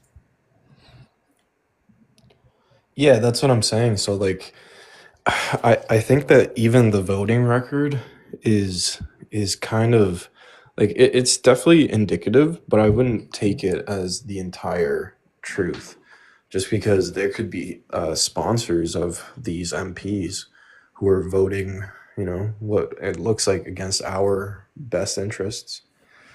You're talking about like lobbyists? Yeah, and like Yeah, I mean, like, people yeah, that they're don't. so the thing with the Conservatives they have to remember, especially Pierre, is he's gonna vote for things that are gonna benefit him and his buddies, right? And it's the same thing with Trump down in the States. He And wants Alberta things that are Valley. gonna benefit him and his buddies. And you wanna look at the politicians that are actually gonna benefit the people. And I mean, I said this before, right? Like there's a difference between being for America and being for Americans. Same thing here. There's Canada and Canadians. So like it's the people who live here or the country itself, or the wealth of the country, that kind of thing, right? So that's what you really need to look at. I know John wants to have a say in here for a little bit, and then I'll come back up to you. I know everybody wants to get on this. That's why we're here. Yeah. No, I was gonna say, where did James say he's from? Like what province? Just curious. Ontario. He's in Toronto. Toronto, you said? Yeah, in Toronto. So James, if I was you, so you said you want to lower cost of rent down, correct? Just cost of living in general. So honestly, because I'm from Ontario myself, I've been here pretty much all my life, like for 35 years of my life. And honestly, if I was you, I wouldn't vote for Doug Ford or Pierre Poilievre because what they're gonna do, they're gonna constantly check like rent. Like Doug Ford will check up rent like very high. Like he may seem like he's not, but he's been elected 2 times so far. He's broken so many promises. And then Pierre Poilievre, he's just like a Team Woo Trump, and like he'll just he'll say he's not for Trump, but in reality you could tell he's for Trump. Just the way he speaks, the way he talks, like how he says there's only 2 genders. Like that's pretty much what Trump wants too. Like he wants, it's just I don't know. I wouldn't vote for like Pierre Poilievre myself because like just the way he talks, it just really scares me. And like, yeah, sure. Like, I don't know if you were around when Jack Layton was around, but that man for NDP was amazing. Like, God bless his soul and everything. Like, he knew how to talk to the people. He knew how to get down to the business. And like, that's what made me like NDP because of Jack Layton and the NDP's policies. And he's for like the third class families. He wants to make cost of living for affordable families. He doesn't want to see people struggle, and that's why it's good to look at the NDP because they've got so many ideas that they want to bring to help the cost of living go down. Where Pierre Poilievre wants to give the tax or the rich a tax cut, and then us second class and third class families have to pay a lot more on taxes. Where he's that his rich friends are gonna get a tax cut, and we're gonna be paying more. And then sorry, that's all I wanted to add. It blows me away how Polyev complains about spending, but then spent $8.5 million on ads for himself last year. And what, $12.5 million the year before on just ads for himself. Like, well, how much and we're not even in campaign season. the Liberals spent $350,000 and the NDP spent $40,000. That's the difference. Well, it makes you wonder how much he paid for his eye care too to get those to take his eye.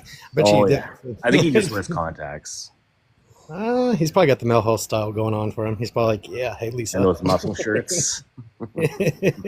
I will say laser surgery is not that expensive though. No, it's not anymore. I got it done back in like 2006. So I can't get it unfortunately, but I have to get glass contacts so I can finally see again. And these are now my reading glasses that I have to wear because my eyes are going off now. You hit your mid-40s and that's what happens. So that's something like only 2 people have had. Oh. Welcome to the dark side. Yeah.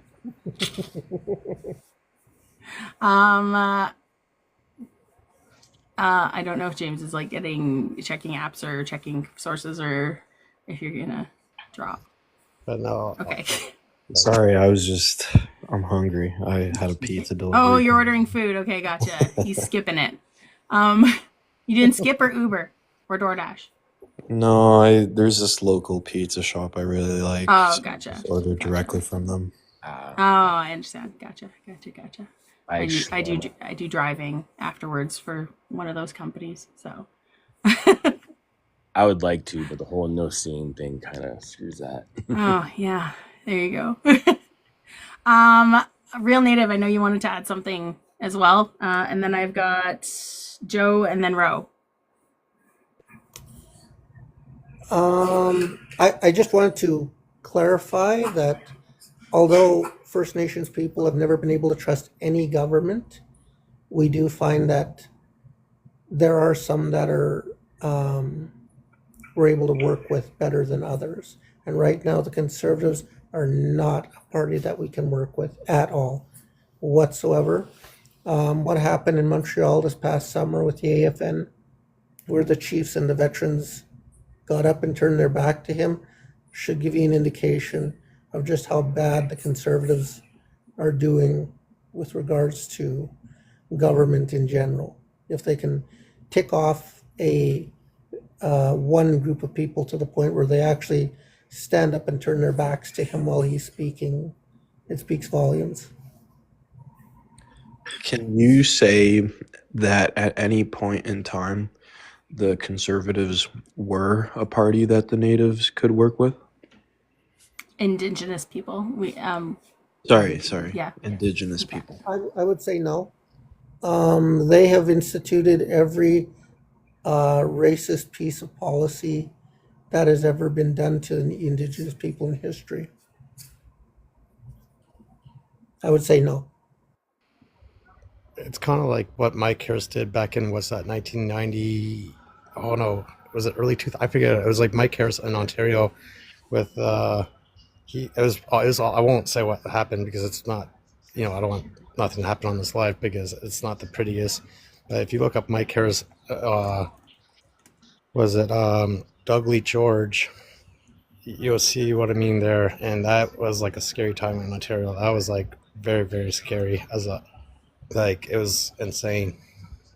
It was like the OPP and Doug Lee George, and yeah, that's all. I'll leave it at that. What year was that? I think it was 1999. I want to say. I know I was a young kid at the time. I was like 9 or 10 years old at the time. Mm-hmm. Yeah. 1995. 1995. I was going to say, wasn't it mid-90s? I remember is it the Ipperwash crisis? That's what you're talking about? Yeah, that's it. Yeah. Okay. I remember that. Yeah. Trista down in the comments asked if if there is, which party, may I ask which party works the best with Indigenous folks? Um, it depends. So there are still Indigenous people that still make a living off the land, if you can believe it or not. There are still Indigenous people that go out and do trapping and fur trading, just like their ancestors did. However, you have reserves like my mother's reserve, Enoch, which relies solely on, um, they have their hotel and casino, which is a huge part of their income. So their needs differ from, say, a reserve in up by Fort Mac, which still lives off of trapping and fur trading. So you'll right now Enoch is a very conservative reserve. My reserve in northern Alberta is very NDP liberal. Either or, they are very ABC, and a lot of reserves that are away from the major cities are really ABC. And Trudeau did bring a lot of clean water to the reserves, didn't he? He did. Like 90% of the reserves that needed it. He knocked off 86% of the reserves that had what we call dirty water. He took care of 86% of that, which is more than any prime minister has done since that became a thing. Stephen Harper was told about the dirty water thing, and he said it was the natives' fault that their water wasn't drinkable. He's another one that the natives, he rallied the indigenous community together, and we've been doing it since to make sure that the UCP stays out of power, because we don't want another Stephen Harper getting in there again.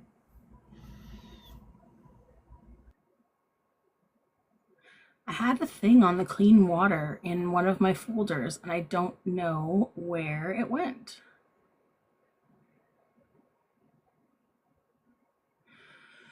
Joe, I had you next. Yeah, I was doing the research in regards to Mr. Pierre Poilievre and the housing and how successful he was at. Now, he will go around claiming that there was 200,000 homes built while he was minister. But fiscal research showed that he got a total of 3,742 nonprofit units and 506 cooperative units were completed with the help of federal funding. So a drastic difference between the numbers. So 3,006? 3,742 units of Okay, nonprofit gotcha. units. Yeah. And units being the individual units, they're not going to be projects. And then Yeah. 506 cooperative units. So Gotcha. not really much on the federal level. Less than 5,000. Yeah. So he lied He about really 100. built the homes. Wow. Hey, Smarsh. Long-term water advisories on public systems on reserves as of November 7th, 2024. 147 long-term drinking water advisories lifted since November 2015. 31 long-term drinking water advisories in effect in 29 communities. So since 2015, 147 of the advisories lifted. 147 out of what, 210? Whatever that amount is. No, 178. 147 out of 178. So that's almost all of them. So it's 83%. Yeah, there you go. Yep.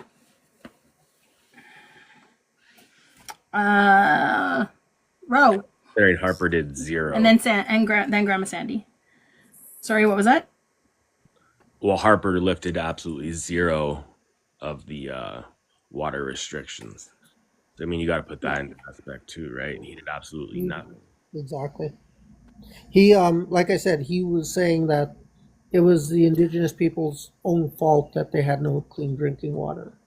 So 83% advisory listed. There's a chart later on, and then I'll let you talk, Ro. 9% project to address advisory is complete. They're just pending the lift. So there's another 9% that are going to be lifted right away. And then 6% project to address advisory is under construction. And then 1% is project to address advisory is in design phase. And then the last percent is feasibility study being conducted to address advisory. So yeah, He is looking to get yeah, 100%. Wow. that's a lot. Wow. All right, Ro, and then Grandma Sandy. Did you want to go first, Grandma Sandy? Sure. I just wanted to say good night, and I wanted to say thank you to everybody.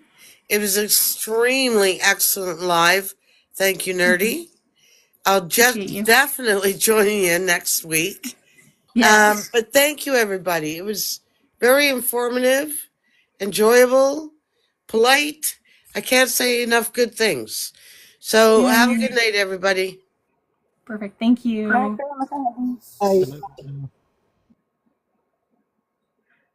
right, Ro. I love how, like, I'm horrible at getting the facts, but I was more with your family moving here. I just want you to think long term. Does your family look at healthcare? Does your family look at if you become disabled, what the government in Ontario is doing? Which government's doing what for that? Which government makes it so you don't get a bill to go to the hospital, to go get dental, to get medication if you need it? That's all I wanted to bring up. Thanks. Yes, I do look at that, and I think my family does as well. My dad actually just had a surgery on his leg, because his legs are bowed, so just looking to straighten them out. And yeah, he didn't have to pay anything. The only thing that we do have to pay is physiotherapy and the prescription medications. Mm-hmm. Which you probably have a plan that lessens the amount that you would have to pay on either of those things anyway, too, right? So my dad, he's like self-employed, so he doesn't really have any of those benefits. Oh, okay. I have those benefits for myself through my Yeah. work because I just work full time. Yeah. So yeah, I think it does- kind of just depends on what you do for work Yeah. where you can get Well, those I mean, benefits. I'm self-employed, and well, I'm essentially self-employed with both my jobs that I do. But like I just Ontario people, because like here in Alberta we have like Blue Cross and like GMS and stuff like that. Like I think that's available across the country, is it not? So you could get like different plans and stuff like that you could pay for to cover your medication and your physiotherapy, chiropractic, all that kind of stuff. Yeah, we got that here. Okay. All right. Yeah. generally So through I mean work, that's though. something. Sorry? It's generally through work. It's not something you get on your Right. own. You can get it on your own because I don't have a job technically. I'm not employed fair. really with anyone, so I applied for it on my own, and I Blue Cross. I have like my two separate plans that I have through them for that, for prescriptions and stuff like that. So, yeah, It's I haven't checked into trying to do that as an individual. Usually it's just with your employer and you're good to go. yeah, I've yeah. not, And it's not I very was common in Ontario, yeah. Yeah, I used to be always covered under my employer when I was doing those kind of jobs. So I just That's how it is don't for me like as well. that kind of job. It was just like Okay. they automatically signed me up. Yeah. So, cool. Was that Ro? Did I answer your question? Yep, it did. Okay. Hey, Smarshy. Hello, everybody. What up? Mercy. I just got up. So. You just got up? Oh, you're so funny. I just got up and I go live Well, no, I just wanted to come see what everyone was talking about. And I we're I've talking about heard lots three of different different. things. We're kind of all over the place. So I fit But right in. our lovely friend James here, James is our only conservative on the panel right now. Aw, But poor I'm willing to buddy. drop if there's any conservatives in like anywhere. I will drop my account if another conservative wants to come up and talk and back up James. so I've, so he's I've been not so buddying. lonely. But I will say that everybody has been extremely respectful. We're just asking lots of questions and I don't think not James is no really attacking or conservative. anything like that. He's So more what? undecided. Seems James is more Yeah, undecided than. Everybody's been true. respectful except for me. I still want Nerdy to pull up the raccoon filter. I'm not doing the raccoon on here. That is only It for will the Mistress confuse Trash Panda everybody. account. Yeah, Only no, Mistress Trash basically. Panda. Mistress Trash Panda is not political. She will never show up in these lives. Yeah, so I guess I heard we're talking about insurance. I heard we were Yeah, talking about Johnny McDonald. yeah. That was kind of on a conversation of like which political party kind of helps the indigenous communities more. And Anything but conservative. pretty much, yeah. Is there a hockey game going on right now? I don't know. That's Oh, No, Dallas oh. versus it's Yeah, there is. the That Caps is the playing. most Canadian question ever. No, there's yelling upstairs. So I was like, there's got to be hockey on right now. I know, but that is the most Canadian question ever. Is there a hockey game on? The Oilers are playing the Avalanche here in my city. So, oh, yeah, and it's tied in the third period, 11 Yeah, minutes right. to go. And I don't know. I just Trying to I argue don't earlier, under. saying that Canadians aren't even good at hockey anymore, and I'm like, you understand that every single team, 60% of their players are Canadian. Like, Right. you And that's the understand thing. that? Or they didn't understand that because they're stupid. So I was just like, Yeah, I wouldn't use that language, but yeah, It's they're fine. uninformed. Did you guys see the oh, video they're of the dumb. American who thought that the Stanley Cup was an American thing and that the Canadians have their own league? It's Lord Stanley. I know he thinks it's the Stanley Cup was an American thing and Who was that this? I forget his name. He's a professional athlete, but he was saying that the NHL is American, and that the Canadians have our own professional hockey league, and we're not because we're not as Yeah. good. Well, What? I just A I don't know. professional athlete? That sounds like something the older millennial would say. I'll try to find the video and I'll try to pull it up for you guys. That is mind numbing. Yeah. He was in a Canadian Live yesterday. Oh my. Millennial? Yes, OM was Did in a you see his Canadian video Live on how yesterday, and I was yelling at him. how Not in the Trump had like boxes. owned Canada, like with the whole tariff thing, not Oh, realizing that that's a Canada just promised to do all the One things second. that we were already doing, just like Mexico did. And Yeah, how we that, yeah. pulled the wool over Trump's eyes, and he was bragging. And I was like, "Man, you're so wrong, and you're so confident." Like, make I have the same. I held the live yesterday, and the thing was like F Trump, FAFO on the bottom. It was a live that my friend held that she gave me permission to use the background. And I sat there, and this guy's like, "Oh, Trump got Trudeau to bow down on his knees." I'm like, "No, that's not what happened. Oh, we got Mexico to bow down to her knees too." And I was like, "Again, not what happened.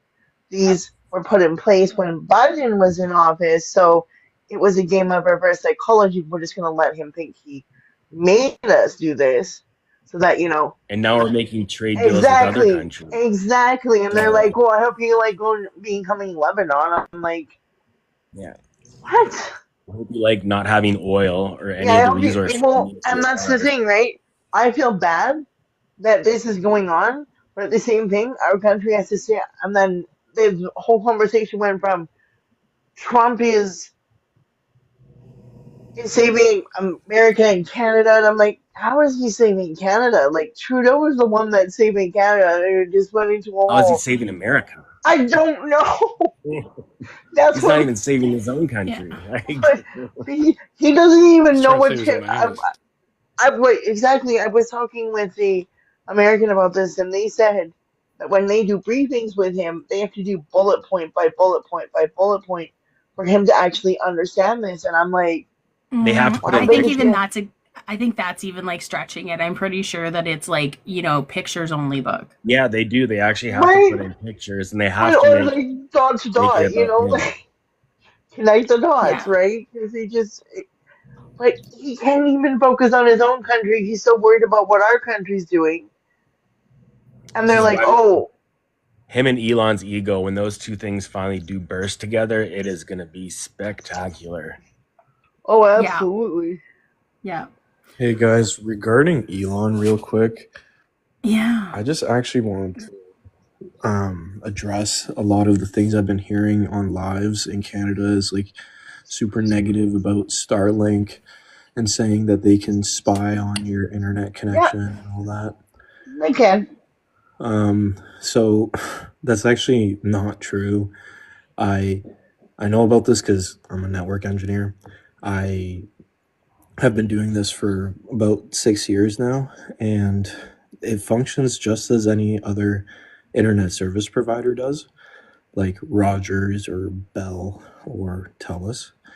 And if it, there are a lot of preventative measures that applications online, such as banks, take to prevent those man in the middle snooping of your traffic attacks. They will literally stop your session before it can get into your account, type thing. I know it's possible because it's one of the features that a lot of firewalls that I work with offer. Obviously, I don't use it at work, but it is possible. The only thing is that you would know about it. And I've never had any issues connecting my remote employees to our corporate network when they are on Starlink connections, and they've never encountered any errors on their end indicating that the connection is compromised. So I I just think Right, it's a want to great. I straight think that it's a up. great network. I just don't like the person running it. right. Yeah, exactly. That's my entire focus here. That like hate on Elon Musk. I think Starlink is a net positive for like rural Ontario specifically.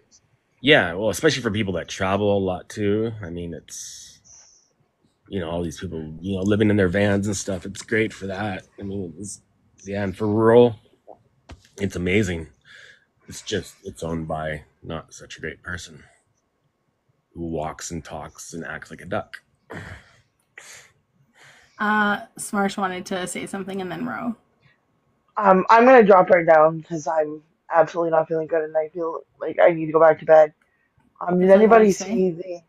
No, no, no. I just wanted to say before I go to bed. Did anybody see the interaction with the RCMP officer and the Indigenous woman in Cold Lake, Alberta? If not, you have to check out my video because it's pretty graphic. Yeah, I saw that. Hmm. That's the one where she's on the ground and he. Yeah, punched her in the face. Yeah, for no like. Yeah, Yeah, it's a weird one though because she was pretty out of control. it doesn't matter whether you're out of control. No one deserves to be punched in the face for any reason. There could have been a one. There could have been more tactics that they could have done to I do didn't that. think it was That's that just excusing violence. I'm sorry. I don't agree with that.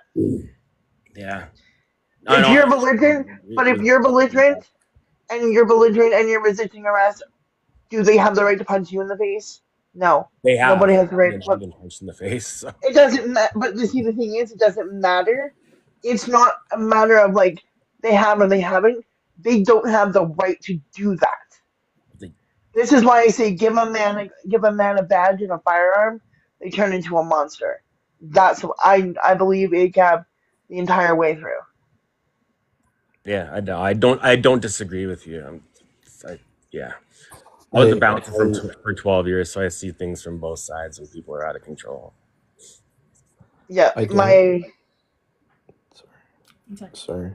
I Smush. was gonna say I don't disagree with you, Smarsh, but I actually am kind of hopeful for new age police officers because I have a couple friends who are actually in the process of becoming police officers, and they've been really good guys their whole life. So I don't really have any reason to believe that they're just gonna up and turn. Yeah.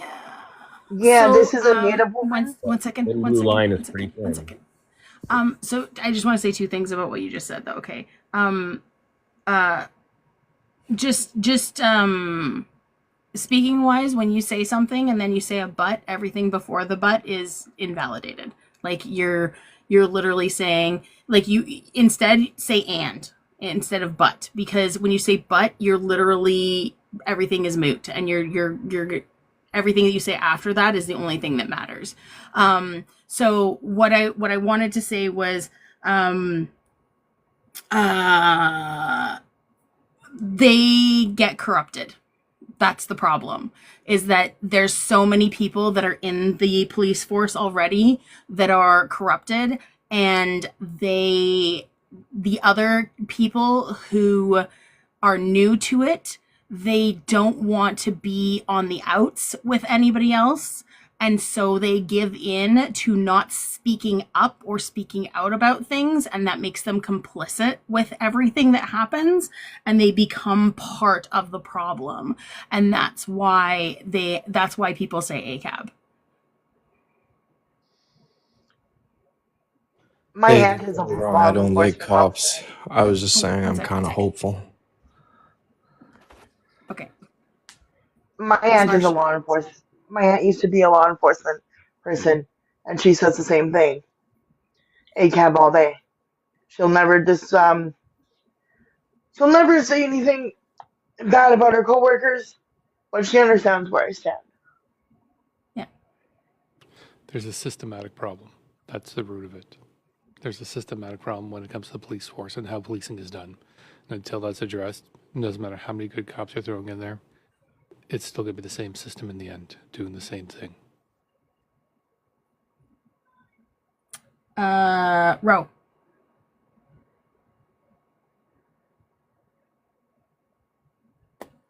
Sorry, I was typing something and I Yeah, didn't no worries. I just saw your respond message pop up, so. the but. I had a whole different thing, but now I'm stuck on the but. He's a good guy, but. Yeah. The but. And I'm not sure who said it because I was typing and stuff. I see it different because I was a bouncer. Okay, that's a whole different thing. A bouncer is a whole different thing than somebody that is supposed to serve and protect, and they take it too far. And I'm gonna try and calm about this and use my inner rave, but it will probably not work. The RCMP were created Yeah. for that. And for anybody to say, well, they were out of control, I'm sorry. But in those areas of Canada, they walk in with a chip. It's really hard for me to look at any person in uniform when I've watched them swarm a stormtrooper minding their own business outside a pizza place in Lethbridge, take them down like they had every kind of natural, like, weapon on earth, all because somebody reported a fake pew pew. Like, Lethbridge has one of the worst records, and that's been what's been caught on camera. Like, I've dealt with horrible bouncers in this city too, and had my butt beat for being intoxicated. falling upstairs. But I've also been zapped because I looked at somebody the wrong way in a parking lot. The attitude of they were belligerent. It's like they get away with it. Like, at least the bouncer that took me down got a ticket. The cop that did it, his buddies laughed. Like, and it's embarrassing, but I have the privilege of being white. My indigenous friends had a whole different level of hurt. And there was nothing I could do because I was already down. So I'm gonna sound like a batshit crazy offended woman when I say, did you not look at the side of that guy?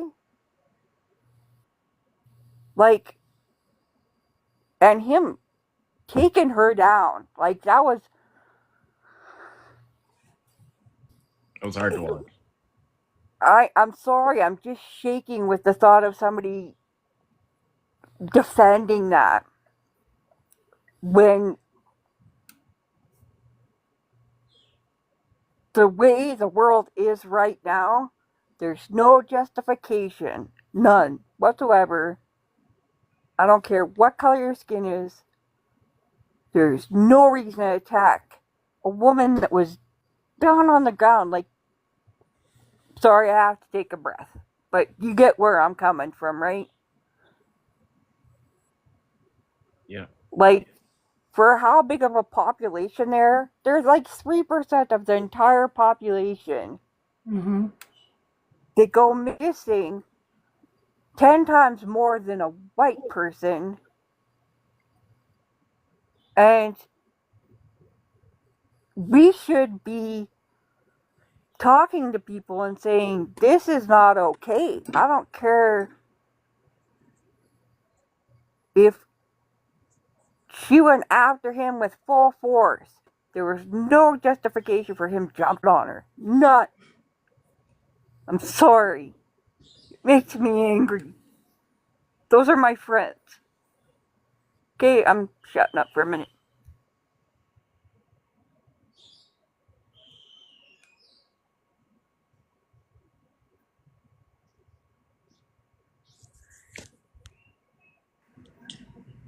Yeah, let's not forget why the RCMP came into existence. They their history is a dark one. It's very dark.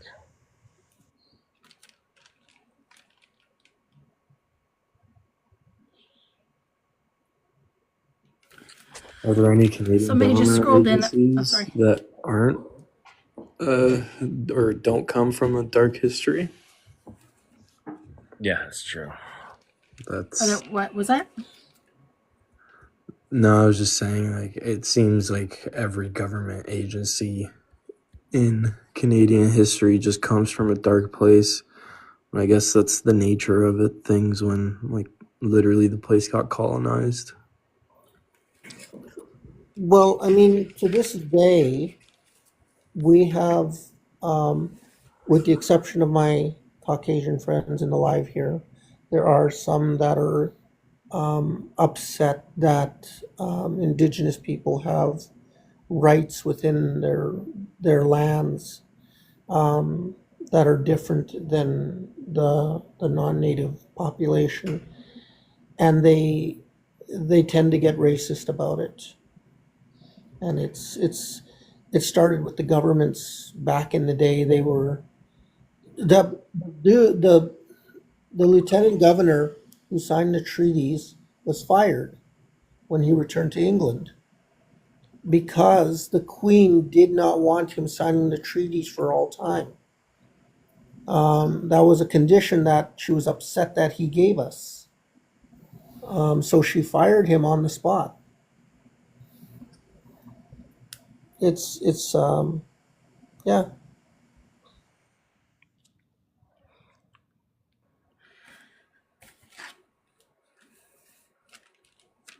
Sorry, I hyper focused on. There was somebody who scrolled in here, and I was trying to figure out who it was because I recognized the username. And the people that I don't know, I always write down their usernames, and I found who it was, but it was Carrie from that one day. Not Carrie. Maybe it wasn't Carrie, but it was that person. Don't talk to me like that. They were here like the very first week. And they were the one who was like playing the dual citizen and stuff like that. And yeah, anyway, I'm pretty sure it was Carrie though. But yeah, anyway, they scrolled in, they scrolled back out anyway. So, yeah. So, next topic. Okay. ABC. I just want to correct really quick that it's 7% of the population. I was wrong. Of Lethbridge? No, the 7% indigenous make up 7% of the Canadian population. Gotcha. I thought you were just talking about Lethbridge in particular. Is that so, it? When you said that. More. Oh, you mean population as a whole, the 7% is Indigenous? Yeah, of Canada. Right. Yeah. That's how horrible what John A. Macdonald did, and why we never want to go back. God damn, that's sad. I will say that 7% has been swaying an election for the last 9 years. So I as bad as it is, I'm not. I try to look at the positive side of it. Yeah. Hey James, I hope you got your food. I did. Okay. Somebody in the comments wanted me to ask you a question. They wanted to know what your political views are on Canada for pipelines. I'm guessing like oil and gas pipelines. Yeah, ONG. Yeah. I mean, I think it's a resource that we can definitely exploit, but I don't think it's, I guess, the most effective. We have. But what about the pipelines in specific, or like specifically, not the rest of it, but pipelines specifically? I mean, they're an efficient way of transporting these resources, so I'm not necessarily against them.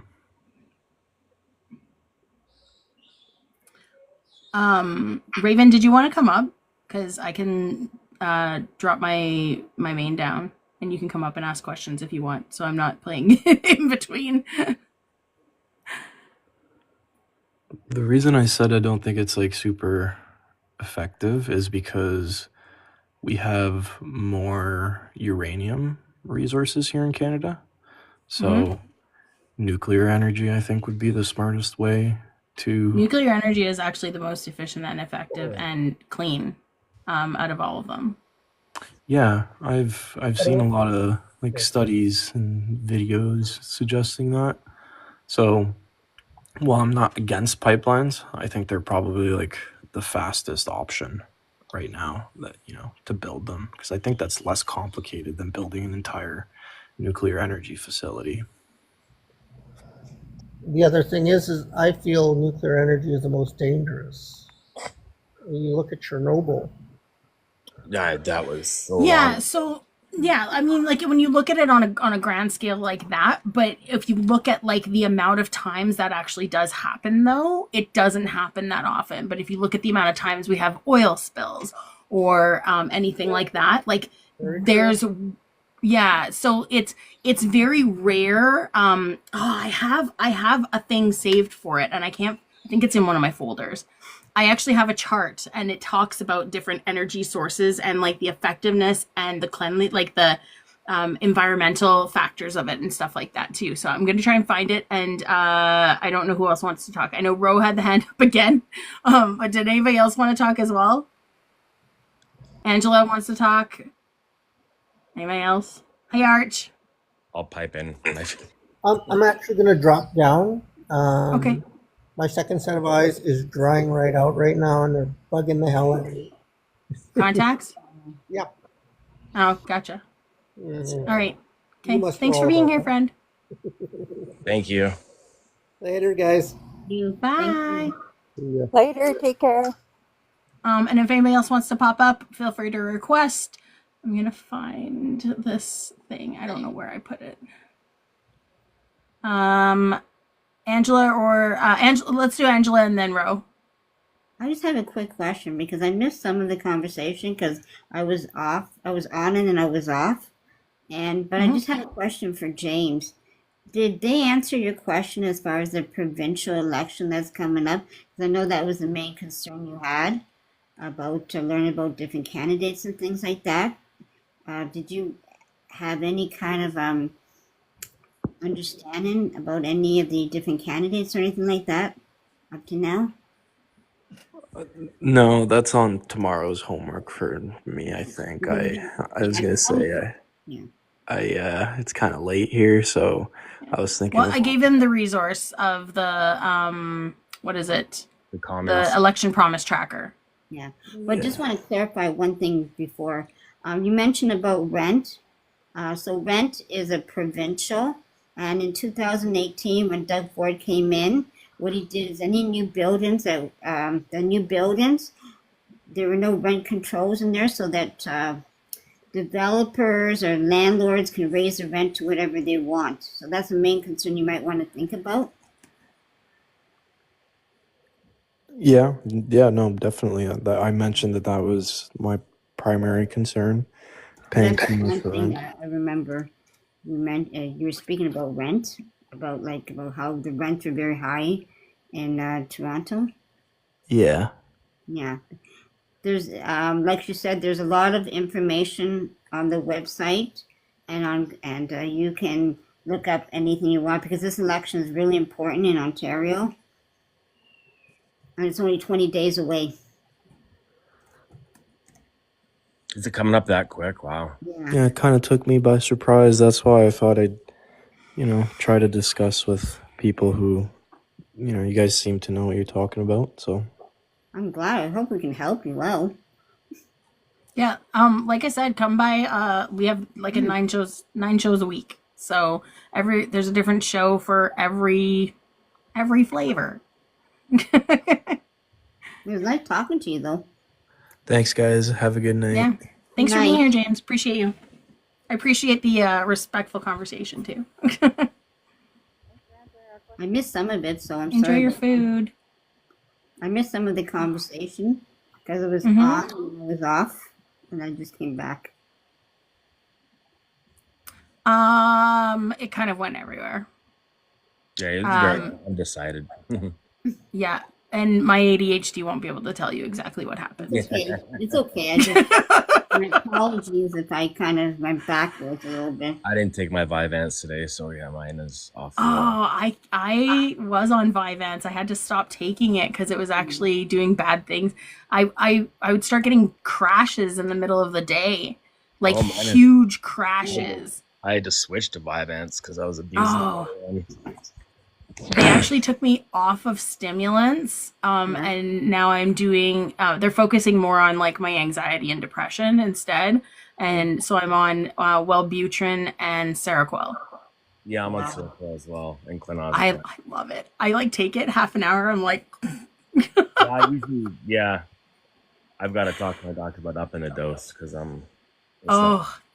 We tried going up for me, and I couldn't do anything. I was sleeping for 12 hours. Oh, really? And yeah, so my doctor was like, yeah, no, we're putting you back down to 50.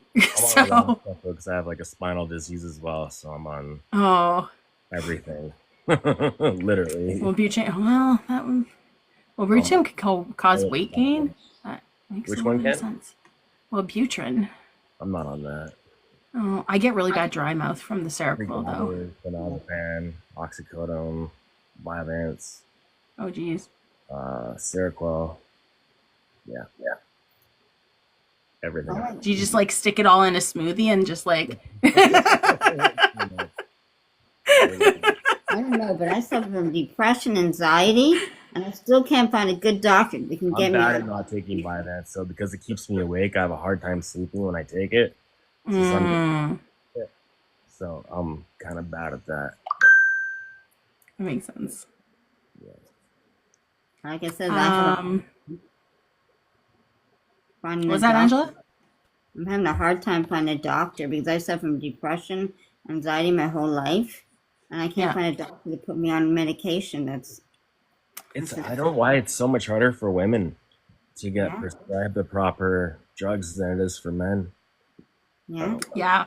I also put my foot down, so I just refuse to take no for an answer.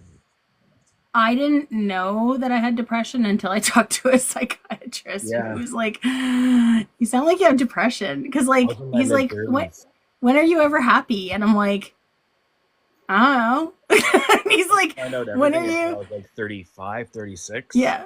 He's And like, then when? He's like, when do you really feel? bad ADHD? I'm like, oh. Yeah, mine was like almost 3 years ago. But he's like, he's like, how do you feel most of the time? And I'm like, here. Like, I don't feel any, like I don't at least I don't recognize. I'm at like this level. This level could actually be up here, but I don't know that because I just feel this level all the time, and so that's why he was like, maybe you should look at depression. So here's the thing: you're in Ontario, a psychiatrist. You're lucky if you get a psychiatrist. I got it referred from my doctor. It's a one-time thing every once in a while. That's it. Mine, I missed a meeting because I was depressed, and they kicked me off. I was like, great. I hate that. That's perfect. I hate that. Hi, I suffer from mental health issues that prevent me from getting to appointments. And you're gonna have mental health issues. Like, yeah. You sure you went to school to be a psychiatrist? Métis Mama, yes. It's through primary care. It's because the psychiatrist that I ended up seeing was one on the south side in Edmonton. Hello, Desiree. Welcome to the panel. Can I get age, province, and political party, please? I am 62. Okay. I live in Alberta, and I am ABC. But I did sign up for Liberal. Yeah. Desiree, you were on my panel last time, weren't you? I think so. I think so too, because I remember. Remember hearing your voice, and I remember the 62. Yes. So I wanted to say, my son was diagnosed when he was 4 by a child psychiatrist in BC, one of the top 4. We got lucky. And the struggle that he went through to find the medication. He's in his mid-30s now, so the struggle was a little bit different. There wasn't the same amount of medications available. But the struggle was insane. Insane. With teachers and regular doctors. His psychiatrist was great. So he followed the psychiatrist till he was 15. And then he aged out of that. But the stuff that I saw him go through and the research I had to do as his parent was like everything. He was in Children's Hospital for 7 weeks in the behavioral unit, and they still couldn't find a combination that would work for him. So they put him on a couple of medications, and then they gave me one that said, well, if he gets Parkinson-like symptoms, give him this medication. So I said, no, we're taking him off of that one. Because there's no way. I was not going to allow my child to go through that, right? We did the Ritalin, we did the blind study, we did all of that, and it wasn't a help. He's better now in his 30s, and he sees a psychologist on his own. That was my goal, for him to be able to take care of himself and recognize when he needs to go and get help. Because once they're adults and they move out, they have to have that skill. So, there's some things that he will, he still annoys his sister. He still knows more than everybody else does in the room. That's his personality, But he's actually ADHD, oppositional defiant disorder, rage disorder, and anxiety. It's usually a cocktail with anybody who has any kind of neurospice at all. There's always comorbidities with it. So, yeah. It I was know a Ro lot. wanted. I totally forgot to get to Ro before. So Ro wanted to say something. Then I'm going to take a brief little like advertising mod kind of thing, and then we will get to. I'm assuming it's tall tech girl without the extra L. Okay. All right. So Ro first, and then I'll take my mod break, and then we'll do that. Go take your mod break because I forgot. Oh man. All right. Okay. All right. Just a reminder. Let's tap. There's 26 people in here right now. Let's invite some people in here. Let's get the live back, get boosted. We kind of obviously fell off the FYP then. So get the tap-ins going.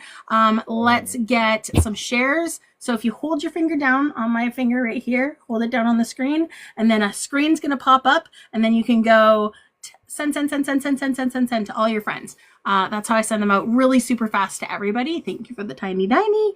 I'm not going to do the thing I do on my trivia when I get a tiny diny, but yeah. I'm a Dilophosaurus. No, I don't roar. I am actually a Dilophosaurus from Jurassic Park. When I get the tiny dinies on my Mistress Trash Panda account and on my own account when I'm doing my own lives. Yeah, I do the so the spitter on Jurassic Park. So yeah, get some tap in. Our next goal is 80K for the likes. We are at, holy cow, we're already over 600 shares. Yay, that's awesome. But yeah, tapping, sharing, gifting, and comments are what's going to drive the live. So the more comments we have in here, we need more people in here to make those comments. That'd be great. We're literally hitting on so many different topics tonight, and it's going in a completely different direction that which is totally fine. Because that's what this whole thing is about. It's just the natural progression of any kind of conversation that we have. And, if you know any conservatives, send them an invite, get them in here. Hey, Mayhem. Last thing, tomorrow, Jana has her first show with us. And speaking of mental health, because we're already talking about mental health, it's Breaking the Dam. It's going to be at 11 a.m. Pacific time, 2 p.m. Eastern time. So it's 12 p.m. Mountain time for us. 2 hours. And she's going to be, it's discussions in a safe space focusing on ongoing mental health in tough times, learning new coping skills, increasing mental health awareness, and fighting stigmas. So she has a doctor that's coming on tomorrow, and she's going to be talking with her. So it's a great little, a nice little live to go to. Don't forget we have lives. We have 9 shows in 6 days a week, every day except for Sunday. Our time, Ro, is going to be noon our time. And don't forget to follow our YouTube. We have a YouTube channel. It is Beaver Politics on YouTube, and every single live ends up getting posted up there. So even the really long ones like this one. It takes me 6 hours to get all the information and put it up there, but we still do it. So tabbing, clapping, sharing, gifting, and commenting. So yeah, Ro, do you remember? Do you remember what you wanted to say now? Oh, you're muffled. Ooh, sorry, I was typing so I wouldn't interrupt. Yeah, you're good. Am I allowed to ask the panel what they think of solar panel? Sure. Yeah, I mean, we were talking about energy before this, so sure, why not? I'm still trying to find the chart that I can't find it now, but I found something that's similar. I saw something somewhere where when you get, huge amount of solar panels, it actually affects the wildlife and the vegetation. So I don't know how they would be able to fix that. I can't remember where they did it, but they put the solar panels on top of parking. Yeah, I've seen that. I know what you're talking about. Structures. Yeah, they were so building those shade to the cars. Yeah. Yeah, so the cars instead of over farmland. Yeah, I've seen that. I know Elon had a plan way back in the day. He was gonna make roof tiles. They were gonna be completely solar. which I mean, in theory, it was a really, really good idea. But I don't know if it ever happened. Whatever happened with that? I think I it did. think a I don't different know if it was. company did that. 1 second. Sorry. What was that? What was your question, Ro? And then Tall Tech, I just to grab information from you first before. What did you say, Ro? That I think a different company made the tiles that are actually solar panel. It has nothing to do with Musk. Okay. Yeah, it so was. roofs are available from Tesla. Okay. They're using like nanotechnology. Tall Tech girl, lady, not girl, Tall Tech lady. Can I grab age, province, and who you plan on voting for in the federal election? 48. Anything but conservative. I'm Nova Scotia, so it'll probably have to be liberal because there's no way they're going to vote. Gotcha. And to be here. Fantastic. And I'm 48. I think I said that already. Yeah, you got that. Thank you. Yeah, all I was going to say was just answering the question with the thing. I think Tesla has created the solar panels because I seen on the roofs type thing. I don't know if they're still doing it, but I think there's a couple different companies doing it now. So for the solar panels. I can clarify about the solar panels. I'm looking at it right now on the Tesla site. They got two. They got the solar panels as well as the solar roof, which are the tiles that were discussed. So yeah, they're there, but it's only available in the United States right now. Oh, okay. Man, that would be great, especially in Alberta because we get so much sunlight. I think we get like 362 days of sunlight a year. The person that I seen review the solar roof was actually in New Jersey, I think. And so they get about the same as Nova Scotia for sunlight during the year. And he was actually able to do his whole year. He was able to do his house and his electric vehicle the whole year from just the solar pretty much. Wow. Raven, I looked and I was like, who's writing that? And I see it's Raven. I'm like, what the hell are you doing? She's trying to get the rhythm, the algorithm going. If people can do some hashtag Pierre for PM or any of that kind of stuff, that usually tends to drive it, or hashtag FYP. It'll bring some people in here, I think. I don't know. And normally when this happens, when we get a lull, people usually tend to restart, but I don't want to restart because then that ends the live and then I have to redo it again. I hate that. And plus we're at 75K likes already. And I'm trying to hit at least 100K by midnight because we're done at midnight the latest. The latest.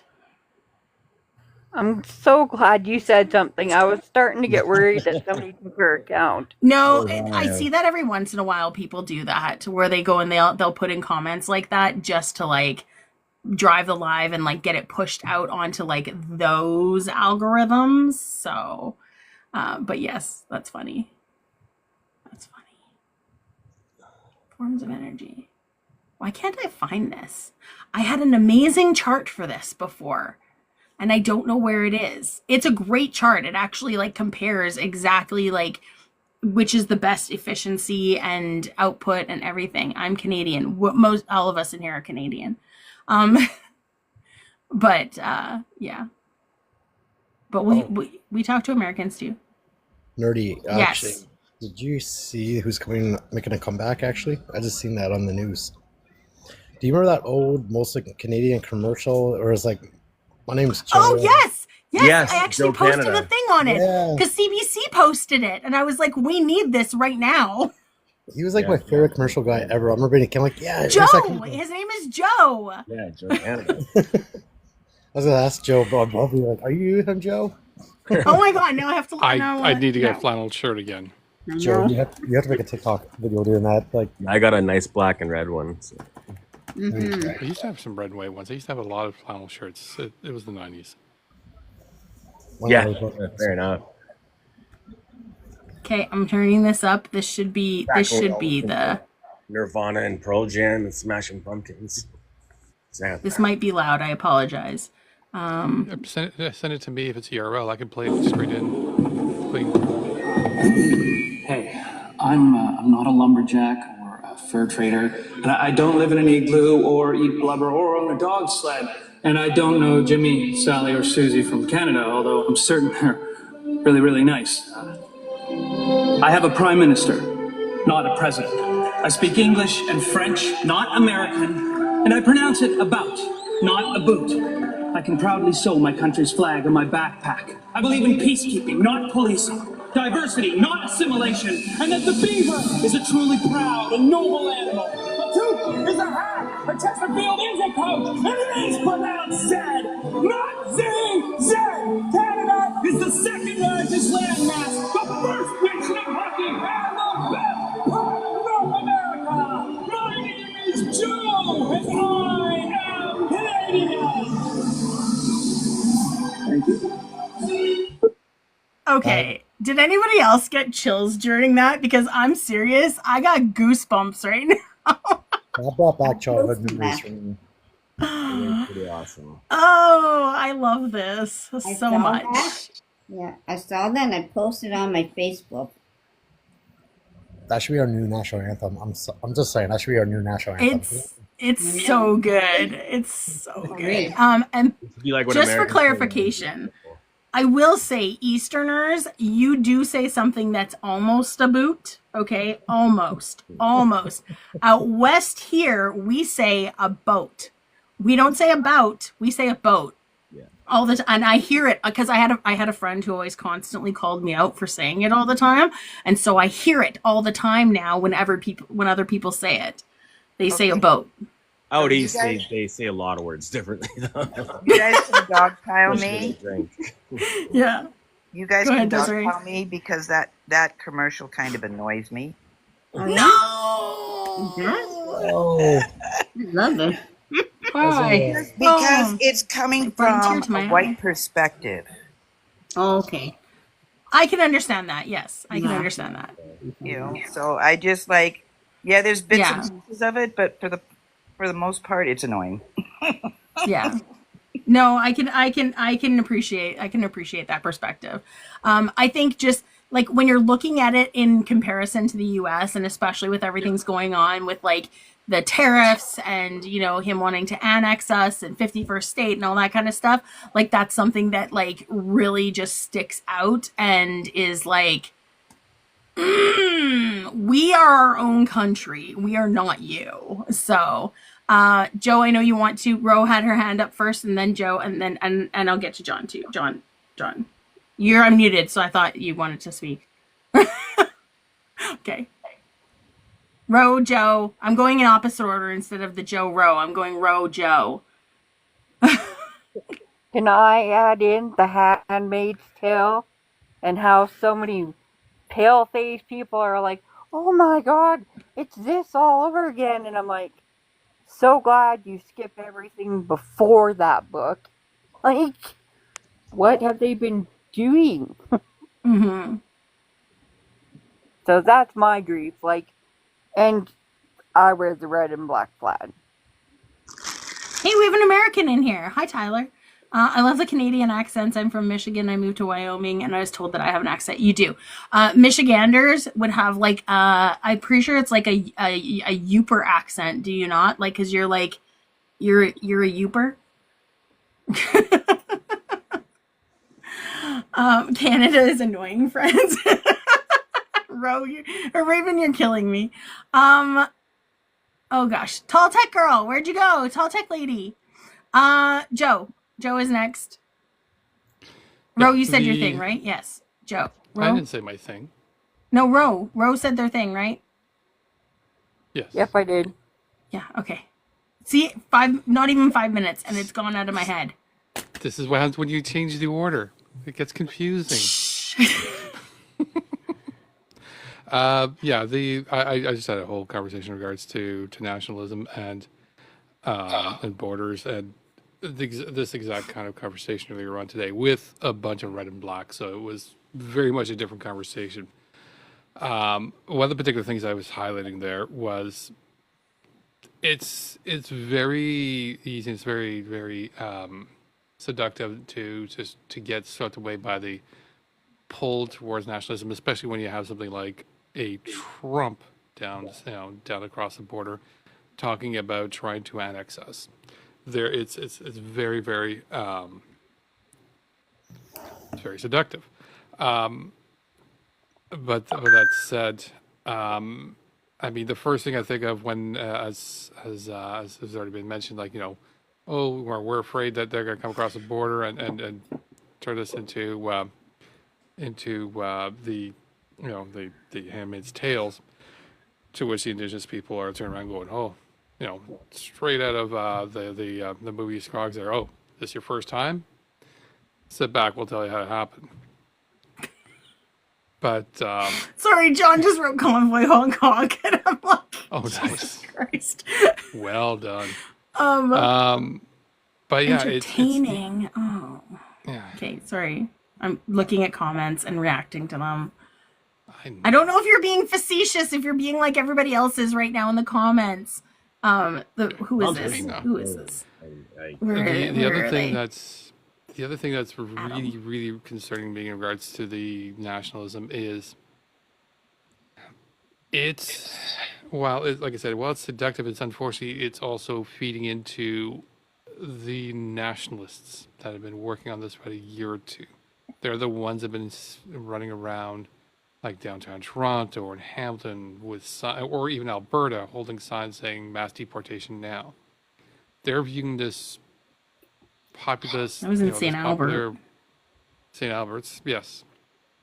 But they are viewing this as a big win in regards to, now look, these people are finally understanding what we always knew.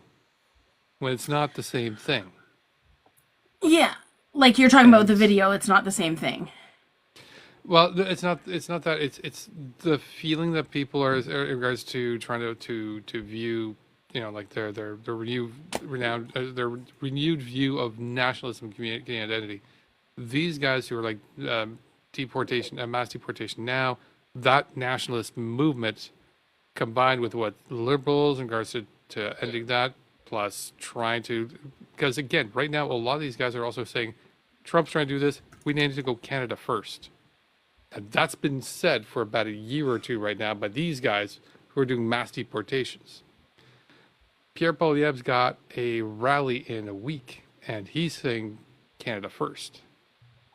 Like, we need to watch out if we're joining into this really, really, really dangerous messaging. Yeah. I mean, and I can understand that, but I also would say that like part of the messaging in there is that we're also about diversity, not assimilation, right? Like a lot of the messages that are in there are not the ones that go towards the whole fascist regime and nationalism in that respect. I don't disagree with that, but we're also dealing with people who cannot discern nuance. There's a lot of those. Life Before Adam, I invited you up because I want to talk to you. And then hello, John, did you have something you wanted to say as well? Hi, just give me 1 second. Life Before Adam. No, just for a funny comment though, it'd be that song or that TV commercial where it's like, we should just do what South Korea does in, North Korea, just blast it on speakers right in the American border, just blast it full throttle, like over and over and over, just repeat it. Right? It'd be epic. It would be chef's kiss. So funny. It's our battle cry. Life Before Adam, can I grab your age, province, and who you're potentially voting for in the election? 56, Ontario, and I would probably vote for the Conservatives. Okay. Why do you like Trump? I find him so entertaining. But Brad Pitt's entertaining. Did you just zip something up? No, I'm doing dishes. Oh, okay. I heard somebody zip something, and I was like, "What's going on?" I hear everything. Okay. So, but do you think that like just because he's entertaining, do you think that makes him qualified to like run a country though? Well, I think some of his policies may be bad, but I think some of his policies are necessary. I think this idea with Gaza, it can be a good thing because all my life I've been watching this war. It's been a war of attrition where neither side wins, and they're in a perpetual battle. And no president has. I've seen all the presidents go down there. Nobody's been able to come up with a solution, and I think this is this is going to be a way to solve it. Kick people off their own land and let the people that are trying I'm sorry, what? genocide, let them have Very the bad take. Yeah, really bad You should take. give Ukraine to Russia too while we're at it. That was going to be my next comment. Is just give Ukraine to Russia then. But we live in a Zionist Canada. Canada is Zionist. Can I ask why you think Russia should have Ukraine in the first place? That doesn't make sense. He was saying Israel and Palestine. Yeah, he was saying. Well, I also said earlier that these bigger countries are swallowing up smaller countries. Right? They got China swallowing up Taiwan and Hong Kong. They shouldn't be. That's the whole thing. Is they shouldn't be. Everybody should be their own country. So we shouldn't. I know, but if you're the elite of America, you would be looking at the elite of China and the elite of Russia, and you would be saying we have to become stronger too. Or it's a rich man's game. We are the poor people. We are the regular people. One second. Or you don't have elite making decisions for everybody else in the country. I'm so glad you guys don't run the military or the Pentagon because you don't realize we live in a bad world. There are bad people in this world. Cool. So if you had people who are not bad running things or not as bad running things, we wouldn't have as much bad happening. But if you think that you're going to be a goody two-shoes in a world of killers, you're not going to make it. Trump is a killer. You can't say the K word in here. You can't say the Trump K word. word. Trump is not a killer. He didn't go to war because he had a boo-boo on his throat. I'd say he's a killer. He's a wussy. Okay, I'm not here to make fights. I don't want to fight with anyone. No, but it's just that was a really bad take. Like you're literally saying that the people who are on that land. One second, please. 1 second, please. See this thing where it says no over talking. I can interrupt because I'm the host, okay? But we take turns talking in here. So I'm trying to explain something to you that your take was terrible. I let you go through your whole little thing about it before, just sitting here going, because of what you said. But I let you speak. So you need to let other people speak as well and not interrupt them, okay? That was where you can answer back. Okay. Okay, thank you. All right, so your take was so terrible. You're literally saying that people who are already on that land, that is their land, you're saying that people can just kick them off of it, relocate them somewhere else, and then what, make resorts out of it? Like, that's literally what he wants to do. So you're saying Israel doesn't have a right to exist? You're saying Palestinians. What? Those it's guys the are always Palestinians that are getting kicked off of their land. Their land. No, they keep fighting Israel. I'm sorry. Are you anti-Jewish? No. Where was Israel on the map in 1946? I don't care. They won their country back. You should. If you want to have this argument, you need to go to 1946 and tell. No, there was 1946. Where was Israel on the map? It didn't exist. Okay. So what happened? They took the land. Who took the land? The Zionists. So the Zionists are occupying Palestinian land, right? And they own it now. Yeah, they own it. So if I take your house, I own it, right? If you don't like it, own it. Why don't you strap up and go down there and fight the Jews? Like, what do you want? Jewish people. It's Jewish people. It's not Jewish people. It's Zionists or Israelis. This is it. The Canada's sitting on Indian land. Why don't you go back to Europe? It's indigenous. Yeah, well, you're on indigenous land. So what are you talking about, hypocrite? Exactly. You're an occupier. Here's the thing. No. We acknowledge that we are on stolen land. We acknowledge. They give it back. They give it back. Don't you yell at me. Don't you yell at me. Take your temperature down right now or I'm booting you off the panel. You do not speak to me that way.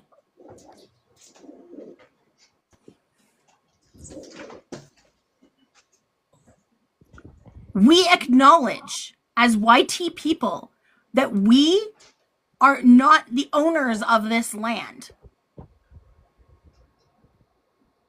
It is stolen land. And that's what you're saying is totally okay for Israel to do, is to steal that land from Palestinians. Every country's been stolen from somebody. All right, so let me just Anybody else want to talk? Ukraine, we let China take Taiwan. Anyone who wants to, we let America take Canada. We let America take Canada. We just roll over and let the U.S. take us. Like, you're yelling at us. You're muted, by the way. I muted you because you were just walking away from your phone and yelling. But you're literally yelling at us for being on stolen land, but you're okay with other countries doing it? Ma'am, it's Bible prophecy. You're probably all atheist. Agnostic, but thanks. I'm Roman Catholic, and the Roman Catholics were the most atrocious people on earth, and yet even that Pope apologized. I'd be stepping back there, buddy. Read Revelations. It's all been written. The Jews are going to go back to their land, and there's going to be a battle. That's where Armageddon takes place. The final battle. You're looking forward for everybody to die. Like a fairy tale. You believe a book that is full of fairy tales. You do realize that Jesus was a foreigner, and we were supposed to open our doors to the foreign. Santa gave me a smartwatch for Christmas. I know there's a God. I'm sorry. I'm sorry you guys don't believe there's a creator. One second. I'm sorry. Right before Adam, 1 second. Can you do me a favor? Can you not eat in our ears? All right. If you're going to eat or anything like that, I need you to mute. And when other people are speaking, if you can please mute so that you're not interrupting them and speaking over top of them. Because again, no over talking, but you seem to keep on doing it. So if you mute in between when you're not speaking, it's going to have less, you're going to be able to have a little bit more control to not interrupt people. Thank you. Ro was speaking, and then I will go to. We're gonna go down we'll go down. Okay, I'd like to tone myself down because I got yelly. I'm sorry about that, but I was raised Roman Catholic, and Jesus taught everybody to open the door for the foreigner, and that we should never judge, and you're supposed to treat everybody as our neighbor as we want to be treated as. So, and as Joe put, he was Palestine. So, there is no way I'm gonna defend somebody saying that it's Revelations because I'm still here. Done. Yeah. Angry Ginger? No, I'm good right now. Okay. I don't want to talk. Yeah, no worries. Angela? Hi. I mean, I'm kind of sensitive to this issue myself. Out of respect, it is their land. And look what they have gone through. It's a humanity thing that we're talking about. You can't kick them out of their land. And that's the bottom line. It's hard. It's very harsh to even talk about that because they deserve better than comments that, are against human beings that deserve better than the way they were treated.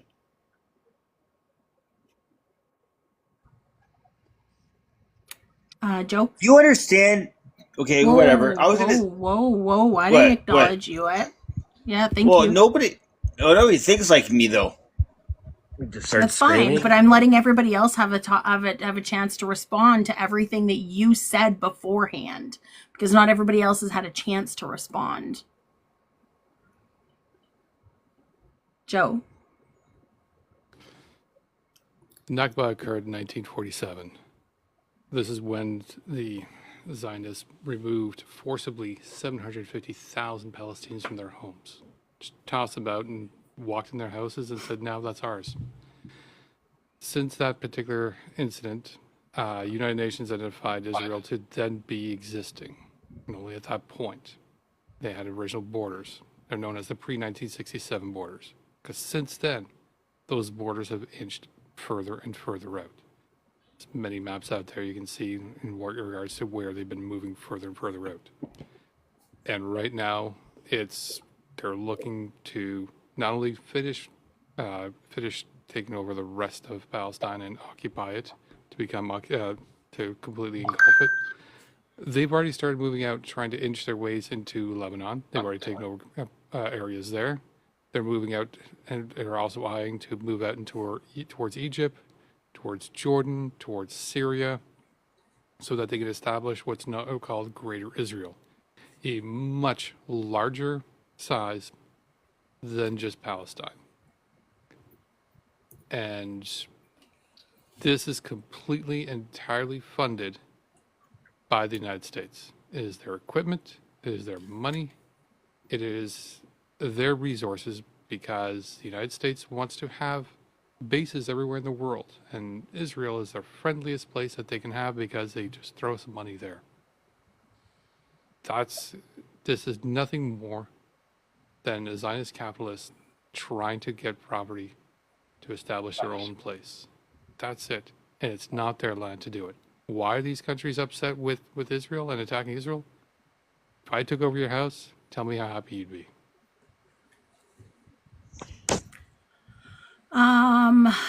Desiree. Okay. Life before Adam. I would strongly encourage you to go back to your Bible and only read the red words. Those are the only words that are important. If you are a true follower of Jesus, you will follow the red words. There's different colored words. No. The words that Jesus wrote, or that they say, they're read in the Bible. And probably the one he has, if he's going by the King James Version. They're red. And that's all he needs to follow. Okay. I could pull mine John. out and read some words for him.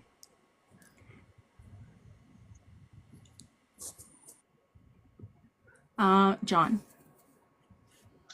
So so if you're a Trump supporter, Trump did mention that he was going to end the war in 24 hours after being elected, and then 24 hours after being president-elect, like when he got sworn in. So why hasn't he end the war? You claim that, Russia should have Ukraine, but that'd be like Canada invading the U.S. You would want to defend your country just like Ukraine has all the rights to defend themselves. So, just saying. You guys love war. That's your problem. You think you're about peace, but you want war. Life before Adam. No, nobody wants war. What are you talking about? None of us want war. You want more money for Ukraine, and you want Palestine to keep fighting Israel. Okay, for one, the United States for one is not providing any money to Ukraine. They're providing extra, like old equipment. That is essentially going to be going expiring for their timeline. So they provide that to the Ukraine, and plus Ukraine is paying them back, and they've actually already started paying a lot, some of it back. So it's not like the money, and same thing with the other countries. It's not like the money's not going to be coming back to the countries. The U.S. even lent supplies and equipment and money to the U.K. During World War II, and guess what? The U.K. just finished paying them off a few years back. So it takes a while, yes, but it eventually comes back to them. But also, what was I going to say? Yeah, no, none of us want war. None of us want any of that stuff. Being anti-genocide isn't pro-war. Exactly. Exactly. Like, sorry. Can I add to this a little? Well, I have a little bit of an order right now. Raven Oh, was gonna be sorry. next, and then I can go to you afterwards, Vic. Okay. Thank you. Thank you. But hi. Life go. I don't even know if he's probably trying to leave because he's off app right now. So he's probably running because we're shooting him down with everything. He just wanted to spit out. Yeah, see, he wanted to spit out his hateful rhetoric and then leave. Fox News doesn't count, just saying. Hi. It doesn't matter. Hi, Raven. It doesn't matter. Come on, Life. Get back up here. We're just yeah. buddy. It's Raven, I don't know if you got my message that I sent you last week after the thing. I was like, thank you for bringing the temperature down. You are so good at that, and me not so much. This time, I mean, I brought it down, but I yelled at him to do it. So I scolded. It just came out of nowhere. You got assertive. You got assertive. I did. I took control of my live. I do have my Mistress Trash Panda paddles back here, so if anybody messes with me, I'm just saying. Have you never seen these? Oh my god. It's part of my merch. Beaver liquors. Beaver liquors. It's part of you have paddles. Leaf liquors. Might be into that kind of thing. Are you ready? Are you ready? Are you ready? Oh, wait, hang on. Oh, I want one. Nice. It's a pickleball paddle. Is it really? Oh. Yeah. I just see paddle. I'm like, there's Pickleball questions. paddles. Yeah, I used to date a girl that really liked paddles. Did she? Well, I mean, it's funny because me. It goes with the Mistress Trash Panda thing, right? Yeah, So when I was doing up my merch and I saw that they had pickleball paddles on the site, I was like, oh my god, I'm totally doing it. I'm the only person who's ever bought them off of there, but because I wanted to see what they were like, but I freaking love them. Yeah. And it says next question. Nice. Somebody was asking a question. Hey, can I add in a comment? 1 second, because I think somebody was asking me a question. I don't know what it was. Are you referring to me? I don't know. Somebody was just saying, what's your something? Oh, no, that was not me. Okay, maybe not. Maybe I didn't hear it. I don't know. I was talking at the same time, so. Raven, did you want to say your stuff?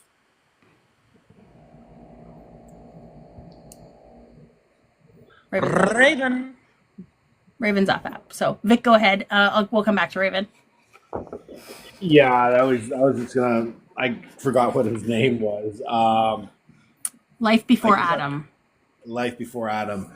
I find it astonishing. Someone who claims to be extremely religious is incapable of seeing the inhumanity of it all. It's just, I was just like, kind of like, I was going to try to plead with his sensibility, but I think that would have been a losing battle, to be honest. There was no sensibility. I had a feeling he was leaving quick. In the religion, right? Like, that Bible has been rewritten like how many times, and it's only ever moved in a way that goes against, humanity, people's rights. It's been used as a weapon. Of course, there's people who, practice that religion and are good people. No discredit to them, but the reason why that religion has, conquered many countries and nations across the world is because, it's used as a tool to dissimulate and to conquer. It's funny, they always use the King James version, and King James is so openly gay. Right? Right? It just blows me away. He was translating the Bible in one room, and he was having witches try to turn his urine into gold in the other room. Like, that was a confused, crazy man. Yeah. I love the way he was like, I bet you're all atheists in here too, right? And I was like, well, I'm agnostic, but I actually used to be Catholic, so. Bob's I went to Catholic, Christian full schools atheist. for 12 years. Yeah. Raised Catholic, don't follow anything right now. Yeah. I call myself a charityist. I believe I have my own religion. I believe what I want when I want, but I live by ethics and morals. So. I went to very strict evangelical schools, so I went through it all. One thing that I right, because you grew up in the States, didn't you? Yes, ma'am. Oh, it's mistress, not ma'am. Just so you know. Just joking. Like something else that he something else that he kind of put forward was. Sorry. Something else that he was putting forward. Well, something else he was putting forward that I found extremely bothersome was that if these other countries were here, he is. There we go. Yeah, look who came back. I'm gonna mute myself. Hi. What happened? My phone died. My phone died. Okay. Okay. All right. I'm at 1%. We're so worried about you, Life. We're like, come back. Like, you're our friend, buddy. I do have a question for Life before Adam, if I could ask. Yeah, and then Raven, because Raven has something afterwards. You seemed Life, from my understanding, from listening to the conversation, you seem to be okay with larger countries swallowing up smaller countries, and yet you claim to be religious, where Jesus always took care of the impoverished, always took care of the needy, not having them get swallowed up by the wealthier and the more powerful. So it kind of completely goes against your kind of whole premise. Are you Christian? I'm Catholic. Okay, it's the same thing, right? Sure. But I do not share the same values as you do. My values, I believe in helping those that are less fortunate. I believe that everyone has a right to happiness and everything. I believe that if you have your own home and it's yours, no one else has the right to come and take that. Theft. So does Israel have a right to exist? Sure, absolutely. But they continue to. And what should those? Hold on. They moved into Palestine, and they kept on taking more and more of Palestine's land as the years went by. So they have a right to exist, but they don't have a right to steal other people's land. Okay, so what boundaries should they have, in your view? Well, when they were given that land, I think was it 47 or 48? But it was a checkerboard. If you ever see that map, it was very checkerboard. It wasn't a realistic border. You ever seen that map? So you're the opinion they should have all of Palestine? Is that what? And then what about the Palestinian people? Because they are God's I know people this as is. well. Well, it's not. We're all God's people, but the Jews are the chosen people. Jewish doesn't people. make them better. Using the S, Jewish I'm people. just gonna let you know. When you use the S on the end of things, it's actually like it's not good. It's a microaggression. Okay. So it's people. You have to humanize people. Okay. So that's why we say Jewish people. Okay. Black people, trans people. Yeah. Okay, I watched an old video of Ted Koppel. Remember him from ABC News? He was interviewing President Nixon, and he asked him about America's relationship with Israel. And he said, we lose money protecting Israel, but we do it out of a sense of it's the right thing to do, that the Jewish people will never have to be worried about losing their country ever again. But whether Democrats or Republicans, both sides are always going to be committed to Israel. So that's how American policy is structured. But Israel keeps on taking more. That's the thing. Palestine are not the aggressors. What's happening is Israel. You could have been raised Jewish. You could have been Jewish and raised and lived in Canada your entire life. Your parents could have been raised in Canada for their entire life, but yet you would have the right to stake claim there, and they would walk into a Palestine person's home and say, "You no longer own this." They take the Palestine people out and give you their home. How is that Christian? How is that Christian? I'm on your side. I see countless videos of Israeli snipers shooting innocent Palestinian children, and it's wicked. And I wish there was a way to stop this, but they seem to have a lot of power. I'm not saying it's right; it's evil. So then why? I'm just gonna, one second. I'm just going to interject for one really quick second. We love the TikTok shop, even though we don't have it in Canada. We love the TikTok shop. I buy all of my foreign and American friends off of the TikTok shop, even though we don't have it here. But please make sure we're using TikTok friendly language.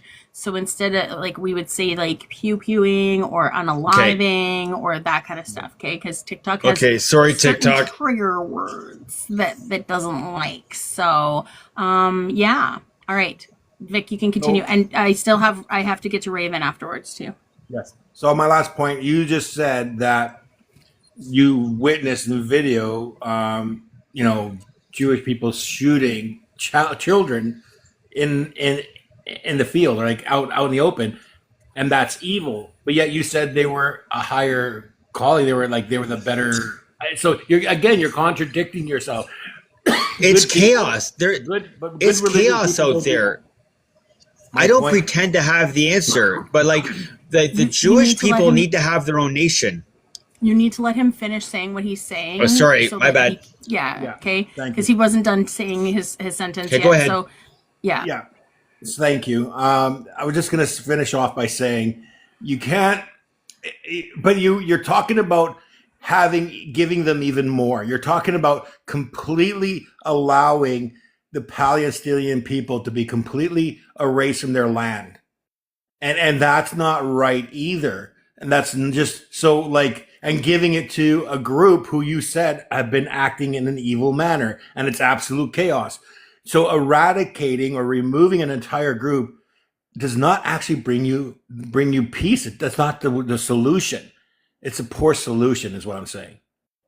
I agree with you. Like I didn't come here to change anyone or to make enemies. I know all about trolling and having fun on TikTok, but I really am serious. Like I support both sides, and both sides can't understand how I can support both sides. The Zionists get mad at me if I support Palestine.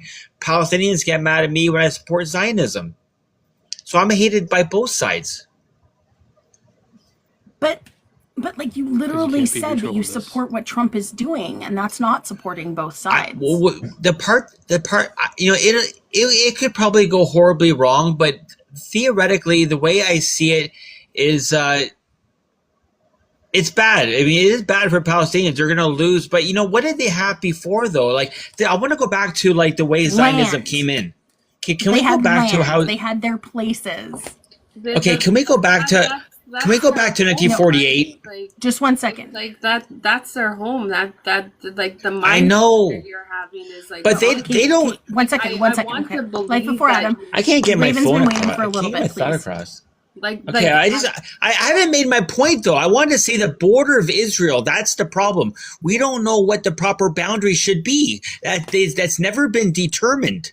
And that's not for us to There's decide. your point. That is not for us to decide. Like you came in here talking about the Bible, and then Trump came up, and then it came up about, Gaza, and like the biggest thing is that if you can't see the bigger picture, is that we don't have that right to decide. That is not our right to decide. What's happening in Canada and the US right now is they think that they have the right to decide who belongs in Canada and who belongs in the US. And the facts is that this country, this Turtle Island that we speak of, was conquered by white people. They came over here and they colonized, and they continue to try to conquer. But the native people of the land continue to be resistance towards that fight. So when we're going and talking about a different country, a different area of the world that continues to, we all have this say, we all have this money in a big pot, we all have our hands in that pot. That is not our right. And the Bible for existence is based off, I'm sure it meant to be good, but you want to know what that Bible is used for, and that Bible runs and that religion runs? It is used towards the hate that you speak of. We have no right about what's going on over there. Matter of fact, we don't even have a say. We can support, but we don't have a say. And to think that what you are saying is correct is to be ignorant towards the fact that you are feeling like we could do better than them. No, we can't do better than them. They finally ended their war. They're going back there to rebuild their homes, their heritage, their culture, their language. And that's going to take generations because what they just went through. Each of those countries. Can I respond? She stopped and she muted herself. So yes. Okay. Can I tell you what's going to happen? America's going to go in there in a non-militaristic way, and they're going to try to locate safe places for the Gazan people to go to, and then the Americans are going to have their professionals rebuild it, and they're going to bring. Trump's talking about bringing jobs there, and they're going to make it like a Singapore Riviera. So and they're going to make it. He's going to open up Gaza to the whole world: Palestinians, Jews, Americans, Canadians, French, like British. Ethnic cleansing that you're talking about. You're talking about going over there and being a white savior. I don't think Trump would say it that way. No, stop! Don't interrupt, please. Saving them. You're talking about saving them. They don't need to be saved. They need to be supported. Those are that is their lands, that is their culture, that is their heritage, and that is their wellness. So you know what? We cannot go over and save them. What happened over here? We cannot go over there and do that to them. That is just absolute ignorance. You cannot. You're talking about conquering without saying conquering. It doesn't make sense. Don't say that we're going to provide them this and this. That's what they said to us when they came to North America. We're going to provide you all these great things, and then we're going to take over. These two ethnicities are like oil. You want to be a colonizer? You want to be a white savior? Say it out loud. But they're like oil and vinegar. These two cultures do not mix well. And who are you? Tell you what. I'll go in there and take your house, and then force you to live in the basement, and then we'll see how well we mix. Well, Israel has brought in about 2 million Palestinian citizens, or citizens of Israel. Nope. So they do have a portion. About half the population is already Arab. Palestinians are Arab, yes, but Palestinians are still. I'm saying citizens. I mean, people that have their Israeli citizenship. Adam, I'm just gonna call you Adam because I don't want to keep on saying the whole thing. But you really need to let people finish saying their things, please. Okay, go ahead. Palestinians aren't citizens; they're oppressed. That's not what I said, though. That's why I keep jumping in. You did it again. You didn't let him finish. I know, but you guys are changing what I said. No, you aren't listening to the whole thing. You're listening to respond, and as soon as you hear something that triggers you, you're responding to that. So you need to let people finish exactly what they're saying. Then when they pause or stop talking, that's when you can speak.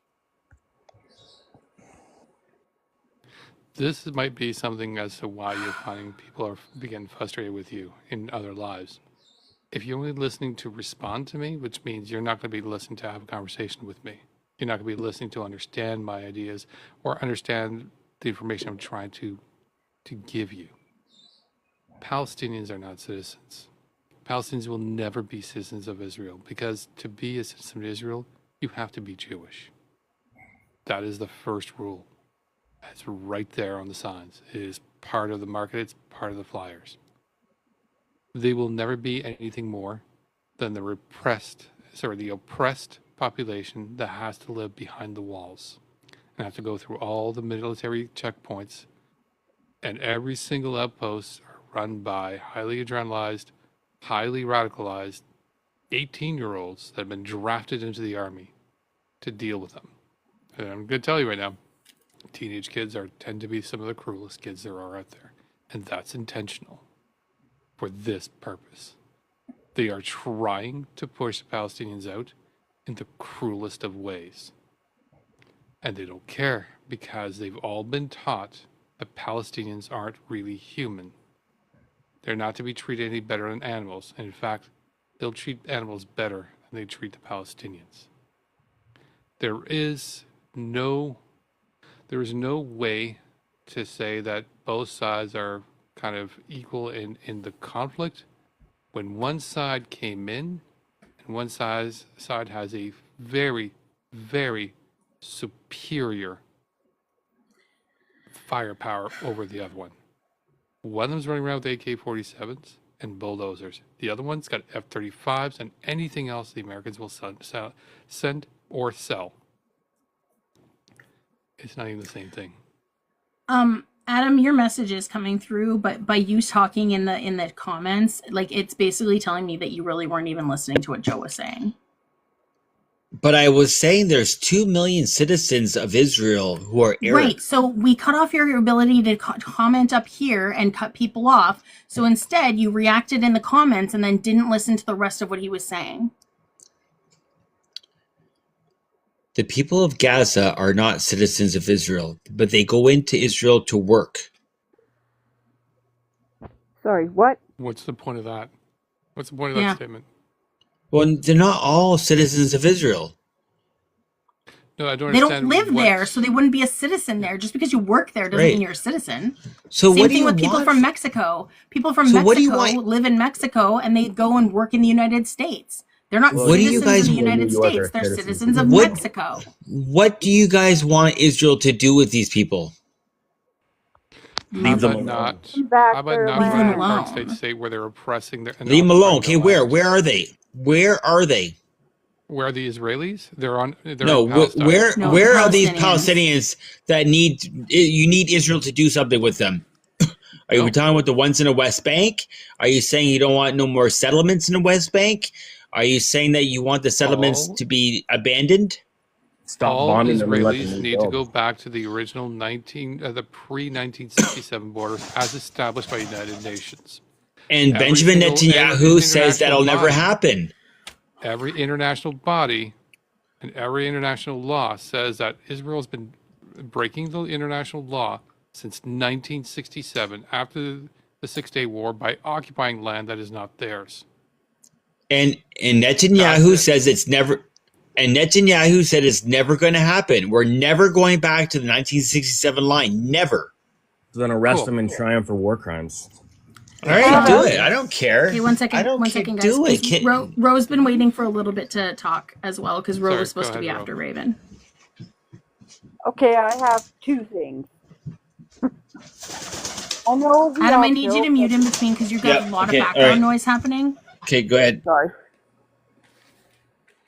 I know we all joke about our mental illnesses and stuff, but when I see somebody referring to somebody else, like with ideology about Trump, and seeing somebody in their little square box making the mental illness hand gesture, I kind of take offense because the people that were made fun of the most for having mental illnesses were women, because men could put us in hospitals for just reasons. So when I see, and yeah, this is off topic, but I was watching the chat and I wasn't going to put my hand up. Honest to God, I was going to sit this out. But John down there making hand gestures about how that guy's a crazy guy and everybody laughing in chat. I'm sorry, but I take my medication and I don't like to have people that think that way associated with me.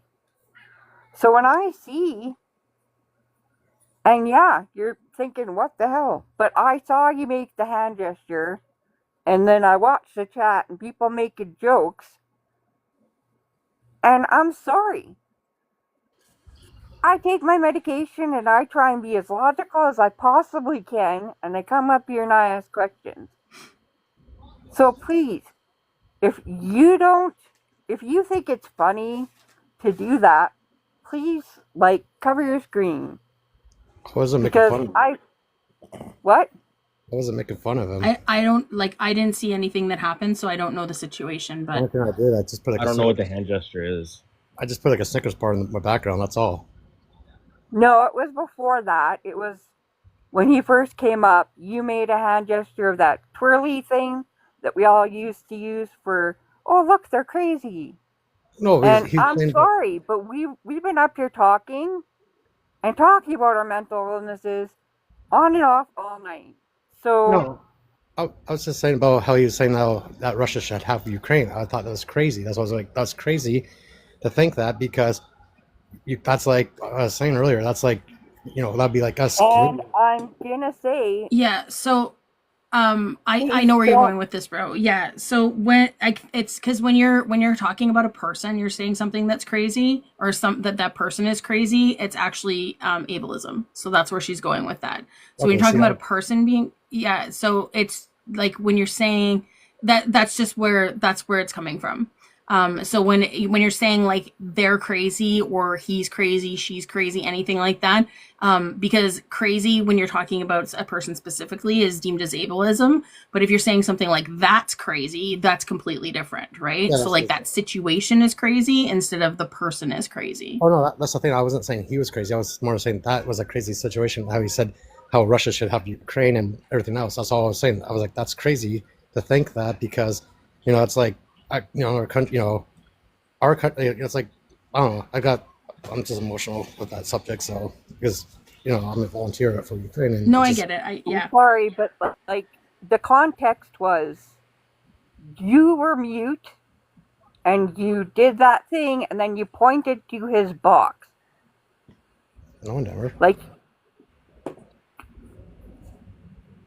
No, I pointed at Joe because, like Joe said, like that's like him taking Adam's house, and that's why I pointed at Joe. When Joe said that, I was like, exactly. That's like what Joe was saying.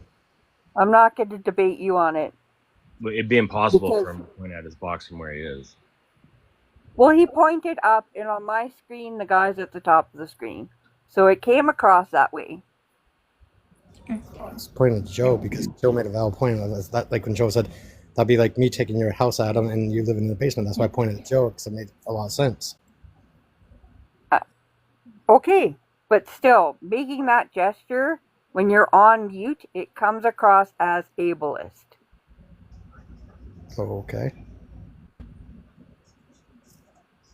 I don't know. I just pointed at Joe's box because Joe made a valid point. That's all I did. I just said, there's a valid point that Joe made. That's why I was pointing at Joe's box because when Joe said that, I said the same thing in the comments. So I think it was a situation where we all got triggered. Okay. Or a lot of us did. I know I did. Same. Hi, Yak. Okay. I don't remember the last thing that was said to Adam. Well, I would like to say I something Ro. I want. What? One second. Because Ro, you wanted to talk to Adam though, right? Yes, Adam.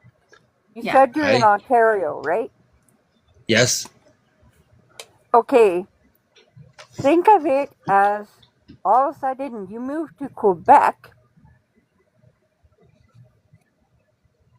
And what's one of the first laws in Quebec? The first law is to speak French. Yes. Let's say you don't want to speak French ever, but you move into Quebec, and that's their law, and all of a sudden, I'm trying to relate it to Canada. Okay. Because I don't want to go with the religion anymore. I'm trying to take it in a different way to maybe make sense. So you go in there, and would you think that you have the right to go in there and kick them off their land? No, I don't think war is ever right. I'm just saying the way I read the tea leaves. I didn't mention war. That's not how I approached it.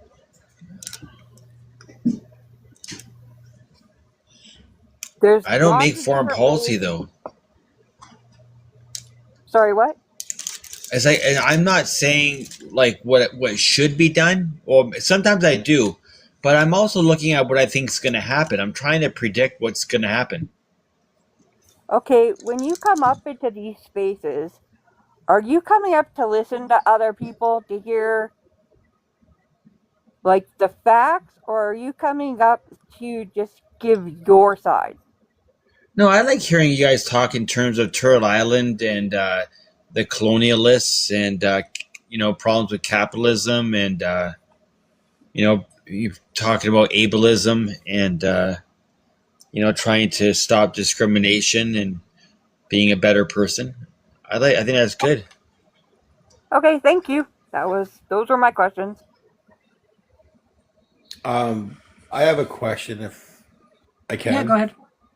So, Adam, and please try to let me finish. I'll land my plane and then you can speak. So, if I hear you, I think what I hear is your mindset is that, well, they're going to fight anyways, they're going to get into conflict anyways. Why not just let Trump go in there and, in your words, not mine, fix it all? Because I don't think Trump would fix anything. Fix it all, and then everyone will be happy. But the reality of it is this: you are taking people from their homes that have been in their families for hundreds of years, homes that they're attached to. You're taking them out of that and say, go over there and make a life over there. Start all over there. And yet they go over there, whether it be Jordan or these other, and they've already said, we don't want you here either. So all you're doing is not fixing a problem. You're creating more problems in other locations. And when you create more problems in other locations, you have more conflict. So now you've taken one area and multiplied it. Respond? Could I respond He now? muted. Yeah, he's Okay. muted. So you can So respond. so let's say they have a summit, right? Let's say they get a summit going eventually. The ceasefire sticks. They have a summit, and they ask the Palestinian side, okay, what are your demands? Let's say, for example, they want the right of return of all the Palestinians of the last 100 years. They want East Jerusalem back. They want the West Bank settlements taken apart, dismantled, and removed. And then they go, and everybody, there can be other demands as well. And they go to the Jewish side, and they make all their demands. So, who arbitrates what's going to happen? Like, I hope they could have a summit. That's probably what's going to happen because Trump is an agitator. That's how he negotiates. He makes these strong demands, and then he wants to see where the kind of results he gets out of it, and then he that's how he negotiates. And as far as Ukraine, it's not that I think that Russia should own Ukraine. But I do think that they should be more like Switzerland. They should be not NATO, but not Russian. They should be a neutral country. Yeah, but Ukraine's been Ukraine since like the start. They've been wanting to become an independent country. Yeah, they should be independent. Yeah, Do they not get their own decision on whether they become part of NATO or not? But the thing is, they should become part of NATO. I 100% agree because with the Budapest Agreement. Sorry, go ahead, TT. Thank you. Yeah, just one second. Cabin Fever. Go Can ahead. I just want to introduce you to everybody. Cabin Fever, can I get age, province, and who you plan on voting for in the federal election, please? Older than I want to admit, but old enough. Quebec and probably NDP. Okay. So TikTok, she is over 18. Oh, sorry. Yeah. Do I need to explicitly say that? I should just yeah. The reason, so I'll tell you the reason why I do it, because on my other account, my raccoon account, I actually got taken down twice for underage, even though I was even the only person up there before. So I ask everybody ages all the time just to make sure. Because, and it was only a 10-minute takedown, but still, like, it was like, I got a ban for it. It went against my account. So Totally understand. Yeah. I need to figure out a good way to answer that question that meets that requirement and also doesn't violate my generally most people, except for my family, have no idea how old I I mean, am. you could even just say like I'm in my whatevers, you know what I Yeah, mean? okay, Like I'm okay, in my okay. 40s or whatever. Like I'm 45. So, yeah. That sounds Yeah. good. Okay. Yeah. Um, Right. Yeah, go ahead. yeah, so Adam, what you were saying about uh just going in and having like a negotiation, I mean, it's a nice thought, but Joe expressed earlier the reason why that's not possible like that, right? Because you can't dismiss the the imbalance of power in the situation, and like a bunch of examples were given, like one side had the ability to cut off literal power to the people of the other side. Like this is, who has the money and the wealth and the entitlement to the it, I mean, given entitlements, not rightful entitlements, but it's not an equal situation. So it's just never going to happen that these two sides are going to sit down and have a fair trade deal like it were some kind of business negotiation. Like that's not the circumstance. And I would also argue in a very different way, but between Russia and the Ukraine, that is also not an equitable situation, right? So like I mean, bless your heart for wanting to see that. I think we would all love to see there be just peaceful deals struck or whatever, but like it's just unrealistic if you look at what the circumstances are, right? That's all. Can I respond? Yeah. Okay, so Netanyahu, I'm not saying that he'll get replaced one day, but what he's saying is that Israel will never give up security of the entire region, which includes the Palestinian region. He says they will never allow them to have a military. The Palestinians will never be able to have their own airport. So there's going to be these restrictions on them unless you can change Israel. Yeah, The other, it feels like a very unsolvable problem, but So let's change Israel. and I'm not sure what the solution is, but what it isn't is leveling the land for real estate and sending people over to some other country that they don't come from, right? That is not the solution. but you understand that land is booby trapped. There's bombs, unexploded weapons, and tunnels, and all that rubble. You're gonna have to have engineers come in there eventually and clean it up. The Palestinians are not qualified to clean it up. They might get jobs. I'm sure Trump will be giving employment to a lot of Palestinians if they're willing to do it.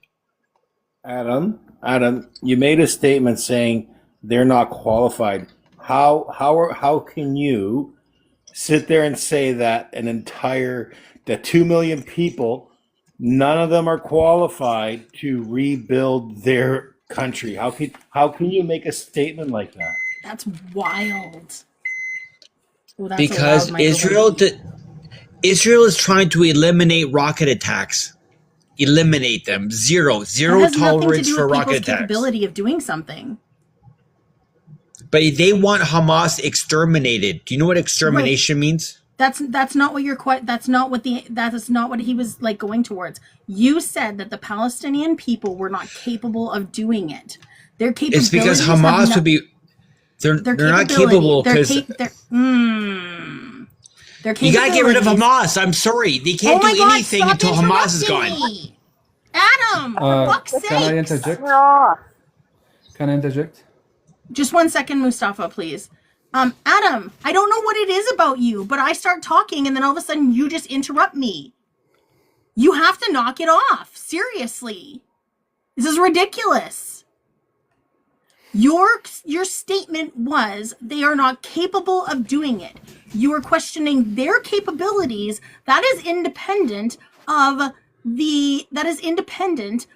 the other country at all. Their capabilities have nothing to do with another country and what they are doing. That's what I was trying to say.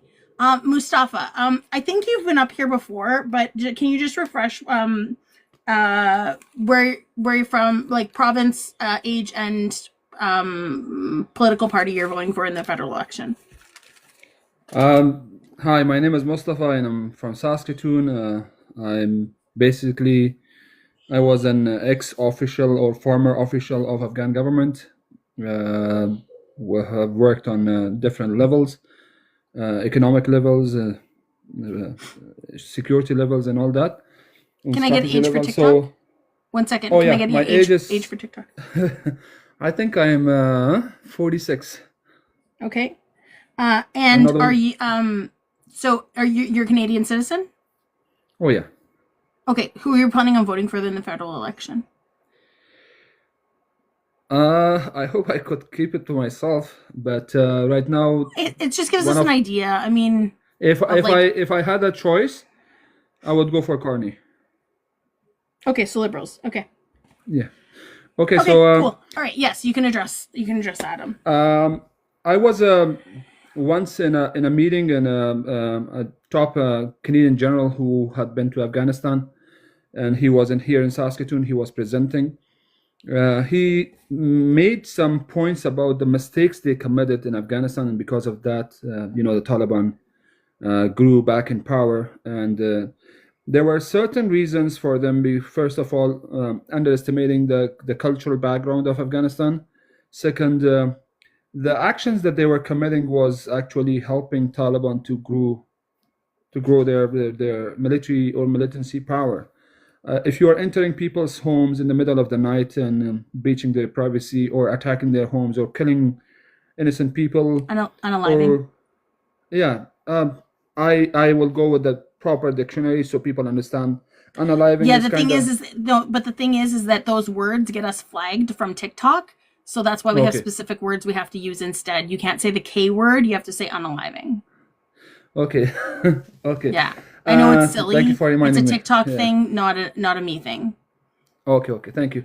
Yeah. So if they're going and doing all those sorts of stuff, that's actually creating a culture of revenge amongst people, and whether they agree with the opposing or the rebels or whatever you call it, whether they agree or not, but they are left with no choice but to join them.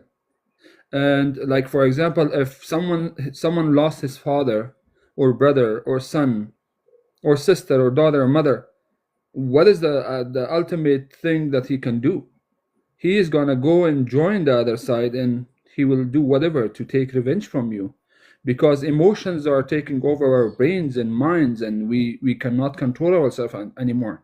Now, the same happens in Gaza. Like, the reports are coming out that the militant group that is being, they are fighting against, is growing. You are going and trying to reduce their number, but you are actually increasing it. Why? Because the people see their children and wives and mothers and brothers and fathers are in pieces. So what else they can do? The only option they are left with is to go and join the other side. And they will say, no matter they are right or wrong, I don't care. Whether I agree with them or not, I don't care, but I'm going to join them. So the point over here is, if Israel wants security, if they genuinely want security, they are not going to do this. They would rather do the opposite. Take away what these people are claiming for. Take it away. No, but because they are benefiting from it, they are pushing for it. They are pushing for more violence. And that is the problem here. Because there is no intention of peace.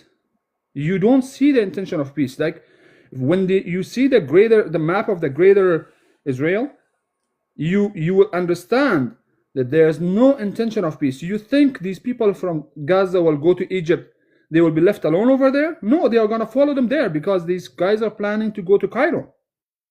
Their map is showing that from Cairo to Baghdad to Medina, like all of these are, we will, part of my because I have 2 master's degrees, so one is in international relations. Part of my studies was psychological studies. Now, I know why Trump is doing this, because he has a psychological problem. He's a narcissist. He's all those other stuff. So I'm gonna say 1 second. I'm just gonna say, unless you can clinically diagnose somebody, we can't be saying stuff like that because that is ableism. Okay. So you can say, in my opinion, he comes across with these tendencies. Tendencies are completely different because they're not diagnosed. It's the actual diagnoses that you can't really say. So he has narcissistic tendencies. Can I joke a bit so we can have a bit softer environment? I wish I had a power of I'm not going creating a hard grabbing- environment here. I'm correcting No, I'm you not talking because about I am part of the disabled community, and I advocate against ableism. So I'm correcting you on something that you said so that you can correct it moving forward. Yeah. No, thank you very much for that, for correcting me, and I apologize if I've hurt anybody. But I'm just saying, part of my studies was that we sometimes have a collective bias, and all of us do. It's not like I don't have it and the other guy does it. But the collective bias actually sometimes is a good thing, and sometimes it's a bad thing. Most of the times it's a bad thing. And right now, I see these other people that are still supporting Netanyahu with all of those crimes that it was live, like it was broadcast, it was live stream. All of that is happening, and they are still supporting it. They say, "Oh, it's okay because of Hamas." Come on, what kind of a human you are? Like, do you think you will agree with this in any other part of the world? Why is it okay for Netanyahu to do that, but if it's bad if somebody does it to you with children? Like, we are human beings at the end of the day. We cannot be okay. How come you claim to be a religious person, but you are agreeing with something that your religion has told you the opposite of it? Like, one day I was speaking to some of my friends with the text chats. And I told her that, tell me which part of your religious texts have taught you to be okay with this mass unaliving. How? And they say, "Oh, do not bring my religion in it." You are bringing your religion in it yourself. We are not. You are supporting it for religious purposes because you want to bring them all together. So the 7 years of this and that is happening, and because of that, then Jesus is going to come down and all of them are going to go to fire and all that. So you are bringing it in. No one is advocating for that. So let's stop it and let's bring peace, because at the end of the day, trust me, the family who was unalived and they were hostages or prisoners or whatever you call it, but what the lady with 2 babies, when I saw their photo, I felt like I've lost my own family. I got upset as much as I got upset for the Palestinian people, and as much as and right now I'm getting emotional, as I've seen my own children in that capacity. So killing of the babies, unaliving of the babies is unacceptable all across the world. Unacceptable. Even for animals, we are human beings. We are the best of it. So we have to be careful what we are supporting and what we are defending for. If we do not, there would be no limit to stop this. There would be no limit. So I think I spoke a lot. Thank you very much for giving me this opportunity. No, thank you for coming up and saying that. Ro wanted to say something really quickly, and then she's going to drop, and I can bring somebody else up afterwards too. Just really quickly, you guys, we only have 42 minutes left in the live because I'm done at midnight. I have to go and do some food deliveries afterwards. Make sure we still tap because we're almost at 100K. We almost hit my goal for the night. Yay. All right, Ro. Nerdy, I want to thank you for speaking up about that topic. And I want to give him respect for apologizing to you and moving on. And I'm very frustrated, not with everybody in the panel, but the panel that came at me in chat and told me I misunderstood what I saw. Because to me, I spoke up, and instead of being acknowledged, apologized to, I was questioned. And this is the first time I have spoken up about that, and I've been in your panel a few times now. So for me, it was very hard to even bring it up. And I feel I'm shaking. Like, it felt like a kick to my face for how many other women went at me in chat too about how I misunderstood what I saw. And instead of the guy apologizing, I got I'm sorry you feel that way. I'm sorry, but when somebody points out ableism, it's a chance to learn, apologize, and grow. And I no longer feel safe around these people if they're going to constantly be, you misunderstood what you saw. I'm sorry, when you go back and you see it, you'll see it.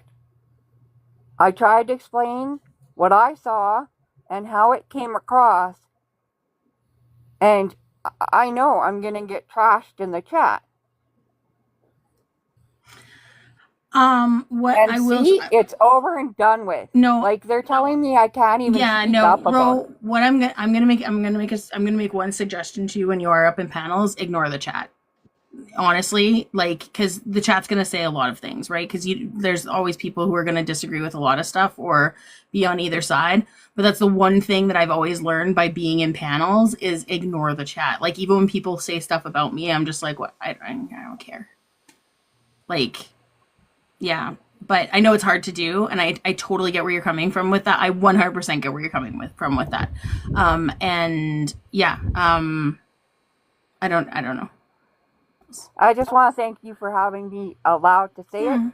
And yeah, no, don't be afraid to speak out about stuff, right? Like I would say it's better to like speak out about something, and come to even come to an understanding of like what happened, or even to acknowledge it. And like, it's better to speak out than to not speak at all, is what I'm saying.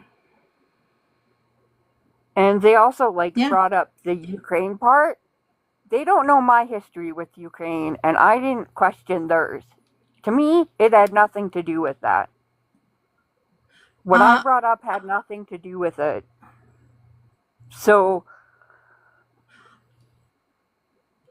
I don't know how to explain that part. Yeah, no, I mean, if you're talking about the explanation part, I think it was just part of like, that was what the topic was at the time when that happened. Okay. Yeah, that's what that was my understanding. John does want to address, if that's okay. Okay. No, I just want to say, if I did upset you, Ro, I'm sorry. Honestly, I didn't mean to upset you at all. Trust me. It's just Ukraine has my, as a volunteer that's been helping out for the last almost 3 years, it's been really difficult for me. And when I hear, because I've been on, when I go on TikTok, I see all these, a lot of megas saying a lot of nasty stuff about Ukraine. I won't say the words because it's very, very hateful. And it just makes my blood boil because I've lost so many friends, from soldiers to civilians. And I've known these people for 3 years. We communicate, we shared photos of our families. Yeah, this is my family, this is my family. We basically bonded as best friends over the last 3 years. And I didn't mean to upset you or anything. Like I said, it's just with Ukraine, it has a lot of heart to me because, like I said, I lost so many people from soldiers to civilians. And yeah, I didn't mean to upset you or anything. Like I said, I just don't like when people, say nasty stuff about Ukraine and, they say, oh, Russia should let Ukraine or Russia should have Ukraine. So that's all I'm just saying. I just don't want to come off on you and upset you or anything. So I hope you can forgive me and, hope to see you again on this panel again. So and just ignore the comments. Just trust me, just ignore them.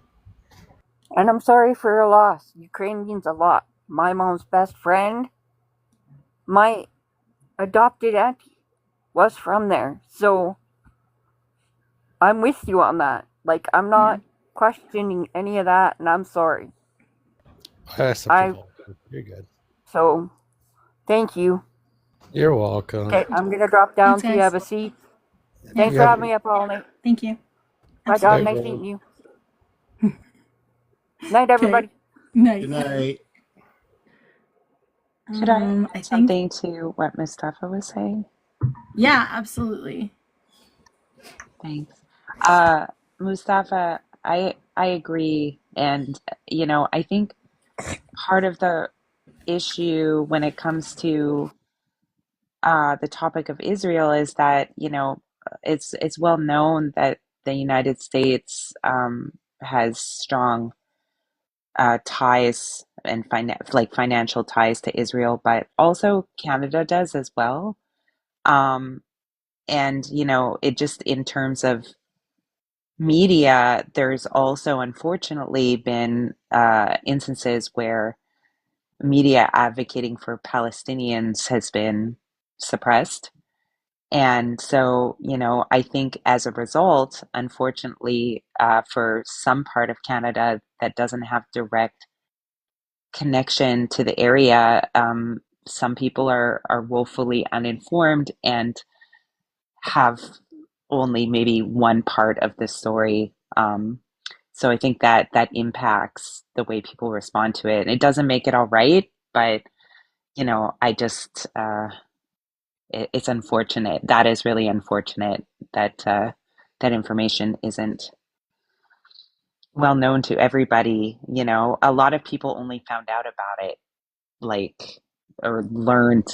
I mean, everybody knows about it, but like only started to learn circumstantially what's happening in that area after October 7th. But you know, those dynamics or they go much farther back than that. So anyway, I appreciate what you said, Mustafa.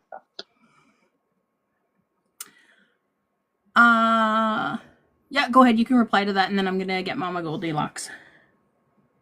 Yeah, thank you very much. Well, we understand that it's very unfortunate that our governments are not representing us anymore, anywhere in the world, even though they are claiming to be democracies and all that. And if you open your mouth to say anything about it, you will face lots of those problems that I have. I have sacrificed a lot for speaking up. You guys remember C-51? Anyone remember C-51 by Harper? Is that See, we the have a barbaric practices, or I don't know if you see. This explain is what it this is is. the problem we The have. Anti-Terrorism Act. You It need to was just tell us what the thing is because I don't have the names of laws, like the I have it in numbers front of me. memorized. It was a Canadian law that expanded the powers of government agencies to share information about individuals. It also gave CSIS more authority. the major version of the Patriot Act. Yeah, was it yeah. at the same time as the Patriot Act? Like that was Canada's side of that? No, this has You been know what? 14 years after. Okay. Thanks, Joe. The reason I'm mentioning this is because I spoke against it, and my name came on stop c51.ca. My name was the fifth mentioned on it. If I mention my last name, you guys will know who I am. So it was ex-Chief Justice, ex-Prime Minister, ex-Governor General, and then my name comes up. I spoke against it because that law was saying that anyone who is suspected can be arrested and kept in jail for 5 years without any access to legal, services. So basically taking away all of our rights. So I spoke to CBC and I raised my voice against it, but you guys don't understand what happened afterwards to me. Ezra Levant came after me. He made a video of 40 minutes against me. He destroyed my life. My wife got attacked. My 2-month-old baby got attacked. Oh no. Myself, someone was unalive who had a similar name as mine. We have been through a lot. We left the country for 4 years so we can come back. lots of troubles we have faced, but I kept saying it because the problem is if we keep quiet, it's not gonna go away. If we close our eyes, the reality is not gonna disappear. We have to resist and stand up and say it, whether they like it or not. Right. The major problem, the major shock when I first came to Canada, Canada has a very good image around the world. You cannot believe out of 8 billion people, 7 billion of them want to come to Canada because they think it's a paradise on earth. But the problem is when you come here and you see openly, like the open preaching of hate on TV, radio, media, like hate is publicly said by politicians. It's preached. You get shocked, and you are like sometimes I wonder if we take away this hate from them, from these politicians, and some of these parties. I'm not gonna name. I don't know what will they be left with. Like they don't have anything else to offer. Like look at this party right now leading in polls. If you take away the hate from them, what else is they are offering to that country? I fail to see that, and I don't know why are they surging, just because they are spreading hate. You know how many women in Canada is wearing niqab, the face veil? It's not even 20 people, like across the country. But they had brought it into a debate for the whole election. That was the election agenda in 2015, if you remember. Why? Because this is how you are creating hate. You are scaring people so that people then vote for you. And right now, X the tax. Like, what else do you have? What else do you have? That's gone now. You are shocked. You don't have anything to offer. Trust me, if you had you had 10 years to work for this moment to bring better policies to offer. And then everyone will vote for you. No one is crazy to stick with someone who has brought the economy down, but you don't leave people with a choice other than going back to the person that they want to vote him out. So you have to, Canada should be a symbol to the world where people should choose from the best. Right now, the offer is given to us as hate versus one thing I love about the current prime minister who is going out. He was cursed in his face and he said thank you. He didn't have an apple to bite and chrap and then do not let you speak. I find it very disrespectful. I don't understand. It's immoral. I do not allow my 2-year-old son to do that. And he is, with his left hand, he is making a khrap, and then, and then he doesn't let the person talk. And look at the humility of the other person. He's so respectful. And then they say like he is a bad A. Like, what, man? This doesn't represent us. And you tell us to elect this guy as a prime minister of the country? I'm not going to vote for him, even if I'm the only person left. So I think we can do better. We as a country, as a nation, can go, as a best example, the way the people in the world think of us. Let's be that. But the problem is our politicians are not representing us anymore. The moment they get into the prime minister's office, they change. And that's sad. Mama Goldilocks. Hello. Age, province, and who are you going to vote for in the federal election? I'm 43. I'm in Alberta, and I'm likely voting for Mark Carney. If he gets to be the Liberal leader, sorry. I'm just keeping my fingers crossed that he will be. When? All right. What's up? During the election. Yeah. I can't remember specifically what it was I was going to say now. There was a few different topics since I hopped on. But as far as like the conflict that's going on over in Gaza right now and everything, apparently Trump retracted his statements that he made about relocating everybody, but that's to be seen. Really? Who knows? He did apparently, like he said that he was not going to do that now, but I don't know if there was any validity to that. I didn't really look into it. I just saw on there's a couple of videos on TikTok, but but let's hope that they stay out of there. But I've known about that conflict for like many years. I've known about that conflict for like over 20 years now. So I mean, it's nothing new to me. I mean, I didn't know specifics, but I don't think I've ever witnessed so much unaliving and carnage and horrific things as I've seen, mostly on Insta, but because I haven't really seen any of that stuff on here because it won't stay up for very long, right? But It gets blocked. Yeah, it gets taken yeah, down. but I've seen some insane things like I don't know, man, the crap that's going on over there. It's awful. And I mean, for both sides too. I'm not going to say like this stuff didn't happen in a vacuum. Like we all know, no, well, not everybody knows the history, but I mean, anyway, long story short, I just really hope that this ceasefire stops everything. I just hope it just all stops and everybody can just start to rebuild and everything. But there was another comment, or there was another topic, sorry, that you guys were talking about prior to that. And we were talking about energy at one point. And I found the chart, guys. I looked up. Guys, I found the chart that I was looking for. What was that? What was that, Ginger? Trump didn't retract his statement, but he may be forced. I can't find it. To retract his statement by the UN because he is talking about ethnic cleansing. I haven't been able to find any statement or any messaging or any post by any news agency about it either. Yeah, Trump has a big thing with never apologizing. That's a big thing in his life. I've been studying the guy since I was 15, so I know a lot about him. Okay, yeah. I wasn't sure if there was any truth to it or anything, but I was like, if he did, that would be amazing. But I like, yeah.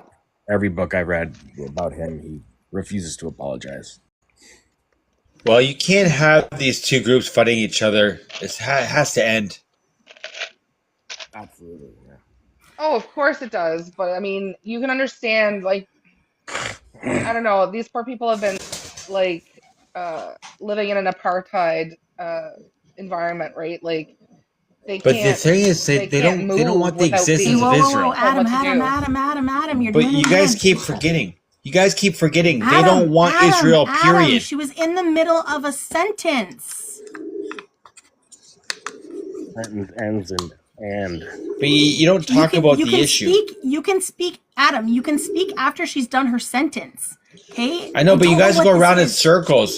You guys go around in circles. No, nobody's going. No, Adam. It doesn't matter. It doesn't matter what you think somebody's saying is going around in circles or not. That doesn't give you a right to interrupt them. Stop interrupting people when they're in the middle of a sentence. But you guys say you want peace, but you got no solution. Oh my God! You're not even acknowledging what I'm saying to you. I'm sorry, but you guys just beat around the bush. You're just waiting for people to be quiet so you can start talking. Like the misogyny is so wild with you. Seriously. You said you had problems in other lives. I can't imagine why. Right? You guys say you want peace. You need to don't listen want peace. And wait for you your guys turn. hate peace. You guys hate peace. Oh my God. We already told you that no, that's like what we would love to have. That would be like the utopia for us, is peace everywhere around the world, okay? Sarah, finish what you were saying. I'm Mama Goldilocks. I'm sorry. That's okay. You can call me either. It's fine. I don't care. Fuck. That's okay. I'm not supposed to be swearing either, and I've done it 3 times now tonight, so. That's okay. Let it fly. I don't care.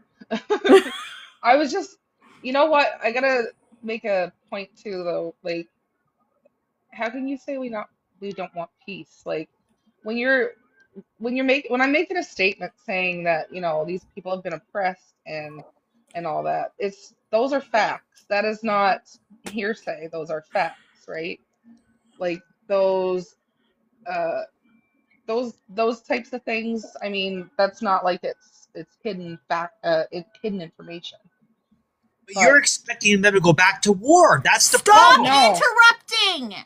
don't put words in my sakes, mouth. Adam. You do it one more time and I'm just dropping you. Because I actually did have another question I wanted to ask you. But, like, you do it one more time and you're gone.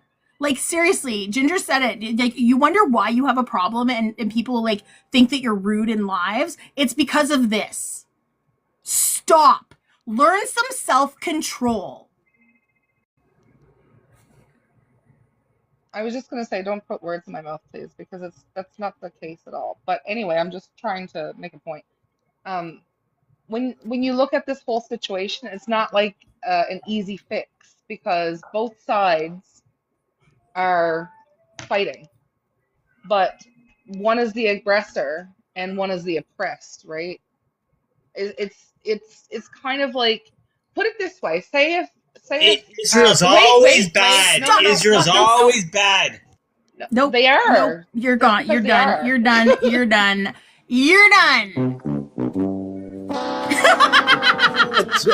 Sorry, I just had to. Oh my! Sorry. How long did you sit Amazing, on that Joe. chair? Amazing. How Who did long did that? I you had that sit on button that ready Joe. because I knew that was coming. Oh my chair? god. Normally, Yeah, that was epic. normally Well this would be That's my played. great. sound effect that I would Well use. played. That's fair, but No, you got I to thought a steal that one classic now. worked. You have to change the sound. You I have to change can't. the The ones I use sound. are TikTok sounds.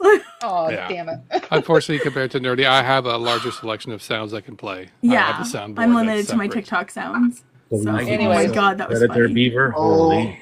I'm sorry. I'm sorry. I You're welcome, am everybody. absolutely dumbfounded by. I'm dumbfounded. Someone who claims to be so religious and so righteous and so this, but yet likes Trump, supports all of this. yeah, but you want to know where this comes from? Sorry to interrupt you. You want to know where this all comes from? Because I grew up in a Christian home, and this was beat into my head as when I was growing up. Like, Israel is the end all be all. Like, when everything happens, I don't know how much religion you guys know, but when it's all said and done, how the end of the world happens according to the Christian, or sorry, evangelical Christian religion. Yeah, that's what he Um, was talking about, Revelation. yeah, what happens is that the Jews will return to their homeland, right? And they're going to drive everybody else out. And this is more than just Gaza and the West Bank. This is like parts of Lebanon, parts of Syria, parts of Jordan, parts of Egypt. This is not just one little area. But This is what Mustafa was referring yeah, to, the greater Israel. yeah, and Christians believe that once the Jews go back to their homeland, that Jesus or God or whoever, I can't even remember what the actual being is now, that they say that's going to come back and then we're all going to go to the sky, and whoever is denying Jesus is going to be left behind, and then the tribulation happens. So I mean, it's not like it's there where he's coming from. I kind of understand where he's coming from because it's like a curse word, putting It's any end blame times. on exactly. It's like putting it's like cursing Israel is like so wrong. I And have to like say to this have before he leaves. I have to say what? this before he leaves. Adam, I took away your freedom of expression. Unfortunately. Yes. Even in the chat, I took away your freedom of expression. But that's the whole reality of all this. And it's crazy. Yeah, it is a bit far-fetched, hey? It's like I uh really have a hard time wrapping my head around it all. It just, I guess, because I just don't think that way. It's to me, it seems so far fetched. it is It's very far-fetched, and unlearning all this shit and like and deconstructing everything, well, and Yeah. it's crazy. It really is. and the Like, evangelicals, like, they just flock to Trump, but yet he is like the epitome of evil. He, like, just look at what he has done in the past. What he's done to women, what he did to his ex-wives. Like, it's just disgusting. He would And yet literally they be the praise him. Antichrist. Oh, for sure. he's not good enough. No. In the he's not good enough My looking wife. to be the Antichrist, because in the Bible, the Antichrist is the most beautiful man that you've ever seen. True. They are the most beautiful person, and they radiate just amazingness. So like, You're that is saying not Vito's Trump. off government? That's not even Gotcha. close to Trump. Gotcha. But Okay, I I can get what you understand mean. that. I get what you mean. I think He's like a lower Trump is demon. just the devil. Yeah. He's a lower demon. You are the weakest link. I should have said that, John. I should have said you are the weakest link. Goodbye. But And instead I took a phrase out of Balin. I don't know if anybody knows Balin, but she's an advocate for Tourette's on here. She has Tourette's, and she has a story. Oh. She has a show on Lifetime now too. That's why I was like, "You're done. You're done. You're done. You're done. Or I knew exactly what you meant. do the I survival love game. Balin. Yes, I love Balin. I also Joe. wanted to kind of ask him, like, he made a statement that about like how Ukraine shouldn't be part of NATO, and I'm all like that's just such a, because the reason why Putin was the one that did not want Ukraine to be part of NATO, and the only reason Putin didn't want Ukraine to be part of NATO is because of their natural gas deposits, right? Because Putin supplies 80% of Europe with their natural gas. So he makes all this money off of their natural gas. But like Ukraine has larger deposits than Russia does for their natural gas. And if Ukraine did belong to NATO, all of the OPEC all the OPEC companies like your BPs, your Exxons, your Shells would have been investing billions and billions of dollars to refine and get that natural gas out to put it to market into Europe. And Putin would have lost all that money. This is all about money. But their wheat too. They actually harvest and grow. They grow and harvest. Yeah. I don't know, like it's like a crazy huge percentage of the world's wheat. It's like 90% or something, isn't guys, it? Guys, I just want to do. I need to do something really quickly.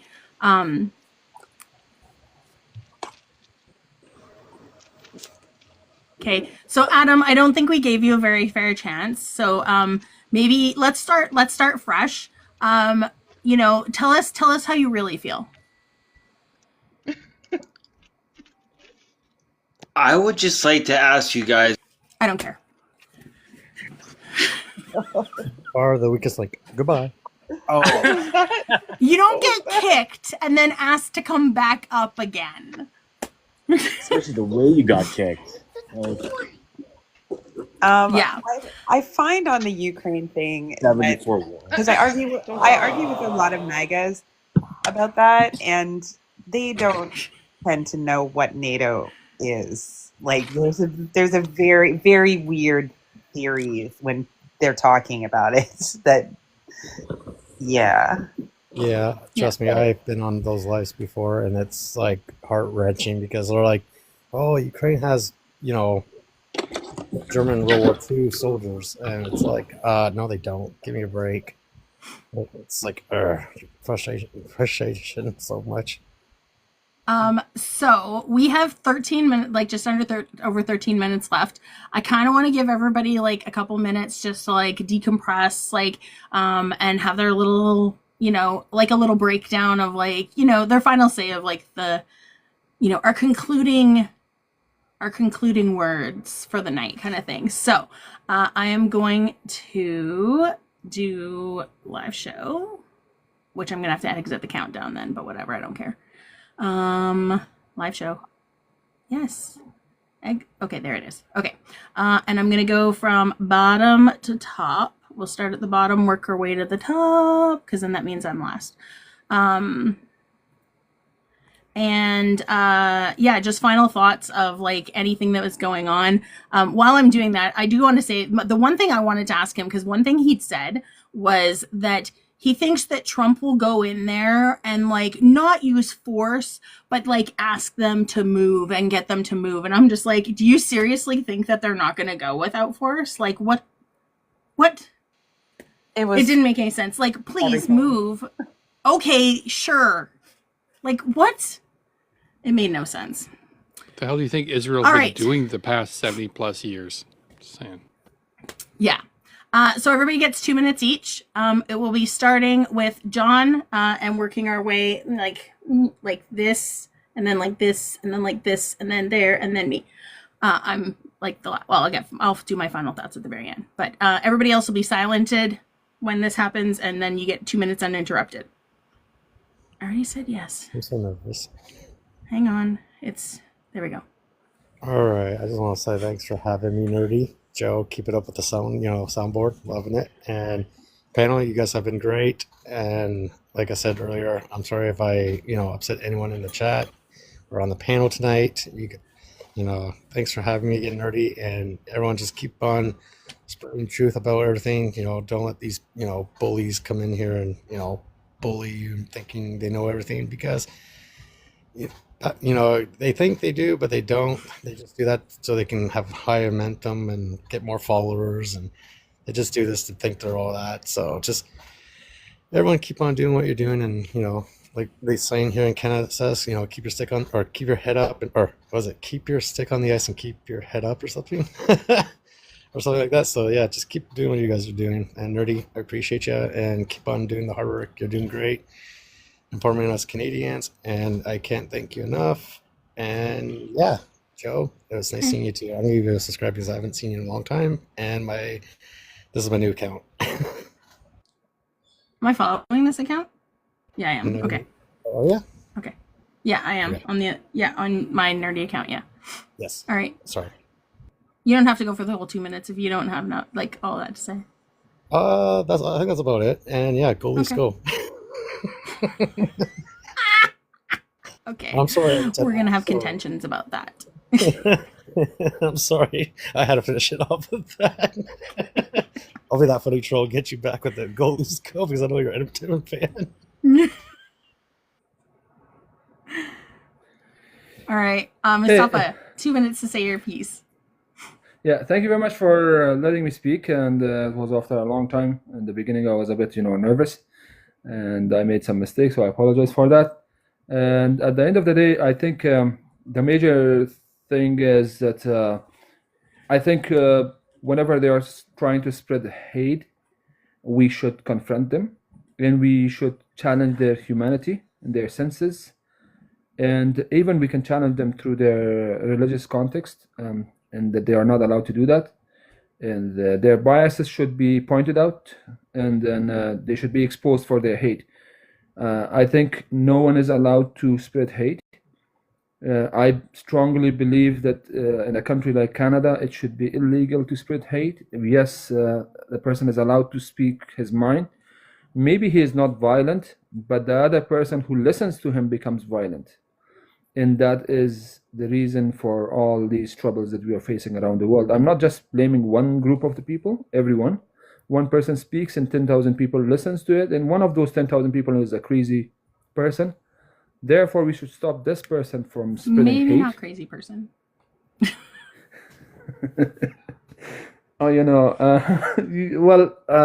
We'll find a different wording for you for that. Oh, yeah. So, I'm sorry. Again, I'm translating from my other languages. So you're good. By the way, I speak 8 languages, so I'm getting confused sometimes. Wow. So that's all I had to say. Thank you very much, guys, and I hope to be with you guys again. My turn. Joe. Thank you. So one of the things I kept on hearing from our friend Adam was the constant, this is just going to happen. There's nothing anybody can do. And I want to read something that was misquoted to Edward Burke, but it was later found to be to John Stuart Mill, as he was addressing University of St. Andrews. Let not anyone pacify his conscience by the delusion that he can do no harm if he takes no part and forms no opinion. Bad men need nothing more to compass their ends than that good men should look on and do nothing. He is not a good man who, without a protest, allows wrong to be committed in his name, and with the means which he helps to supply, because he will not trouble himself to use his mind on the subject. Very, very important for us to realize that if we stand to the side, we are helping those who are being oppressed. Helping those who are oppressing others. helping those who are pushing down on others. We may not be able to do everything, but we can do at least a little bit if we actually start and try and speak up. To give up before even trying, that's just helping them. Because they're counting on you to find this overwhelming, especially right now when they're trying to overwhelm you. That's it. Okay, thank you. Mick.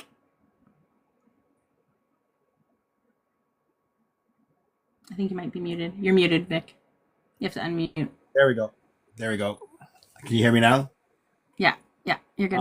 I just want to start off by saying thank you for letting me come on. It's greatly appreciated. Love your lives. They're great. Yeah. I believe that we're kind of at the precipice, like the beginning of an unfortunate era of extreme hatred that's going to be kind of growing in this world. And I do believe that, people need to stand up to it and I would love to see this happen. Maybe at the Super Bowl, maybe the power from Canada going down south just has an accident and cuts out for a little while where they miss the game for 5 hours. Who knows, right? Just something simple, just a thought. Right when the ball's getting in the air, just at that very moment, the power drops. Just so they realize how much they need their neighbors. But yeah, I digress. Like I think that we are unfortunately witnessing a turn in the world, and it's scary and it's sad. And with the orange man down south, it's not looking good. And last but not least, go Jets go. Oh man, we have big contentions there. Like it's like not as much of a content, or it's a bigger contention. Take care, everyone. I'm gonna finish it with mine afterwards. Okay, go ahead, Ginger. All right. Well, thanks for having me. Yeah.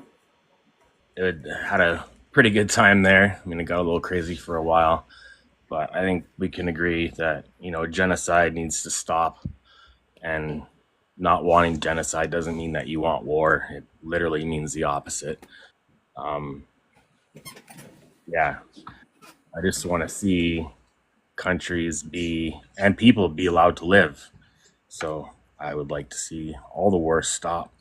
It'd be great, but obviously it's not going to happen. What else? Oh, it's great to see the conservatives going down in the polls and watching the other parties be up, because the last thing we need is a poly-up government right now, somebody who would absolutely roll over for Donald Trump. We need that flying fat Cheeto man to have less power, not more power. Mustafa, thanks a lot. I learned a lot listening to you, and really, really appreciated your talk. So you didn't go on for too long at all. I could have listened to you all night. Thank you so much. And thank you, Beaver, Nerdy. Thank you so much. And that's it for me. Thanks a lot, guys. Have a great night. Thank you. Mama Goldilocks. Hi. Well, I kind of joined late, so I kind of don't really know what to say because there was so many topics going on. But just to respond to the angry guy that was on here. I don't know. He's probably not even in here anymore. I don't even know. But... No, he actually is still in here. Oh, okay. You have to really put what you've learned aside and look at things from a different perspective, because when you actually do look at things from a different perspective, from the way you're looking at things now, you're looking at from the Christianity biased perspective. You have to really look at things from a different perspective, because if not, you're not going to learn anything, right? And you have to, I hate saying it like that because it almost sounds like a demand, but you have to really look into things from an unbiased perspective, because if not, you're just going to believe everything that, your pastor says, or however you want to say it like that. I don't know. It's it's a really tough topic because people are so set in their ways, and um yeah, it's hard to change people's minds. We have to, and when you approach things like hard topics like this, you have to be patient and handle people with kid gloves, because yeah, people can get so, it's hard to get your point across when you're just yelling at each other, right? So, but anyway, that's my 2 cents. Okay, Thank you for thanks. letting me join. I'm just gonna let your time run out. Yeah. Cabin fever. Hey, I think I said most of what I wanted to say to Adam, and just on the topic. It's always really nice to come up here, and this is just a really great crowd. And so, for me, like my own self-reflection about why I spend so much, I'm so tired right now, and why I go into the late nights on TikTok is because I just really appreciate this as an organizing space. And I think we're all super concerned about all the tons of human rights infringements that we're seeing right now. And so I'm really glad to find these communities of people that are talking about this and looking at that, and helping to educate other people that maybe have wrong-headed narratives or don't have all the information or whatever it is. So, I appreciate all of you guys, and I think that is, no matter how fatigued we get about fighting these battles, like that is activism. Just talking to one another and sharing information is really important. So thank you to everyone for that. And my last 45 seconds, I would gladly donate to Mustafa if he wants them, because it was a pleasure hearing you, buddy. Gotcha. All right. Thank you. Oh, I gotta expand myself back up again. Okay, so thank you very much for letting me speak again. I love you all, and I hope I can serve you guys in a much better capacity. Yeah. You, No worries, Mustafa. you're good. Thank you. Chelsea, did you mean to hit the request button? Oh, I guess not, because you took it away. Okay, I have a couple things I'm going to say at the very end. First, I'm going to just promote tomorrow's show. 11 a.m. Pacific time, where's my sheet? 11 a.m. Pacific time, 2 p.m. Eastern time. Jana is going to be doing Breaking the Dam. It's going to be a mental health live, and she's going to be having a doctor on there. She put a post on her channel about it, like on her account. And don't forget to, the pinned video in our bio shows all the new shows, like all the shows. We have 9 shows a week now. And Jana, she's been in here before. She was here last week. But she's going to be doing a mental health live starting tomorrow. And she'll be doing it every Saturday morning / afternoon for East Coast.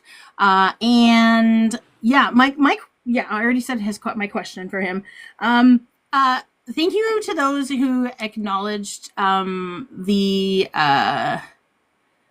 concerns that other people had. And like I always say that, like, when you're being called in for something, I have an acronym. It's LAA. So it's LAAA, which is first listen, then acknowledge it, apologize, and adjust moving forward. So that's my little thing that I do for anybody. If you're being like corrected on any kind of thing, or if you're having a call in or anything like that, those are my 4 steps that I always tell everybody. Yeah, exactly.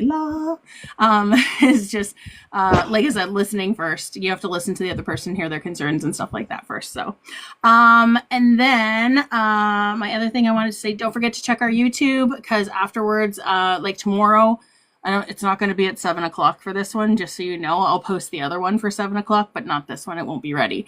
It's 7 o'clock in the morning Mountain Time. I usually have the previous day's lives in there. But yeah, go check out our YouTube. It's Beaver Politics YouTube. And what else? I think that's about it. Thank you for all the gifts. If I could hit the last 2 tiny dinies, that'd be fantastic, because then it just hits my gift goal for the whole night. But I'm not forcing anybody. If you give Beaver the last 2 tiny dinies, I will play the sound I loaded tonight. I was kind of hoping to play tonight, but there's no chance to. There you go. So I loaded this sound, and I kind of was hoping the guy was going to be a little bit more racist, because I had... Oh boy. Nazis. Oh my God. Joe, that was like the worst whispering in my ear ever. Oh, wait. I could fix that. No. Oh boy. Nazis. Okay, but still, even like the words, it's like I don't want that whispered in my ear. Oh my God. Okay, so thank you for the likes. Thank you for we almost hit 110K, guys. We almost hit 110K for the likes. It's not our highest so far. Working on it. We're okay. I'll go a couple more minutes so we can get there. What did we hit the first night? The first night. No, that was the second night. I'll play my other inappropriate sound clip. What was that? I said they hit 110K. I'll play my other inappropriate sound clip. Okay, all right. So when we had 110K likes, so we get kicked off. Sure. But here's what I'm gonna say. This will be my final thing before. Okay. Oh, look, we're at 110K likes. I'll wait. You can do your thing. I'll let you go then, because you probably want. No. I gotta finish it off with this part. This thing that I'm gonna do. Because all they know is how to masturbate.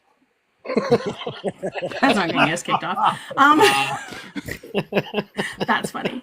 Okay. All right. So, we got a subscription tonight too, so that's fantastic. Thank you for the subscriber. I said it when they did it. Thank you for the gifts. Thank you for the likes. Thank you for the shares. Thank you for all of the comments, the contributions. Thank you for the panelists that have been here all day. I appreciate you guys, because without you guys, I'm talking to myself. And I'm gonna leave it on this note. Go Oilers. No.